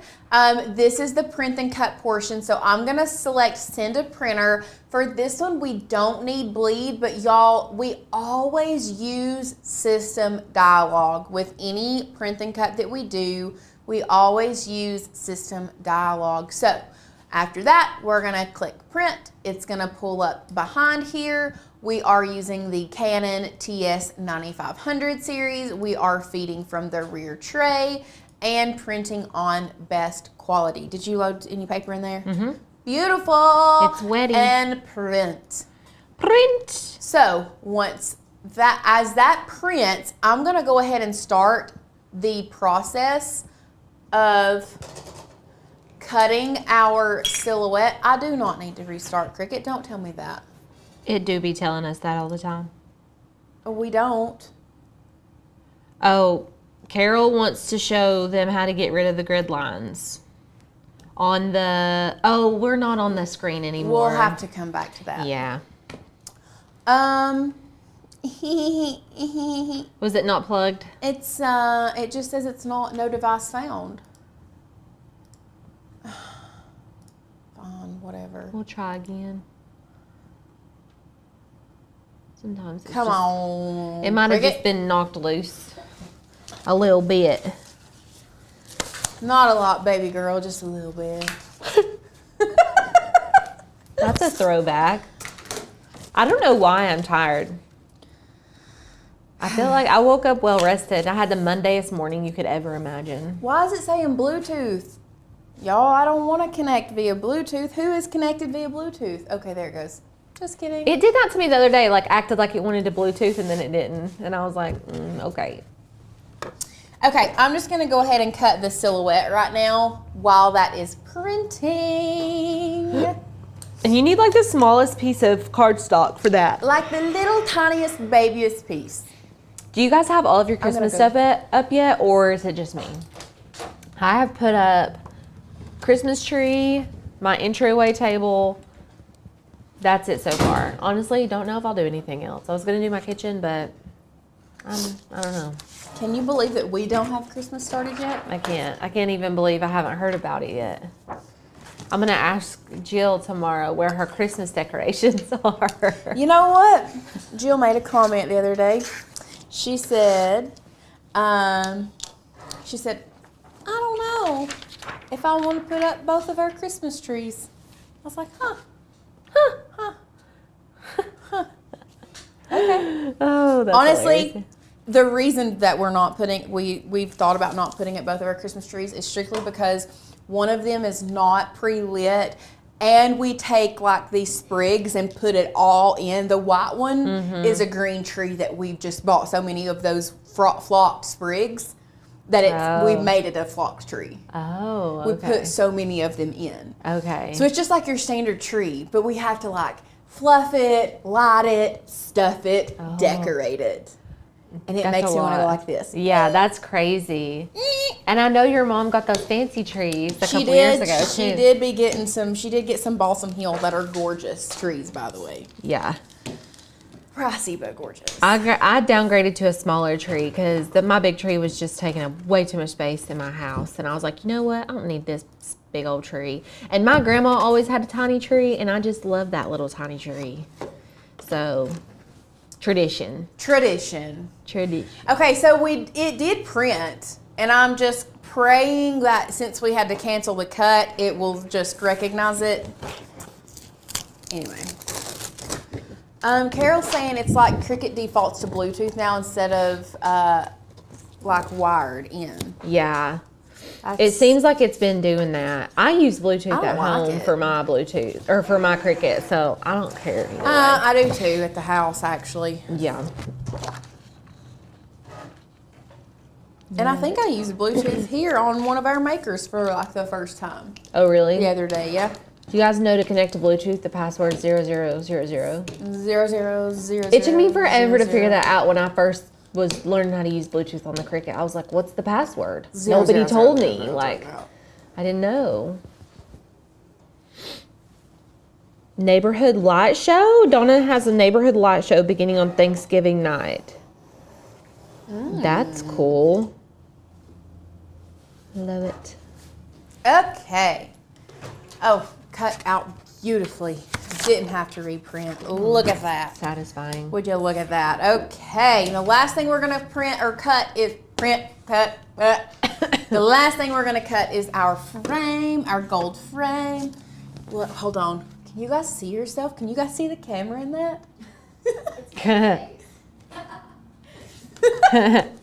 I love it. Okay. So now we're just going to start building. Actually, there's not much building to do except put this down there first. We're just cutting this on medium cardstock. I'm not cutting it on anything special. I mean, we can cut our glitter cardstock on medium cardstock. Yeah. I would assume that the mirror... It's just a good go-to for the Ashley Falco. Yeah. Okay, what's the frames on the desk made of? Can't tell you. They feel 3D printed to me. They feel kind of like plaster to me. Maybe. Like, do you know... They're very dense. Do you know what... I don't know what the material is called. But like... I've had picture frames made of this before. It's not wood. Let me see it again. I don't know. I have no clue what they're made out of. I think that it's 3D But like if I printed broke because of it in this. half, it's going to be white on the inside. Does that make sense? Yes. And it's not glass, but it's not porcelain. I think they're 3D printed because of those scratchies on the back. And that always makes me think, oh, I can just look it up. I was about to say, I'm going to see if it tells me. Let me break one real quick. Because now I'm like, wait, I bet it says what they're made of on the listing. Plaster of Paris, PVC, those are some options. Let's see. Plastic, metal. It's not metal. They're made of resin. Resin? Okay, this is exactly what it says. These mini photo frames are made of resin material, sturdy and easy to clean, with a metal surface and delicate texture. They don't have a... I've got a feeling AI created that description there. I got a feeling. These antique photo frames are decorated with Baroque style carvings. Inside my bones. Do you guys have words that you just like and words that you just dislike? Do you need a spatula? Oh, there you go. Okay, let's hear the words. We've got persistence, rhyme and rhythm, illuminate. Ooh, illuminate's a good word. I'm a firm believer in setting intention, so I do make New Year's resolutions, but I also make a vision board. This will be my third year making vision boards, and Tanner will swear by vision board too. We are vision board believers, okay? So we're actually going to be doing a Canva tutorial on vision boards again this year.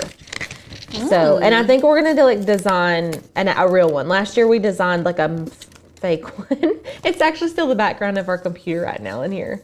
It's got fake people on it. Oh, it is, isn't it? Yeah.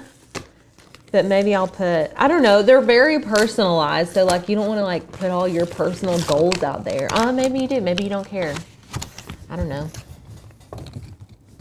Well, maybe this is the year that I start. I don't know. Okay. I was very easily... Plethora, that's a good word. Oh, plethora is a good word. Yes. Yeah. Okay. Whew. That was tricky.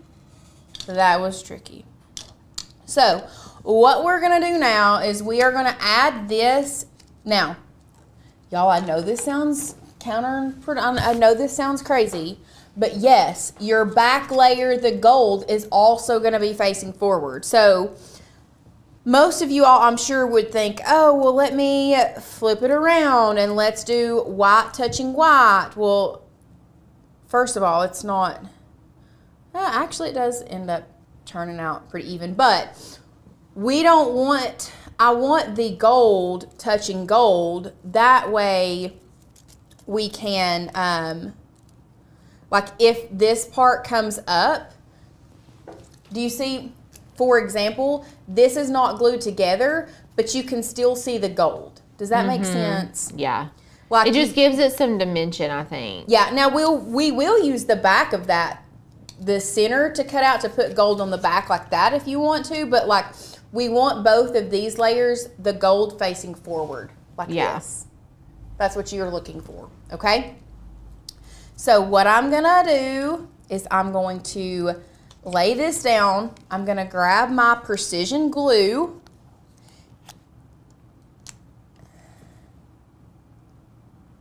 And, oh lordy day, the devil's playing with the church's money. That glue takes a second to get coming out. Well,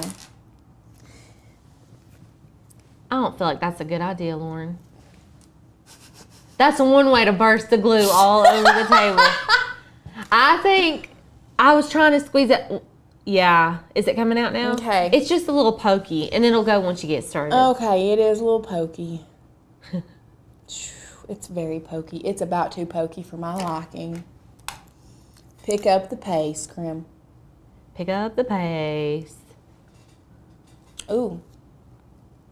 This Eileen's tacky glue is doing really good, coming out perfectly fine. Is it? I don't ever use that glue pen. Oh, I've used it quite a few times. Really? Mm-hmm.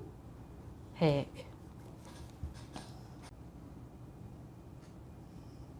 I don't know. Oh, girl. another thing that we were going to do is we were going to sandwich our little thing in between here. Oh, yeah. And I would personally You're looking for a hot glue? suggest it's in a there. hot glue gun Yeah. for this. Samesies. Which we may not have time to let heat up at this point, but you all can you all get the gist. And I'm just going to add a little dollop of glue right there. I think that's a perfect place right there to add that little dollop of glue. We will glue our ribbon down. I just ran my hand through, Hot glue. nope, through the glue that I have over here. And now we're going to line this up like this. And glue this down. Call to Create asked, does it make sense to have MGL and Passive Earners membership? I would say yes. It really does. Yeah, I mean, they definitely go hand in hand. They do go hand in hand. It's just some of our friends are not ready to sell or they don't want to sell. So MGL is the only one that they have. A lot of our people have both. And y'all look. How cute. Little Tootie. That's so cute. That's so cutie patootie. Now I will say, I feel like maybe she didn't. Oh yes, okay. I will say, it did look like when Holly made this, she used foam squares to kind of raise the second layer up. You can if you want to. I don't feel like it makes it look that much different. And actually this one feels a little bit more secure. Can you tell a huge difference? No, nothing crazy, no. So, I mean, you can use foam tape if you wanted more of a 3D effect, or you can just sandwich them both together. And then if you want to, you can add this to the back just to cover up that white. It's completely up to you, whichever your heart desires. Love it. And that's it. All right. Cool beans. It's awesome. So, should we jump let's into jump it? in. Okay. Oh my gosh. I'm so excited to be back. I haven't got to craft with you all in almost, I guess it's been 2 months. Yeah, crazy. Yeah, I thought I was going to have another week with you all before I dipped on out of here, but I didn't. So I'm really happy to be back. Let me show you guys first of all what we're going to be making. These, we'll go overhead so you can get a close up because they're kind of tiny. Y'all, can you even, what? Precious. So there's a snowman and there's a reindeer. These are MGL exclusive files. I mean, this is just too cute. I can't deal with it. What? I mean, I love the little reindeer. I know. I mean, his little nose, arms. his little arms, his belly, the snowman's belly. I mean, know. oh my gosh. I love it. And so much fun. we're going to actually be making the reindeer today. We made a reindeer yesterday, so it couldn't match your little candy holder. Love that. You're not going to need a lot of things. Obviously, you're going to need some cardstock. You guys know we're using Ashley Falco's Celebration Warehouse Shed Proof Glitter. That's a Yeah. mouthful, but this glitter is so good, especially if you're going to be making lots of paper glitter Christmas crafts, because y'all know glitter gets on everything. It does not come off. This glitter is shed proof. I mean, it's not like it ain't coming off. Yeah. And she has gorgeous colors. We have linked these below for you guys. This red is my favorite color of literal all time. Like, I'm obsessed with this color. that. I want to take this to the nail salon and be like, can you just replicate this right here? Because I love That it. is awesome. I've got some brown and some red. Now, if you don't have glitter, just use what you've got. Don't feel obligated to go out and purchase more cardstock. We just want you all to make these things. Yes. Don't feel like you need to get all the exact supplies that we have. Yes. We want to encourage you to use what But you've already got. speaking of supplies, cut files, and deals, we've already Yes. talked about, our Black Friday deals. We've already talked about the cut files we're using and the supplies. Yeah. Did you guys know every single live stream down below in the description, we have all of our Black Friday deals from the Yes. year membership to Make-a-thon to if you're a member and you need to extend your membership, if you need a membership extension, be sure to use the membership extension link that's provided down below. Design, Make, Sell, Makers Go Sublimate, and then you have your cut files and your supplies. So Yeah. we've linked you the cardstock, the cut files, The glue, zig, the everything. It's all linked. So don't Yep. feel overwhelmed to remember. It's all down below. Yeah, you don't need to be taking notes while we're live streaming. We've got it. We got you covered. Exactly. So I've got the glitter. I've got red and brown glitter, antlers, nose, and then this is the brown that I'm using for the body. This is also Ashley Falco paper. So I've got that. I've got just some twine. You can use embroidery floss, whatever you've got laying around. Little leather string would be really cute for this. I've got the two-way glue. This is the Zig brand two-way glue pen. This is like a paint marker. So you just pop that lid off. This Zig two-way glue pen is amazing, especially for paper crafters. You just need to always have this. It's a chisel tip, and it allows a lot of precision. They even have a finer point than this. This is kind of like a bigger tip, but these are just so handy for paper crafting. I've got a black pen. I'm going to show you all a little hack for this today. A brayer. I love using a brayer when I'm working with paper crafts. I even love it when I'm just working in general rather than a squeegee. I just love the brayer. I can grab it all the time.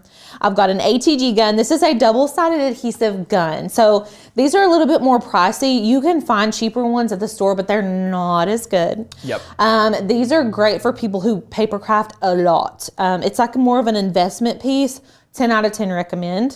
You'll hear us talk about that nonstop. And this is another item that we use a lot. It's the Lynn Lilly cordless glue gun. It has a 2-minute, like you can take it off for 2 minutes before you have to put it back on. That doesn't sound long, but it really is. Yes. And it's a precision tip. So this is great for small projects like this. Cause like a classic glue gun is gonna be like more of a bigger tip. And other than your Cricut, you're gonna need a stylus, like a scoring stylus. Now you can use a scoring wheel for this. Let's go overhead so you guys can see this. This is the scoring stylus. I like to use this one because like if you've got a Maker 3, you're gonna have that adaptive tool where you can use a scoring wheel, but then you have to change it back to your fine point blade and like do all that. It's nice to have the scoring stylus because I can just like put my stylus in over here and then my fine point blade lives in the other clamp and like it's just gonna do it all at one time. So love, love, love the stylus for this. And you're obviously gonna need a Cricut. I didn't grab my standard grip mat, but I'm sure we've got like 15 laying here. Now, I'm actually gonna use this light grip mat because it's newer. You can use a well-loved standard grip mat as well. You don't wanna use anything super sticky whenever you're working with paper because it'll tear. Like you would not wanna use a strong grip mat with cardstock. So light grip is our go-to for that. And then we can pop on over to the share screen and I'm gonna show you all where to find these cut files. So you're gonna need the files to actually make this ornament. Maker's Gonna Learn is the place to get those cut files. If you're new here, this is going to give you a firsthand look at what we offer when you become a member. So I've just taken you all to like the home page, and you can see already we have so many different options of places to go. So you can see right here, we're already logged in, so all this is popping up. But once you log in, you can go to your dashboard, and this is like your hub for everything that you need. So if you're like, where do I find cut files? Where do I find my fonts? Courses, classes, everything's over here. Even the Facebook group that we have is inside of this dashboard, and you can get everywhere you need to be from here. So the first thing that we're going to want to do is look for that cut file. I'm just going to go ahead and select cut files, and then we can search whatever we want. So we have categories. Look how many categories we've got. So many. I mean, we have what, like 15,000 files now? Yeah. There's a lot. There's a lot. We were releasing like a ton there for months and months and months in a row, but we're always releasing new files and fonts every single month. And we release exclusive ones sometimes for specific crafts that we make, which is really nice. Yes. So today you're going to have two options. The snowman is hard to see because the background is white on white, but these are also little circles that will cut out like this reindeer. But we're just going to download the reindeer. I'm going to use him today. So you're just going to select this little download bubble. It's going to pop up to the top. Sometimes it'll go to the bottom. And if you don't see it at all, you can go to your Finder and go to your downloads, or just search for reindeer/accordion ornament. And we're going to open that up. And then you can see right here, I have a .svg file. Excuse me. So there's my file. What I'm going to do is keep this open. Let's go to Design Space. Okay, is everybody with me? We're about to start the Design Space process. I'm sorry, my throat. Yesterday I was doing this. No worries. This weather. I know. Okay, so I've got Design Space opened. Now, we already downloaded the image to our computer, but we have to put it into Design Space in order to use it. So what you're gonna do, if you're just on a blank canvas, you're gonna go to Upload. Maybe. Upload, there we go. There we go. We're gonna select Upload Image again, and it's gonna bring you to this page. Now, you can click Browse. That is not the way that I like to do it. You can click Browse and like go searching for it. What I like to do is pull this screen up that was behind it, so you can move this around if you need to. I'm gonna pull this screen up and just click and drag that into Design Space, and you can see our cut image is right here, and we're gonna go ahead and upload that, but you're gonna have to add it to your canvas. So we're gonna select it from our Uploads page. You can see it pops right here, and then you're gonna add that to the canvas. Any questions? Looks good. And the beauty of doing, a file just like this with an SVG is you're going to see that like all the colors are organized for the proper layer.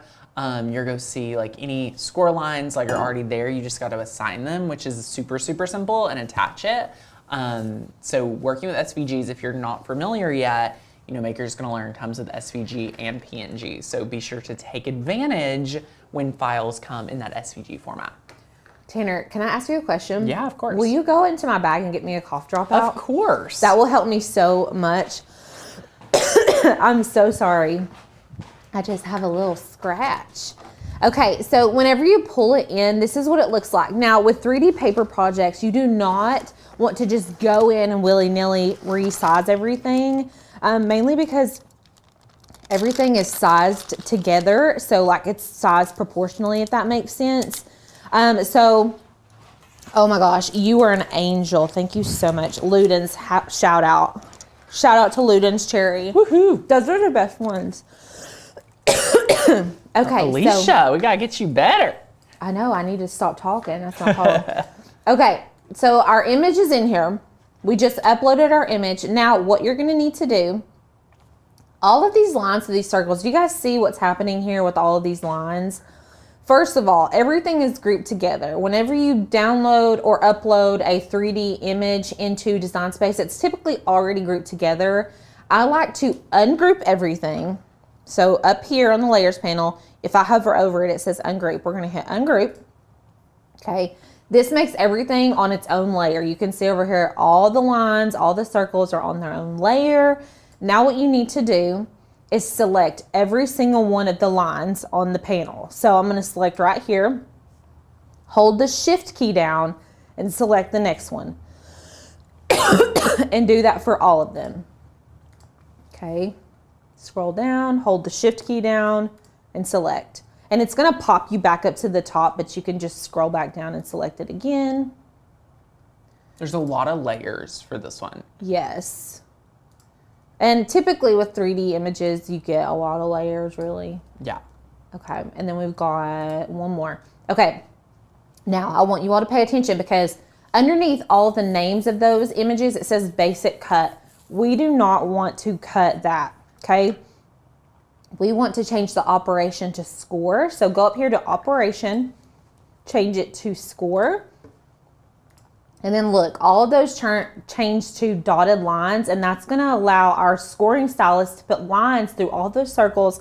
And so we're gonna be able to bend our paper rather than it like slicing right through our paper. Does that make sense? Yes. Okay. I am so sorry. Okay.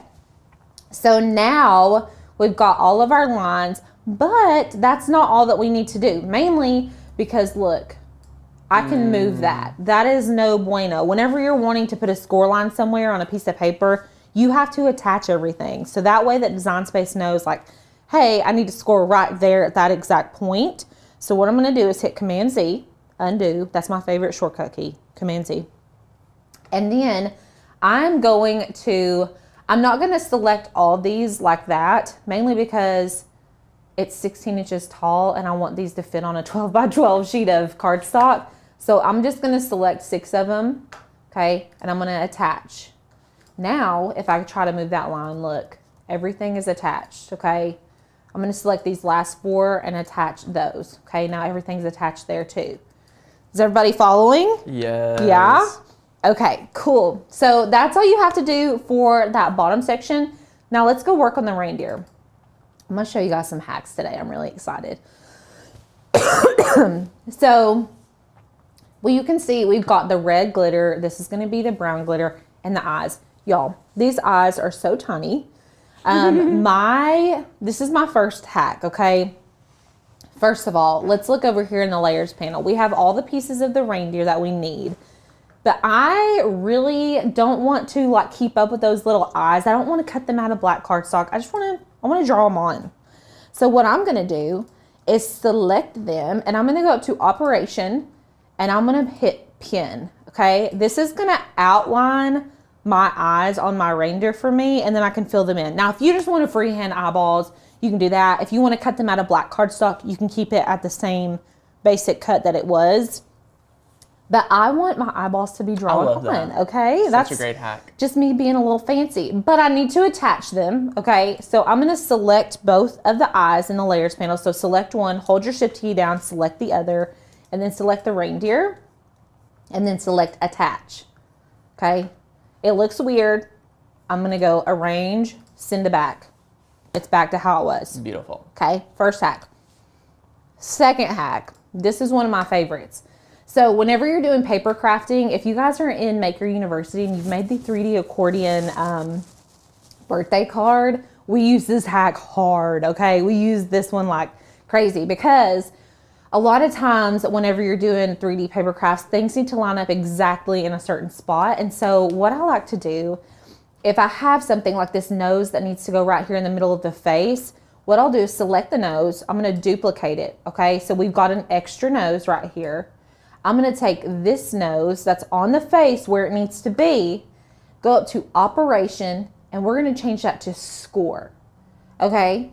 So what that means is our score pin is gonna outline that circle. We're gonna know exactly where to place our nose whenever it comes out. Now for a project this simple, maybe not that necessary, but I do want you all to know that if you're doing something a little bit more intricate, this is gonna be really nice for you all to line things up exactly where they need to go. And then I'm going to attach the nosy, that little scored nose, to this little attachment here. So hold down the shift key, okay? We're gonna attach it all together. I'm just gonna send it to back so you have a good visual. And y'all, that's it. Wow. That's it. Now, how it is right now, it's going to come out a little bit bigger than this ornament. These have been shrunken down, I'm assuming, to fit more onto a piece of 12 by 12 cardstock. But let's go to the Make It page and see what it looks like. Does anybody have questions? People are just loving the hacks. Megan saying Alicia coming in strong with all the hacky hacks. Hacky hacks, So yay. good. I love it. Okay, let's look and see what's going on here. Holy moly. Why are those so spaced out? Maybe because they're like attached together. I know, but I didn't think they had that much space. So Yeah. like right now, everything, I need to fix that. I don't want everything so spaced out because I don't want to waste a bunch of cardstock. So I'm going to cancel my cut. Just hit cancel. And let me zoom out a little bit. There's a pretty big gap here. So what I'm going to do, I'm going to detach these. Okay. So right now, the lines and the score, or the circles and the score lines are not connected to each other. What I'm gonna do is select some. I'm gonna scooch them Yeah, bring 'em really real close. Yeah. Make sure you're selecting the score line and the circle. Let's just bump these all up really close to each other. I'm gonna detach these. Oh, they're already detached, maybe. Okay, and we're just going to bump these up right next to one another. There we go. This is kind of a hack too, I mean. Yeah. So see how much space was there? We don't need all that, that's unnecessary. Oh, Oh, did you turn it off? nope. It said my battery died. Stop it. Stop it. Let me find you There's another a charger mouse. right here. Let me find you another mouse. Okay. Do you guys have any questions so far? I feel like this is pretty simple, but there's lots of like little things I've been teaching you all. So I just want to know if you have any questions. Everyone's loving the hacks. Hold on. There's a question behind that Amy's asking. Matte on glitter paper. It's partially covered. Give us 1 second. I hope you guys are going to be recreating these. I would love, y'all, the snowman is so cute. You can even do, like, this one has a blue hat, but you could do, like, a black hat or whatever. You could even add, like, a little scarf on it. Okay, the mouse is working. Okay, we're back in business, everybody. Woohoo! Yeah. Okay, so what I was doing is just putting all these together really close, just like so. And then what I'm gonna do is select all of them again and hit attach, okay? And then let's go to Make It. Now we're gonna select on matte, confirm. But now, let's see if it'll let us change. Nope. Okay. So it's really wide, and so it's wanting us to use a 12 by 24 inch mat, which I don't really want to do that. So what I'm going to do is detach a couple of these. And y'all, you don't have to be this particular. You really don't. I'm just trying to make it work for us here. Okay. So we're just going to attach those four together and then these together. And then we're going to go to Make It. Okay, this is better. We've got two sheets now, but I only have this. I only brought this one sheet in here, but we can always run out and get another one. So we're on a 12 by 12 inch mat. Now, what I do like to do as well to kind of consolidate how many mats are being cut, you can see on this mat, we're only using this corner. And then for like the antlers, we're only using that tiny corner, and as well for the nose. Like, I just feel that's so unnecessary to cut on 3 different times. So what I like to do is go to the antlers. We're going to select them both, go to the 3 dots and hit Move Object. I'm going to move these onto this mat. Okay. And I'll explain further here in just a second what you need to do. But I'm going to put the nose on this mat as well. So select it, hit the 3 dots, move the object, and put it on this mat. I'm going to put this up in, we can put it down here in the corner even. So now we're going to select continue. Okay, so we're only going to be cutting for 2 mats, which is really Love nice. that. Yeah, and we'll start with this first one. We are going to be using medium cardstock for this. And it's telling me to load my scoring stylus and my fine point blade, which I already have in. Okay. Oh no. Oh, it is. Okay. Yay. It's set to explore the Explorer. I was Yeah. like, is it connected? Okay. Yeah. Now I need to put it on our mat. And Amy, we use the light grip mat with the glitter cardstock and it works great. So that's what the mat we're using today. So you'll get to see it in use. Yeah. So hopefully it goes really well. Yes. Sadie, there's like a dialogue box on top of the comment section. Yeah, it's permanent for now. Okay. That's Sadie is fine. out of a mouse because you're using the mouse right now. I was wondering where you with that mouse from. Yeah. That's funny. Yeah. Okay. Why is it being weird about? Maybe it's just me. Okay. We're going to go ahead and load this in. All right. We've got our scoring stylus in as well as our fine point blade. So now, since it has to score first, it's going to stop after it scores and tell you to change out that, scoring pin. stylus to the pin. So that'll be really neat. Yes, I love it. Okay. And then it's going to tell us to hit go. And here we go. Here we go. Maybe it's going to score first. Love it. And it's sometimes really hard to see whenever you, if you haven't used the scoring stylus before, it can be hard to see. The scoring wheel does, in my opinion, show up better. But I just like the point of having the scoring stylus and not having to worry about switching it out. Yeah, with the clamp B. With the clamp B, yeah. So, and this is just a fine point black pen. I'm going to pop that in. Design Space is prompting me to do this. Sadie, can you show them the share screen if you haven't? So it's telling me to load that into clamp A and then hit the go button again. So it's not actually going to cut first. It's going to score, draw, and then cut. Yeah, and it always cuts last. And so we are going to hit play there. Okay, it's drawing our little reindeer eyes. And now it's going to cut. Okay. Love it.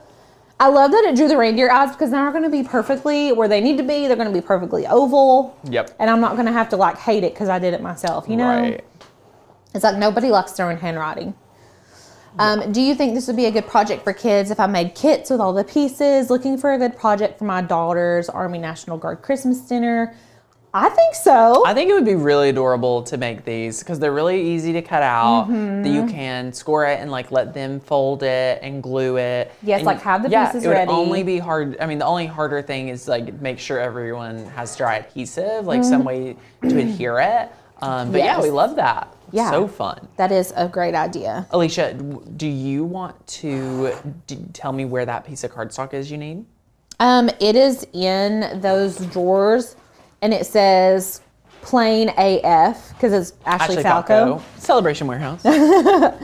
Okay, so look, can you guys see our little reindeer guy? His eyes are drawn on. I love it. So now I just need to pop all these pieces off. So, we like to go with gravity when we're working with paper projects because we don't want to bend our cardstock. Whenever you fold it like this, it just helps prevent bending and warping. And so all of these little circles, and I don't wish that you guys could see that. Can you tell that there's a score line, Sadie? Okay, so they all have that line, and all you're gonna need to do is just bend it right along that line. Now you can use a bone folder, which we don't have in here, but I like to use just a squeegee. And we're going to flatten that out. And I'm gonna do this on all of these, okay? Just like so. So we're just folding it. Ooh, look at me. We're folding them like little tacos. They look like little taco shells. That's perfect. Yay, I think that's actually perfect amount. Literally, I was like, you either can use that or this. No. Whichever one you want. That's what we're down to here. That will be perfectly fine. Thank you. Love it. Okay, and so we're just gonna keep on folding. And here in a second, I'm gonna show you all how to lay out that other mat because we've got more paper now. Strange question. Is there templates in Design Space for the Cricut insert cards? Yes, they do have Cricut insert card templates and things like that, to my knowledge. We also have them at Makers Gonna Learn too, if you want to do that style of card. We have kind of a whole collection of those. Yeah, and they're very cute. Okay, keep your stuff together. I keep little piles when I do paper crafts. And I want to show you guys the size difference right now because I did not resize. So this is going to be quite a bit bigger than this one, which is fine. And then now let's go back to the share screen. Okay, so up here, we need a 6x6 piece of, Tanner, this is perfect. No way. It's perfect. Love that. Okay, we need a 6x6 piece of cardstock. So I'm just gonna cut out a 6x6 piece just with scissors. It doesn't have to be perfect or anything. I'm just gonna kind of trim this up because we are gonna be using different colors of cardstock on the same mat. If you've never done this before, it's super easy. Basically, you're just gonna follow what's on your share screen. So share screen has my 4 circles in the top left corner. So I've put my brown in the top left corner, okay? Now I need to put my antlers in the bottom left corner and I'm gonna be using brown glitter for this. Okay, so I can just cut a little square. Make sure it's big enough. Okay. Love it. So it needs This to is be- one of my favorite hacks, and one of my friends back in the day of the Cricut expression line, my friend Megan Elizabeth had a line of cardstock that had the perfect like 9 squares or so on a 12 by 12 sheet of cardstock. It was really fascinating because I don't know if you remember, Alicia, but back then you had to move the blade right to where you wanted to cut it. Oh, I didn't know that. So, oh my so gosh. literally it was all a mechanism. So you would put in a cartridge, you would set the size you wanted that layer, like that Okay. design Okay. on the side, and like the level of like pressure, because Right. like for cardstock, then you would select like I want that image on the pen pad, and it would read the cartridge. But you would move the blade around to be like, oh, I want to cut it there, like just like you're doing right here manually. Okay. You know, you used to do it one layer at a time. I love that. Yeah, That's so crazy, fun. crazy times. It's come a long way. yes. Okay, so I'm gonna cut this on medium cardstock. We do have glitter cardstock on here, but I've cut this Ashley Falco glitter cardstock with the medium cardstock cut setting and it's been fine. So I do still need to put that scoring stylus back in because we did have the pin in there. So I'm gonna pop that back in and then we can go ahead and load our mat. Did you guys get to get a good look at this mat overhead? This is what it's looking like. So Love it. Circles, antlers, big red nose. Okay, let's go ahead and load it in. And then it's gonna score first, cut, and then we'll put everything together. Any questions that you guys have about like the layout of that or anything like that? I can't see the most recent questions, so I'm sure Tanner will tell me Yeah, if there of are any. course. Okay, let's hit go. Karen was thinking this would be adorable on a large size mini tree, if you know the size I mean. Yes, I Yes, think it that would be really would. cool. Really, really cool. It I would love be. these projects. I think they're going to be super fun just for everyone to do with the kids or just anybody. They'll be super, super fun. Absolutely. So I've got my hot glue gun on here. I do have my 2-way zig glue pen as well as my ATG gun. Now, there's different benefits to all of these. So like this ATG is great because it dries right away. I mean, it's not ever wet. It's just a double-sided adhesive. But then there's stuff like this that kind of takes a little bit longer to dry, but it's a little bit easier to maneuver. And then obviously there's hot glue. It dries pretty quickly, but there's a lot more precision with the hot glue gun. So I like to have a little bit of everything when I'm working on paper crafts. That way I can just grab what I need and kind of start working. So let's make sure, okay, this did good. And the light brown cardstock, is it glitter, Kathy asked? The light brown is not. It's just a regular basic brown. Brown, yeah. It's like the craft paper color. Yes. Okay, so we've got our little antlers. Let me pop these off. Look, they're so cute. And like I said before, pull it this way. That way we're not actually bending any of this paper where we don't want it to bend. Yeah. Okay, and then we need our little nosy, our little red nose. Okie dokie. Oh, that one didn't cut great right there. I'm just gonna trim it up. Little scissors would probably be better for this, but YOLO. So one of our friends just asked about the Joy card inserts. What I'm going to do for you is just link you the whole collection at makersgonnalearn.com, so you can just check it out. We have quite a few, you know, card templates, whether it be, you know, whichever one you want to do. So yeah, you just use the exact size that is provided. I'm just gonna fold all my little tacos up. I'm gonna fold all of these and put them to the side. We're gonna do the face first, mainly because if we don't, you're gonna have to be trying to glue this on and it's gonna be like wobbly and like wonky. So I'm gonna do this face first, starting with these eyeballs and our pen. I'm just gonna fill this in. We're just gonna color in his little eyes. How cute. Adorable. Oh my gosh. I love these little oval eyes.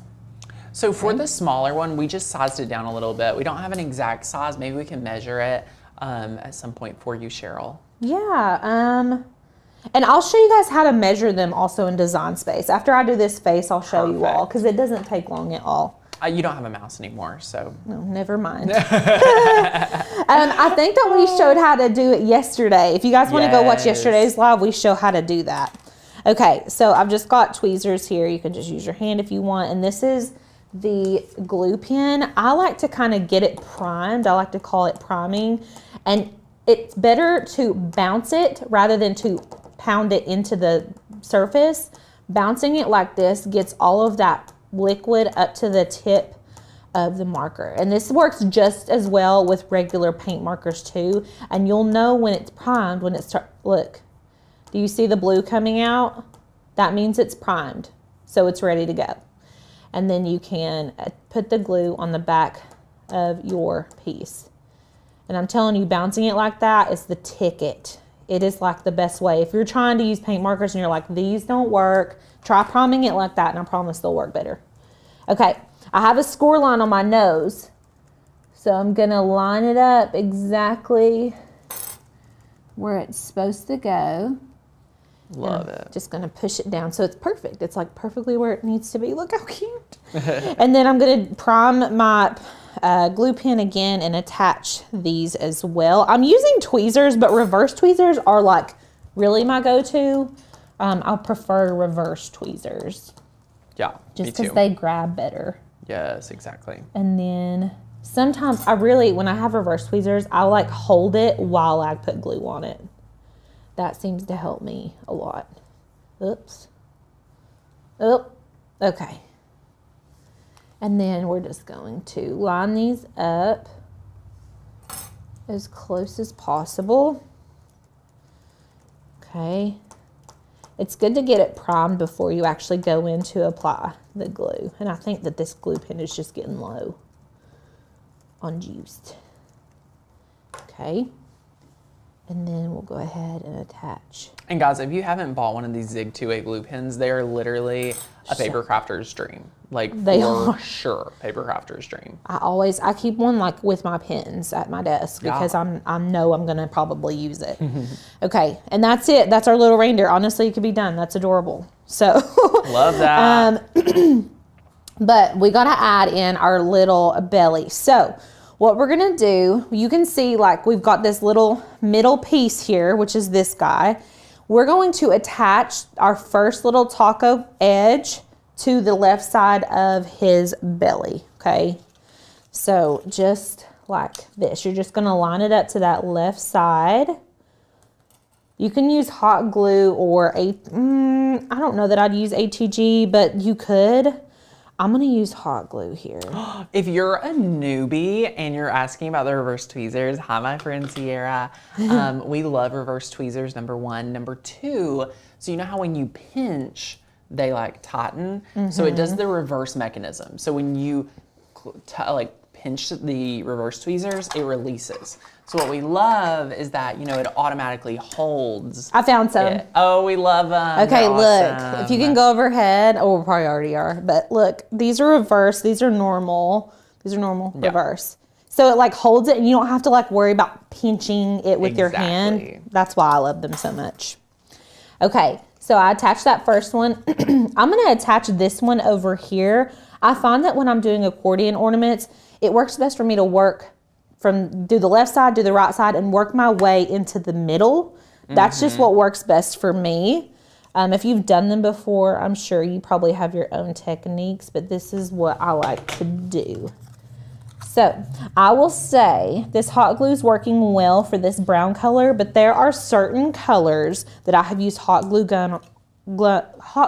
on where the hotness of the glue actually alters the color of the cardstock. So just be leery, like if you need to test it out first before you just go and using hot glue. Because if it doesn't work, you can use an ATG gun.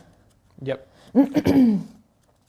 Okay, and now I'm going to attach another one. We're literally just building this up. He looks so fun. Isn't he so cute? Yes, Alicia is a poster child for Ludens. Hardly coughed since you popped the cough drop. Love it. I am. Oh, I needed time. I was struggling. love it. So Sam says, why didn't you take one circle, attach the score line, then duplicate it? If you don't attach, won't it automatically lay out with the best paper? So Sam, our file already had all the circles required. And the reason we set those files up that way is for, you know, the common person may not be watching the show or may not be watching the episode and the video to learn how to build it. So we provide you everything you need to make the project just within the actual file so that nobody is having to guess how many that they should do and have to, you know, think about that. Like then you would, if you had one, you'd be like, I can't do just one. Like, do I need 8 or do I need 20? Right. So we give you exact amounts. And that's one thing just to be aware of, like with our company or anyone else, like they should have it to where for the most part, you could build this without any instructions. Right. Okay, So so fun. let me tell you guys exactly how many I attached because I wasn't counting, but I think it was 5. Let's see. So we did 1, 2, 3, 4. There's 5 circles here. Okay. And then we've got 1, 2, 3, 4, 5. So there'll be 5 on the front and then you're going to flip it over and that's going to kind of lay flat for now, but we're just going to repeat the same process over here on the back side.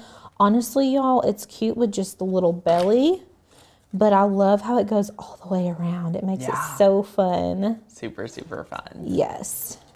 Okay, beautiful. This is such an easy little thing to put together and so like, not mundane, but like just simple. Like it's so fun to do crafts like this because you don't have to like think really hard. You can just kind of put them together and craft your little heart out. Grab you some hot cocoa. Aw, so fun. Y'all, I made a Christmas craft at home while I was on maternity leave. I made flocked velvet ornaments for my Christmas tree. They're brown. They're so fun. I didn't know that crafting flock was a thing. Oh, yeah. Did you? Yeah. Oh my gosh. I'm a crafter. I'm a professional crafter. I should know that. Yeah. So I like saw a TikTok tutorial and I was like, I had been wanting to make these velvet ornaments. And she was like, you can buy crafting flock on Etsy. And I was like, excuse me, what? Because I saw another tutorial and they were like, use hot cocoa if you're making brown. And I was like, I don't want to use hot cocoa. Like I want to use real stuff. I want to make real velvet ornaments. So I got this brown crafting flock off Etsy and like, so fun. You're like next level now. Trey made them with me, my husband. I was like, you have to craft with me because I've been home by myself and I need something to do. Okay, so there's that, but I want to put a little hole in the top.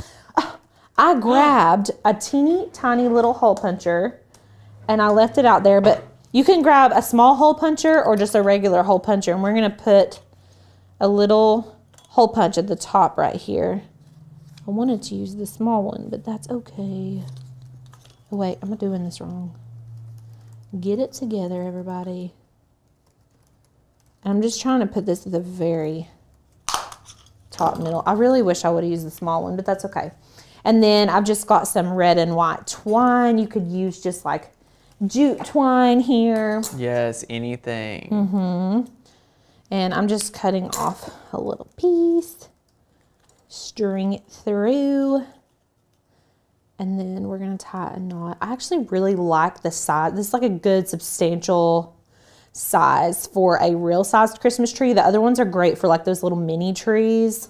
We put a Christmas tree in Ruby's room this year. We did last year too, but this year she's been calling it her frozen tree because it has disco balls, teal ornaments, and snowflakes, so it looks like Frozen. I love that. Okay, that's Look at it. your little, oh my gosh. Isn't it Alicia, precious? It looks so good. I love it. I love it too. How it. incredible. He's a little chunky guy. I like this size a lot. For He's a bigger like tree. 7. Yeah, for a bigger tree, this is the perfect size. Absolutely. And you could just scale down the whole file. Yeah. To make it even smaller or more intricate or, you know, Yeah, and tinier. just make sure if you guys do want to make the smaller ones, grab the entire image, like the circles and the reindeer, and scale it down together. Don't try to just scale the reindeer down. Yeah. Everything will be off. You have to always, when you're doing always. 3D paper projects, scale it together so it's Yes. proportional. And I would size it.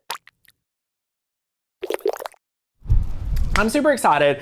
This is our with a twist. I'm gonna bring it over to the Cricut camera just so you guys can see it.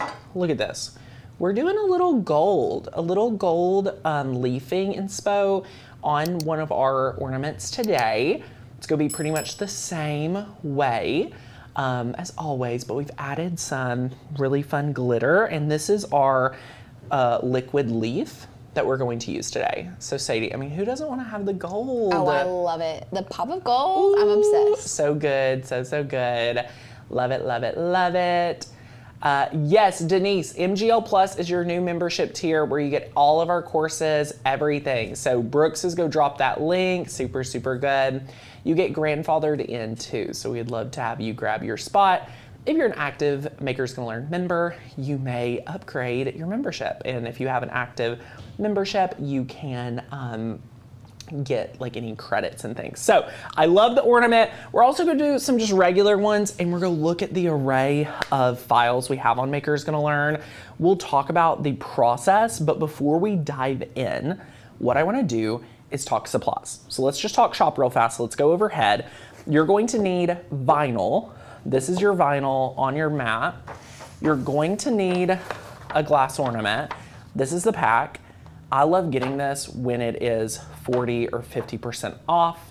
Super, super awesome. $8, I mean $2 an ornament. Then you get another 50% off. It's beautiful. Here's the showstopper, the pipettes. This is the secret. This is the secret. And dun, dun, dun, dun, Maker's Magic. Shout out to Evan and the Scorch Marker team for inventing the top-notch glue. This is the one material I didn't know I needed until he sent it to me. They have it in gloss, they have it in matte. This is the secret showstopper for glitter ornaments. So you have to have this on hand. Don't even try to do this with a floor cleaner. I used to use polyacrylic.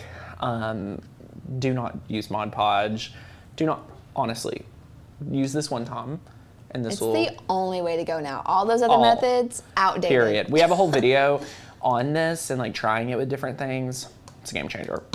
Now, after that, you will need your gold leafing if you want to do our twist, and a paintbrush.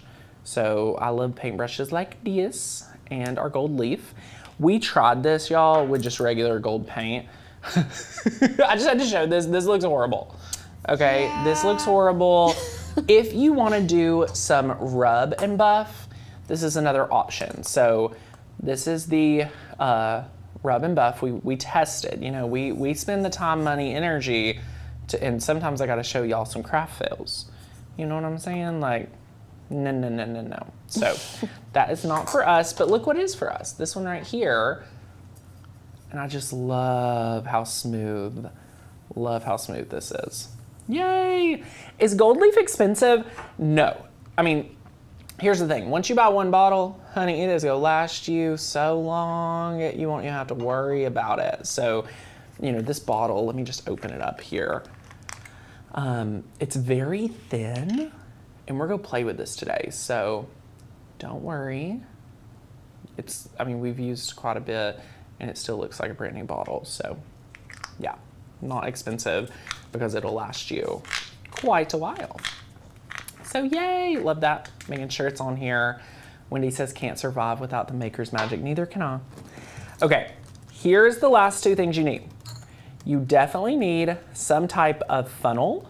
If you don't have a funnel, every year I usually make one with paper. The team upgraded me to a real funnel today. It can get glitter stuck in here, so I just don't usually use this. I've linked all the supplies down below for you, so feel free to check those out. Super fun. I would love a silver leaf. Here are some of our glitter colors today. Guys, let me know. So beautiful. I love that green. The green, it's called It's Island poppin'. Vibes, but it's like really a Christmassy green. It's giving like emerald green. I love it. I think one of ours, Sadie, we should make today is kind of making our own little blend. Like what Oh, if we like yeah. mix like a little white and green together, That'd be or so maybe a fun. white and blue, kind of see what we could do. So that'll be super fun. We have some other colors. Ooh, this could be really fun. And yeah, so super, super good. All right, that's all you need. Not many materials whatsoever, okay? Not many materials at all. Super easy. What I did want to show y'all, should we show them some Maker U sneak peeks before we dive in? We Okay, have to. so if you join MGL Plus, you will be getting a ticket to our advanced course, Maker University Junior Year. Oh yeah. You'll get access to freshman year, instant access to sophomore year, instant access. But if you're an MGL Plus member, you'll be getting to do junior year live with us this August. So I have a few projects that are like showstoppers that I have to show you. We're trying out some new material in Maker University, but we also have some like advanced level projects. So one of which is this amazing, amazing waterfall. Like you guys are going to die over. It is so cool. I literally want to make one of these for every single person I know. Every single It's person so needs one fun. of these. You can see this one. You can see this one that's kind of like text, like when you aren't around, I talk about how great you are. Oh, Is look that at not that. the cutest So thing? cute. I love it. And then this project was not it because look, you do it singles, but look at this. You could turn it into a birthday card. Oh yeah. And then look, you It can just do takes the it to same the next thing. level. You can take it to the next level, which is super, super fun. So we just absolutely adore how this works. So, you know, whichever way you want, you could, you know, have the pull on the card. And we're walking you through the secrets to this project. So this is one we're teaching at junior year. Another one that I just, y'all aren't ready. Y'all aren't ready. I just taught this morning, and we're building this project. Gift tags, It is beautiful. one of my favorites. So cool. One of my absolute favorites. I'm obsessed with this. I teach you how to do faux stitching. Guys, we built this entire tag. One maker's gonna learn font, 3 pieces of cardstock, basic shapes with Cricut. In literally minutes. Minutes. So easy. So and you can good. batch these like crazy. Yes. So the faux stitching, the glitter, or the foil, oh my gosh, like buckle up. Lauren McCoy is teaching some amazing wire art. Y'all aren't even ready to see all of this wire art. Hold on one second. She's teaching all of breaking it, this. y'all. I'm breaking it. But I'm trying to hold it sideways. So anyway, it's better, much better standing. We love that. Do y'all want to see the one project that I cannot believe that you guys are go crazy over? You're gonna go absolutely crazy over this card. It looks like a normal card. Dude. It looks like a normal Just card. wait until you open it. Are you guys ready for this? Just wait. Let's go overhead. So look, beautiful, beautiful, beautiful. You're getting the entire done for you file. So Stunning. you just bring it in. We do everything else for you. And then boom, Whoa. whoa, boom. It's a pop-up card. Yay. Honestly, forget the Hallmark cards. Look at that. Forget Hallmark, That is so DIY, and this is not $20. no. This is like just a couple bucks. Just a couple Crazy. bucks. I will say this is like very technique heavy. Every single Maker University project we create, we go deep in a technique or a part of design space. So what you'll notice is as you go through Maker University with us in August, you will see that every project either is a hands-on technique we're mastering or a on and it, you know, really practice some advanced skills that we may not normally get to practice. So it's super, super fun. We're really excited. So I have a few sneak peeks. Don't tell Lauren I did that.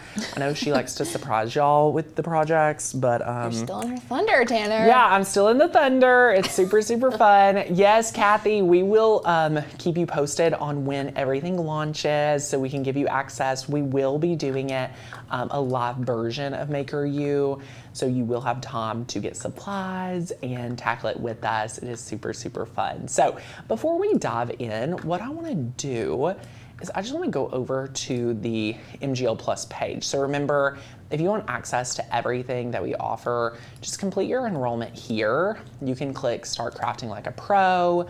You can go yearly when you use the coupon code EPIC. You can see all the mailed to you goodies. You're getting our design certification this like end of fall. It will come out, or you can just toggle it and go monthly. So instead of $67 a month, you can go $47. Instead of $7.97 a year, it's $4.97. So you'll use that coupon code EPIC to get that $300 worth of savings, and then you'll be grandfathered in, so your price will not increase. But look at everything you get access to. I mean, it's amazing. So, anywho, we can head over to the Maker's Gonna Learn cut file area. Sadie, here's what I'm thinking. First I need to sign in to the website. Why is there no auto sign-ins? Hello? Hello? Crafting to do. Come we have on. crafting. Get me signed in. I need to have auto sign in. Does anyone else, like, if the page can't, like, sign them in, if it can't sign me in for myself, I can't use it. Forget about it. That's me. All of my passwords are in a password vault. So we're going to cut files. And when you're a Maker's Gonna Learn member, you have access to thousands of files, okay? So we're gonna go to Christmas. It will take a while to load if you try to do view all. Oh my goodness, that would take forever. It would take forever. So I just wanna find Christmas, and we're gonna just view 30 at a time. You can sort them in a couple ways. You can sort by most popular, newest, or alphabetical. I'm kind of curious what's most popular. So let's go over here and see what's most popular, because let's face it, we gotta craft some of this out. So it'll be super, super fun. We are really, really excited for that. And oh my gosh, do you all want to know a secret? This file, Walking in Winter Wonderland, was one of the first ever Maker's Gonna Learn files. Stop. It's an OG. It's an OG! I love it. Please use it. It's like one of my most favorites. It's Oh, adorable. Come Let Us Adore Him is one of my first files we ever invented. I love it. I love it. I used to spend, I don't get to work on the art purchasing side, but I used to spend hours a month with our designer, kind of directing the files, like every single file, and we only released 30 a month. So it was really easy my goodness. to pour so much time into that. So it was super fun. So I love this one because it's already circular, but this one's very detailed. And we're gonna cut it really small. Yeah. So you wanna be mindful when you're picking. The snowflakes are also one of our first files. This one is one of our first files. Oh my gosh. Most likely to do all the shopping on Christmas Eve, LOL. That's hilarious. Oh my gosh, I love this one. We're gonna do Walking in Winter Wonderland because I'm already thinking mixing some of these blues. So I'm gonna download that. I love this circle letters. I think I may just pull out just the Merry Christmas letters. Yeah, and like you could totally do that. Yeah, we're gonna do that. Let's see here. Oh my gosh, I love some of these print and cuts for the nativity, the snowman ornament name, things like that. So Super, super, cute. super good. Let's go Of to course, page you've got the 2. classic red truck. Okay, that red truck, I've made so many signs, trays over the years. Oh my gosh. Is it so Christmas if fun. there's not a red truck? I know. Guys, let me know in the chat which files you love to put on glitter ornaments. I think it's super important. Deck the palms. Oh my Stop gosh, we love it. You need that for your beach house. Yes. I'm so excited. Our new management company, they put a Christmas tree in every home. Stop at Christmas. it. I know. It's crazy. I wonder how they're gonna decorate it. I know. need to We're gonna have to see send it. them some decor. Oh yeah. Sleep in heavenly peace. I love the van with the Christmas tree. The van. That is so cute. I need that for my house. I'm looking for Yes. retro vibes. Love it. So cute. Love it, love it, love it. If you're having sound issues, refresh your page, like leave the live, come back. For some reason, I think YouTube's been having that issue. And we'll monitor the audio. Oh, Merry Christmas, you filled the animal. That one's so fun. That's so cute. Don't get your tinsel in a tangle. These are so fun. Super, super, super, super good. Names on my ornament are my go-to. Okay, awesome. So we have one of those as a sample. Okay, so we have, let's look. We've got 2 really good files. So we're just go unzip the circle Christmas. So let me just go up here to my downloads.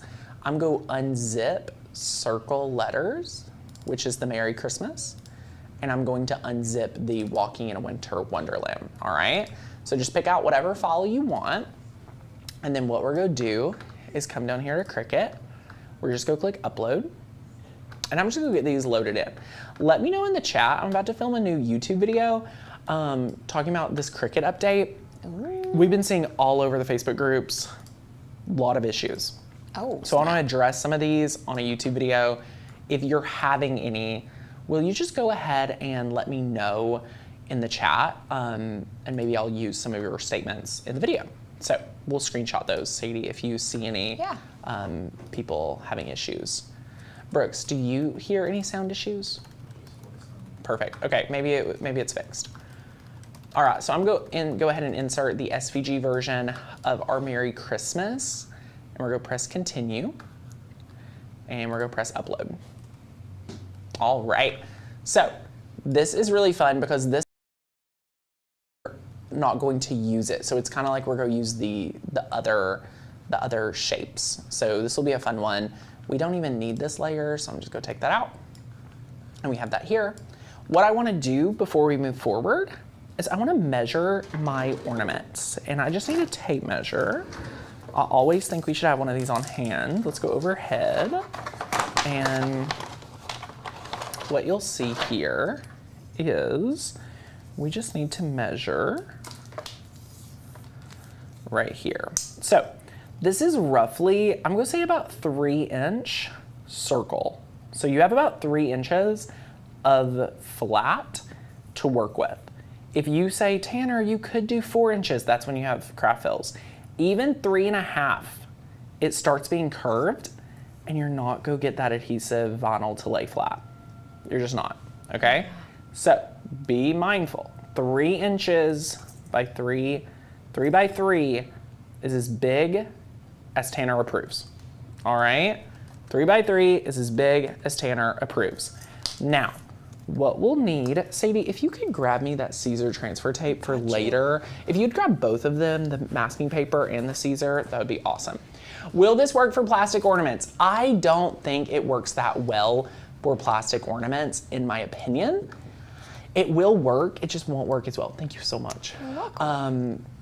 What I would recommend is doing, you know, I would go ahead and do glass, personally, if you can. It should work with plastic, I just don't think it'll be as shimmery and things like that. So, what we're gonna do is we're gonna size both of these to 3 by 3. So let me just type in 3, and it'll resize it. And then this one, I'll size to 3 and then size up just a hair. Beautiful. Perfect. I'm gonna zoom in. Now notice, let's just look at this one. It's go cut out my letters. I'm just not using the red part. I will only use the white cutouts, all right? So it's a very interesting differ, which I'll walk you guys through how to do that. So super, super good. And yes, you should wipe down with alcohol. Rubbing alcohol is phenomenal. And then for Walking in a Winter Wonderland, I am just going to turn off the secondary layer. So I have this beautiful, simplistic, the glitter is the kind of the showstopper here. So that's perfect. So we'll click Make It. We'll save that project. Glitter or glitter. Beautiful. Oh, I just wish the measurement tool was back when I could input the size manually to size the image. I feel like sliding to get the size. So Victoria, you can still use the manual tool, just like I did, which is perfect. I'm going to cut both of these on the same mat. So I'm just gonna click these 3 dots. We're gonna move to mat 1 and scoot it over. Fun little hack, huh? And then once you're happy there, press continue. We're gonna connect our machine via Bluetooth, I believe, or it's a direct wire, not sure. It's taking a little second. And then what we're gonna do is we're gonna select just premium vinyl, and we're connecting via Bluetooth. Super, super fun. And y'all, we're about to glitter. Oh yeah. Sadie, are there any questions? Not so far. Everyone's just chilling. Amazing. So we're going to measure the mat. I'm using premium vinyl. And then it's loaded in. We'll press the flashing button. And then y'all, we are going to open up one of our ornaments. Oops. And y'all, we're going to get started, okay? This is when it starts getting fun. This is where it starts getting fun. So yes, love it, love it, love it. Love it, love it, love it. So good. Yes, Julie, you can always do the same color, but I like to share with y'all the secrets in case you didn't like me. So fun. Yay. Okay, so we need to decide, while I'm about to start applying the amazing, amazing Maker's Magic, we've got to pick our colors, which here's what I'm thinking. I'm wanting to do probably a red one and a blue one. Okay. What do we think? What do we think? Okay. I think it's gonna be these two. I think You're this is mixing for those two together? No, no. I was about to say, that's gonna start giving No. 4th of July vibes. I was like, Oh gosh. These are not being mixed together. We're making 2. What I am wondering though, should we mix one with some white? I'm think only we worried about should. the off-white vinyl. maybe you could just put a little white. I think the white would look best with the blue. Yeah, okay, we'll do, So pretty. we'll blend these two together, and then we're just gonna do a poppin' red. Okay. Period. Okay. Period, period. So, I'm getting glitter everywhere. Now, if you all have not heard the term, glitter is the STD of crafting. Once you are told that, you will never be able to think of it any better or any different. Now, Maker's Magic is very translucent. It is very thin in a good way. So, I'm just gonna take my pipette, my little pipette, I'm gonna get it full of Maker's Magic.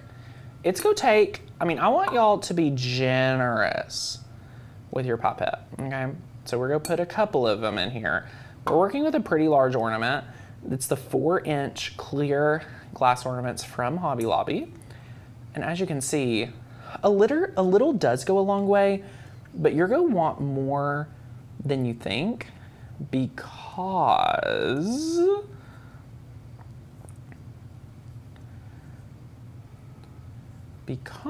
we want a thick coat. But look, but it's still not gonna cover the whole thing. And you wanna move it around. Sometimes I wear gloves. If I'm making a bunch, I would wear gloves. I'm only making a couple today. I've also made so many of these that now I'm gonna do like half of a pipette. Beautiful, beautiful. Okay, this should be playing. You wanna have enough to where some will run out back into the Maker Magic bottle. I have an air bubble that I really want to exit. Oh. And it exited. Beautiful. Okay, so we've got this fully coated. This is awesome. I'm gonna go let it drip out just for a second. Then what we're gonna do is we're going to do red first. Disposable pipettes are magic. Magic, magic, magic. So, so good. Super, super good. Okay, now we're gonna use our little, I'm just so grateful that we have this. I'm so used to making one with paper. It's like not even funny. We've leveled up here. We've leveled up at Makers Gonna Learn Studios. Amen. And then we will take this out. Beautiful. What I like to do is I like to grab a little piece of masking paper transfer tape, something that can be thrown away, just rip it off. And then once you've covered it, here's the secret. You shake. This is my favorite part. I know. Oh my gosh. Oh my gosh. It literally immediately becomes beautiful. Yes. Look at it. Look at that, guys. Oh my gosh. Oh my gosh. Stunning. Woo-hoo. That red is gorgeous. You can't beat it. It reminds me of the Wizard of Oz, like Dorothy's little shoes, her sparkly red shoes. So fun. It's like the same red. Super, super fun. Okay, so then look, both of our materials, you're not wasting a lot at all. That's beautiful. We'll set this to the side on our plate. We'll close this up. We're going to just go ahead and make 2 at one time. So then you can grab this as well. And I want to show you all the blue. Now I might have to, since we're going to do the with a twist on the blue one, because I think gold leafing on here is going to be phenomenal. I'm going to do the gold leafing, and then I'm going to bring in my finished one to add the vinyl to. So I have a little are we TV using ready. fine or chunky glitter today? Okay, so these are fine glitters. I do love chunky, like I'm not against it, but I just like the look of fine. So it's not that you can't use chunky. We are glitter neutral here. We welcome all glitters. There's not one better than the other. Beautiful, beautiful. Okay, and then just make sure it's fully coated. Beautiful. I kind of added a little too much here. Beautiful. Beautiful. I like to try to get any air bubbles out too. What shade of red is that red glitter? So the shade, this is Tropical Punch. Tropical From Punch. StarCraft. Now, StarCraft was really big in the glitter game. I'm pretty sure they still sell it. I have just been stocked up since their launch of it, so we've been using it for years. Oh, we have so many. We have so much. It's like such a blessing. We're set for life. Yeah, we're set for life with glitter. Super, super good. Sorry, I'm cleaning this out. And then look, what we're gonna do, I've got to stop because if we're gonna mix some glitter, I wanna let this set just for a second while we mix our glitter. So, what I need is like a little cup or something. Sadie, do we have any like plastic cups at the office? I know we do, I just don't know where they would be. Let us know. We're gonna mix the glitters. And I want to show y'all how I mix glitter. It's very important that you do it the right way. I also like to do glitter ornaments with paper towel by my side. It is a little messier of a project, so I just want you all to be aware that it'll be a little bit more fun. Yay, so fun. So fun. Hey, Brenda. Is it gold leaf on the outside? What we'll do while we're about to wait on that is we could do the gold leafing, but I won't be able to touch it after while it dries. So we're gonna do that later. Ellen, I am using Maker's Magic. It is my tried and true favorite. I've done all the tests. Guys, this is the same bottle I've been using for a couple of years. It is awesome. Like, you won't need to buy it often, which is kind of cool that, it'll last multiple years. It's just like Mod Podge, but way better. And any other decoupage that you've used in the past, like, oh my gosh, you will be blown away. I have a whole video on it, like actually testing it like on glass and all sorts of other things. Super, super fun, all right? So what we're gonna do is we're gonna mix 2 glitters together and it'll be perfect. We're gonna put it in this amazing— Of course we're using a glitter. Of course, Starbucks. at the Makers Learn studio, we have epoxy glitter tumbler. We're just gonna mix these. I'm going to just throw some red or blue in here, all right? Then what we're gonna do is we're gonna throw some white in. Look at what just got all over my hand. What in the world? This is crazy. We're going to have to clean the studio. What in the world? Now, just pour some in that. I'm purposely doing more blue than white, I hope. Because then I'm gonna use the other side of a paintbrush. I just wanna mix it together, okay? It really just makes it more shiny. It's still blue, but it just lightens up the blue, all right? So it's still blue, just lightens it up, super good. And then what we're gonna do is we're going to add our funnel in here, and then we're going to add the glitter we just mixed in. Oh, it looks so good, so good. The only tricky part is you never know. Did we use enough? Did we use not enough? You never know. So look, then we're gonna grab a piece of paper towel. I used some transfer tape. Oh, we have plenty. Oh my. Ooh, ooh, look at this. Look at this. Oh shaky, my shaky, goodness. shaky. Perfection. Once you add glitter, do you draw upside down? Gabrielle, I personally don't. Just let it sit, and I've never had any craft fails, any issues whatsoever. You can hear, like sometimes the glitter will chunk up. That's fine. But then, since we blended this, we're not gonna be able to save any of it. I'm just gonna dump it over. I'm gonna dump it over a trash can, and voila, we have it. Now, this is a great time that we are gonna be able to kind of do our leafing. So we're gonna do liquid leaf at the bottom here. I've got a lot of glitter on the table, so we're gonna do a little pause and show you the glitter ornaments. I'm going to clean some of this glitter, and then we're gonna do questions. So let us know in the chat what questions you have. The name of the glitters, I'll show you all three that we've used real fast. We have number 1, Tropical Punch. That's our red. We have Mother of Pearl as our white, and we have Surfside as our blue. This is amazing. So super, super, super good. Okay, I just want to get some of this glitter. I make glitter ornaments every year. I'm just gonna let you know, Sadie, I think this is the messiest I've ever been with glitter ornaments. I don't know what it is. Have you had too much caffeine today? Are you being crazy? I'm trying to cut out my second cup of coffee. Has anyone been able to successfully cut it out? Have you considered more sleep? So that's actually why I'm doing it. I'm so glad you asked. Okay, okay. I want to have better deep sleep. Yes. And you know, a second coffee at 3 o'clock in the afternoon, they say is going to affect my deep sleep. Do you think it does? No. No. No, I don't think so. So yeah, That's I just wanted to hilarious. clean the craft table a little bit. Now what we're going to do is we're going to get our paintbrush. I'm going to use a paintbrush just about this. And then here's what we're gonna do. We're gonna get our liquid leaf, and I want to paint the entirety of the bottom. And this is just for an added effect. Okay, you don't have to do this. We wanted to come up with a twist for you guys when it comes to making glitter ornaments. We've been making them the same way for so long. We wanted to be able to do that. So you can see here, we're just gonna paint the bottom, and it will take a little bit of time and coat, so just be prepared.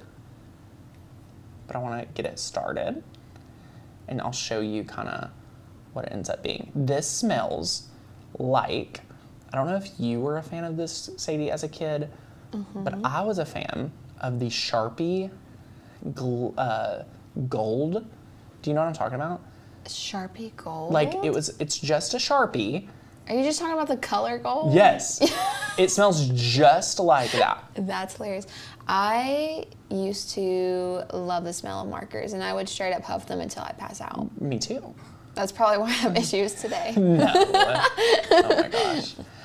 This draws quick, so you will want to do multiple coats. But I just wanted to show you, like, you want to get a brush stroke on the edges, but you want it to be thicker at the bottom and kind of like ombre up. So we're just gonna work with this. You want it to like set. The air really will set this paint pretty quickly. You can see we're making a lot of progress. And I find the best results is just kind of holding it up like this.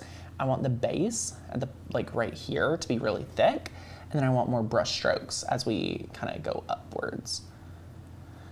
It will want to like kind of clot up, but because it is thin, so you just want to be mindful. Not my favorite.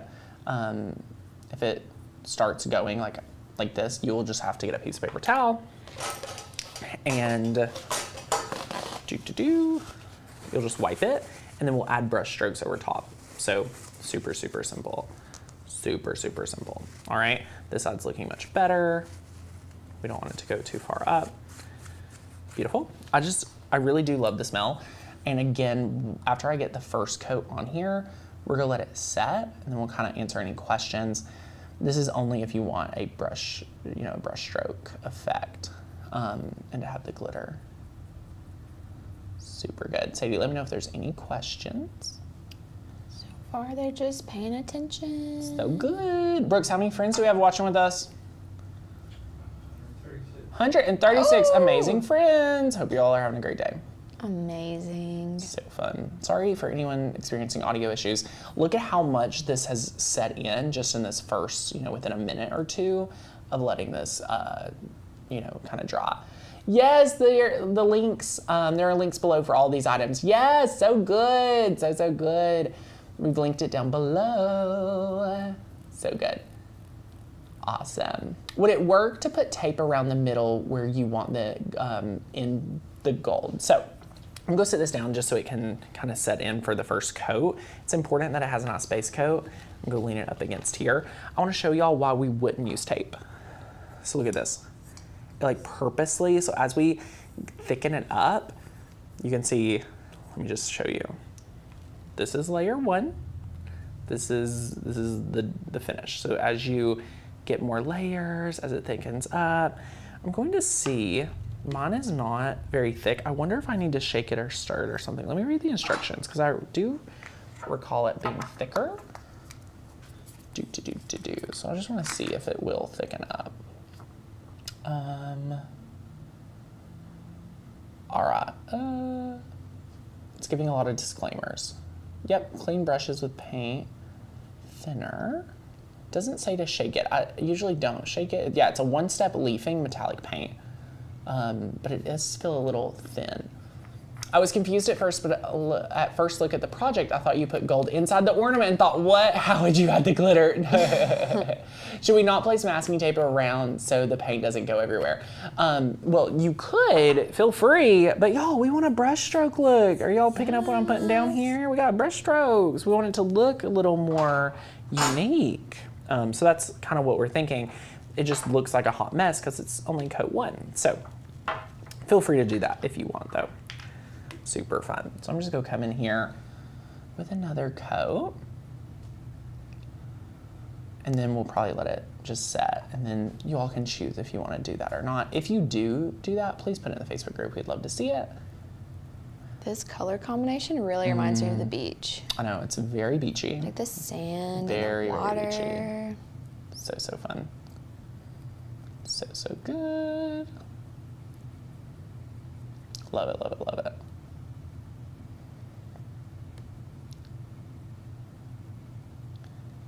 Just notice it's kind of thickening up, which is good. I'm trying to get it to set in. I'm trying to keep it even. I would love to know if you guys are going to recreate this, what colors are you going to Ooh, use? And yes, what but are our you gonna favorite put on glitter. it? Yes. Have you Oh my guys gosh. thought out your Christmas We haven't even styles got. yet? Oh my gosh, yes. Okay, I'm not loving how this is working. Normally it goes on thicker, so I'm like halfway tempted if I shake it up, if it would like thicken up. He is living life on the edge right now. I'm living life on the edge. I would normally not. I wonder if it'll make it bubbly. Probably. Let's see how this works now. Ooh, is it thicker? Okay. Okay, I think this is much thicker. Oh my gosh, guys. I've been over here like trying to think I need to be super patient. Can you guys look at the color difference here? Stop. Can you tell? Yes, absolutely. It's actually working now. Please shake your gold leafing. I was scared to. Now you're gonna get to see my brush strokes. Ooh, my brush. Oh my gosh. Oh my gosh. This is not like a 5-layer. This is like a, oh my gosh. Yes, look at this, look at this, look at this. I love this. So good. We love, love, love it. I'm doing a little too many brush strokes. I'm having too much fun. Life on the edge. Oh yeah. Okay, so please shake it up. you're just crafting with me, and crafting live, I'm like, I don't want to, ruin it, but I also want it to look really good. So I'm just doing my brush strokes. There's lots of people doing blue and silver and white this year. Is it a blue Christmas this year? Sadie, once you do a Winter Wonderland Christmas, it's hard to go back to traditional. Seriously? See, that's how I feel about my mid-century Christmas. I'm like, I'm gonna want to be this way forever. Yeah, exactly. When I do Winter Wonderland Christmas styles, I leave it up until February. Stop. Well, it's just so magical. It's so magical. It's snowflakes really all is. over your house. Like, yes, please. But that's just me. Okay, look at this. Can you guys see the difference? The world of a difference? It looks so good. So awesome. When do you put your Christmas tree up, Tanner? I always do Halloween. Halloween! Halloween, I get it up. I don't decorate it on Halloween, but I always put it up on Halloween. Okay, I am gonna have to hold this and let it kind of dry a little bit more because this is really, really good. So as you can see, you're gonna get your brush strokes in. It's a little brush strokey, super fun. As you can see, it's really thick up here like I wanted. If you shake it up, you won't have near as much issue as I just was demonstrating for you. So you just wanna be careful about that. If you have anywhere to hold it, to dry sitting up, beautiful, would be perfect. And then yeah, we're just gonna let that dry.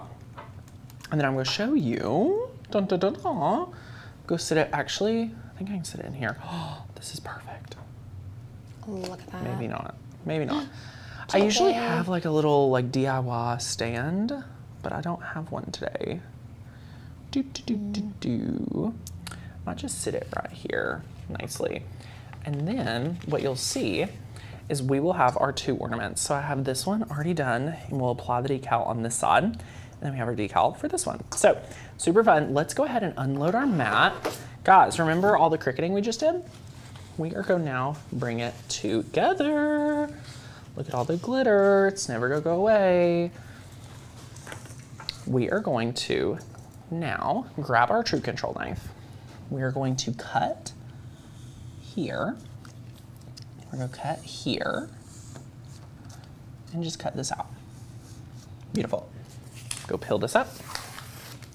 Then we're going to turn it around and we're going to weed. Super fun. Yes, we keep the tree up until we're tired of it. Yes, okay. We usually take the tree down sometime in January, but I love being able to just like enjoy my tree as long as possible. But also the decor around the house, we leave up as long as we can. I'm looking for a good weeding tool. Okay, beautiful. Okay, now we're gonna start with our blue. Sometimes I will burnish down first. So feel free to burnish down first. Beautiful, beautiful. That was butter. I wanna say this out loud, but I don't wanna jinx us. But my Cricut Maker 4 has been through it. I mean, y'all know when we're in Maker University mode, we are testing, we are cutting, we are, just all the time, like using it. We're definitely getting our money's worth, We're that's for sure. definitely getting our money's worth. I'm in love with it. It's great. And how fast it goes. Ooh. But yeah, So the cool. cut quality has been really good. Let me know what you guys have been experiencing. Okay. Super simple. We got Walking in Winter Wonderland all done. I'm going to also today compare two different transfer tapes for you, I think. Or at least talk about this one. I used to really recommend masking paper transfer tape. This roll, I wanted to show you, it won't get going really well. You know what I mean? Like it just won't get going. So like when we have conversations about shelf life of material and things like that, this has been driving me nuts. So I would normally teach you all how to do this because there's a lot of hacks that I do with this, but I'm literally throwing the whole thing away. But we have the Caesar and we love Caesar. And that's what we're using today. So that's what we'll train you on. But let's go ahead. We just need a little piece.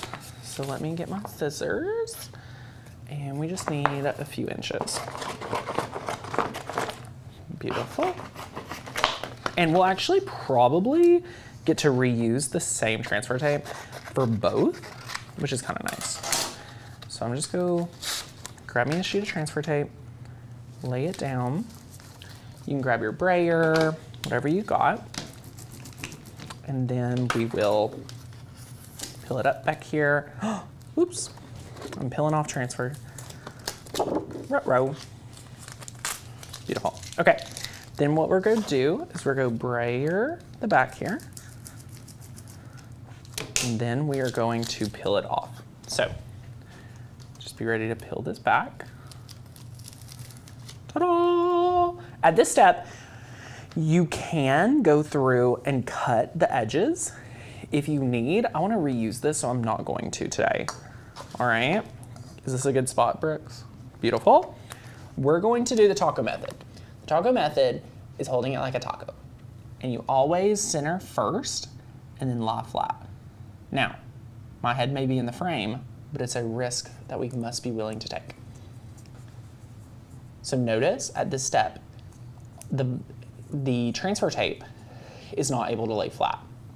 If you run into this, I didn't think I would because of the size, but what I'm going to do at this step, I'm going to chop some of the corners like so.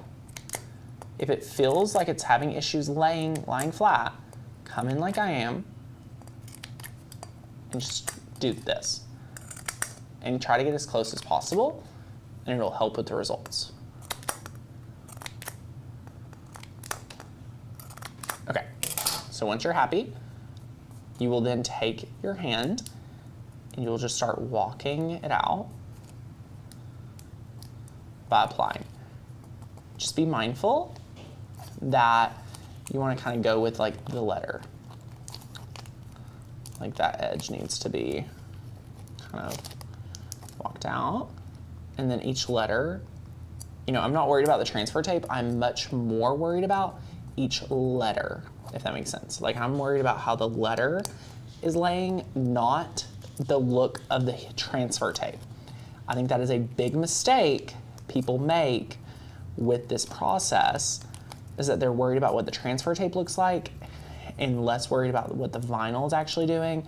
I want you to worry more about the vinyl than the transfer tape. The transfer tape can look really bad because it's not permanent, but the vinyl is what matters most in this project, okay? So just be mindful of that. If there's like a little issue, oh my gosh, Sadie, you know what we forgot to do on this one? What? We forgot our rubbing alcohol. This is really big.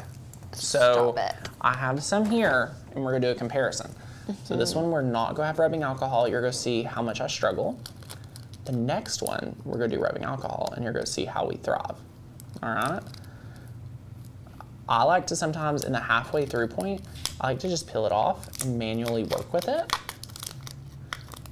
and it helps. Perfect, so I'm gonna be able to fix this piece right here. I'm gonna take my weeding tool, go pick it up, and I'm just gonna reapply it. Beautiful, don't stress. I think the #1 reason why your glitter ornament may end up not staying well is because you're stressed about it. If you just remind yourself, oh, I'm just having fun, I'm just crafting, everything's fixable, this W's trying to come up on me, it's no big deal, I'll let it reposition itself, like so, boom. Look at that. Ta-da! Notice how calm and collected we were. Clipping the edges, yes, so fun. Okay, so this is our Walking in Winter Wonderland, guys. It's beautiful. It's beautiful. Love it, love it, love it. So good, so good. Okay, the next one, we are gonna get our rubbing alcohol. And I have my paper towel here. This is a hack, definitely a hack. Just a few pumps. This is from Dollar Tree. If my pump bottle is working. My pump bottle does not want to work. Love it. Attitude is half the battle, exactly. Tara, let me just mail this over to you. Yes. Okay, we just need a little rubbing alcohol. And then look, we're just gonna clean this. You're about to be blown away at the result difference. And I'm gonna use the other. Squeaky. Squeaky clean. Don't ask me why this works so well. I'll never be able to tell you. but it just does, okay? Now, all we gotta do is get our weeding tool. Now remember, this is the design that we're using the reverse pieces. So normally you would use what I'm weeding right now, you actually aren't going to use. Again, sorry for my head and frame. I'm wearing a hat today, so it isn't helping. Love it. Okay, so what we'll do now is we'll just get another piece of transfer tape, which, I can use this. Beautiful. Lay it flat. Burnish, burnish. Then we're gonna burnish again. Now, I'm gonna pretend that I want this to be the most flawless one I've ever made. So I'm gonna grab my scissors, and this is what I do. I like to go through. I like to cut as much of this off as possible. And I don't like to get all the way close because I still want to do some slits. But I do find that if I cut it like in the shape it is, it will help. And I see a piece that I forgot to weed, which is always very helpful to take a look. Okay, so what we'll do now, guys, I got paint on me, I got glitter on me, we're falling apart.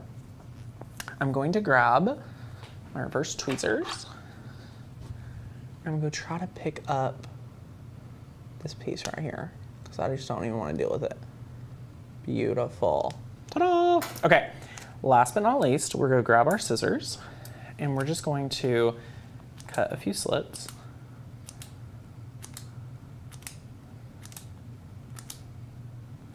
Don't cut your vinyl. I almost did.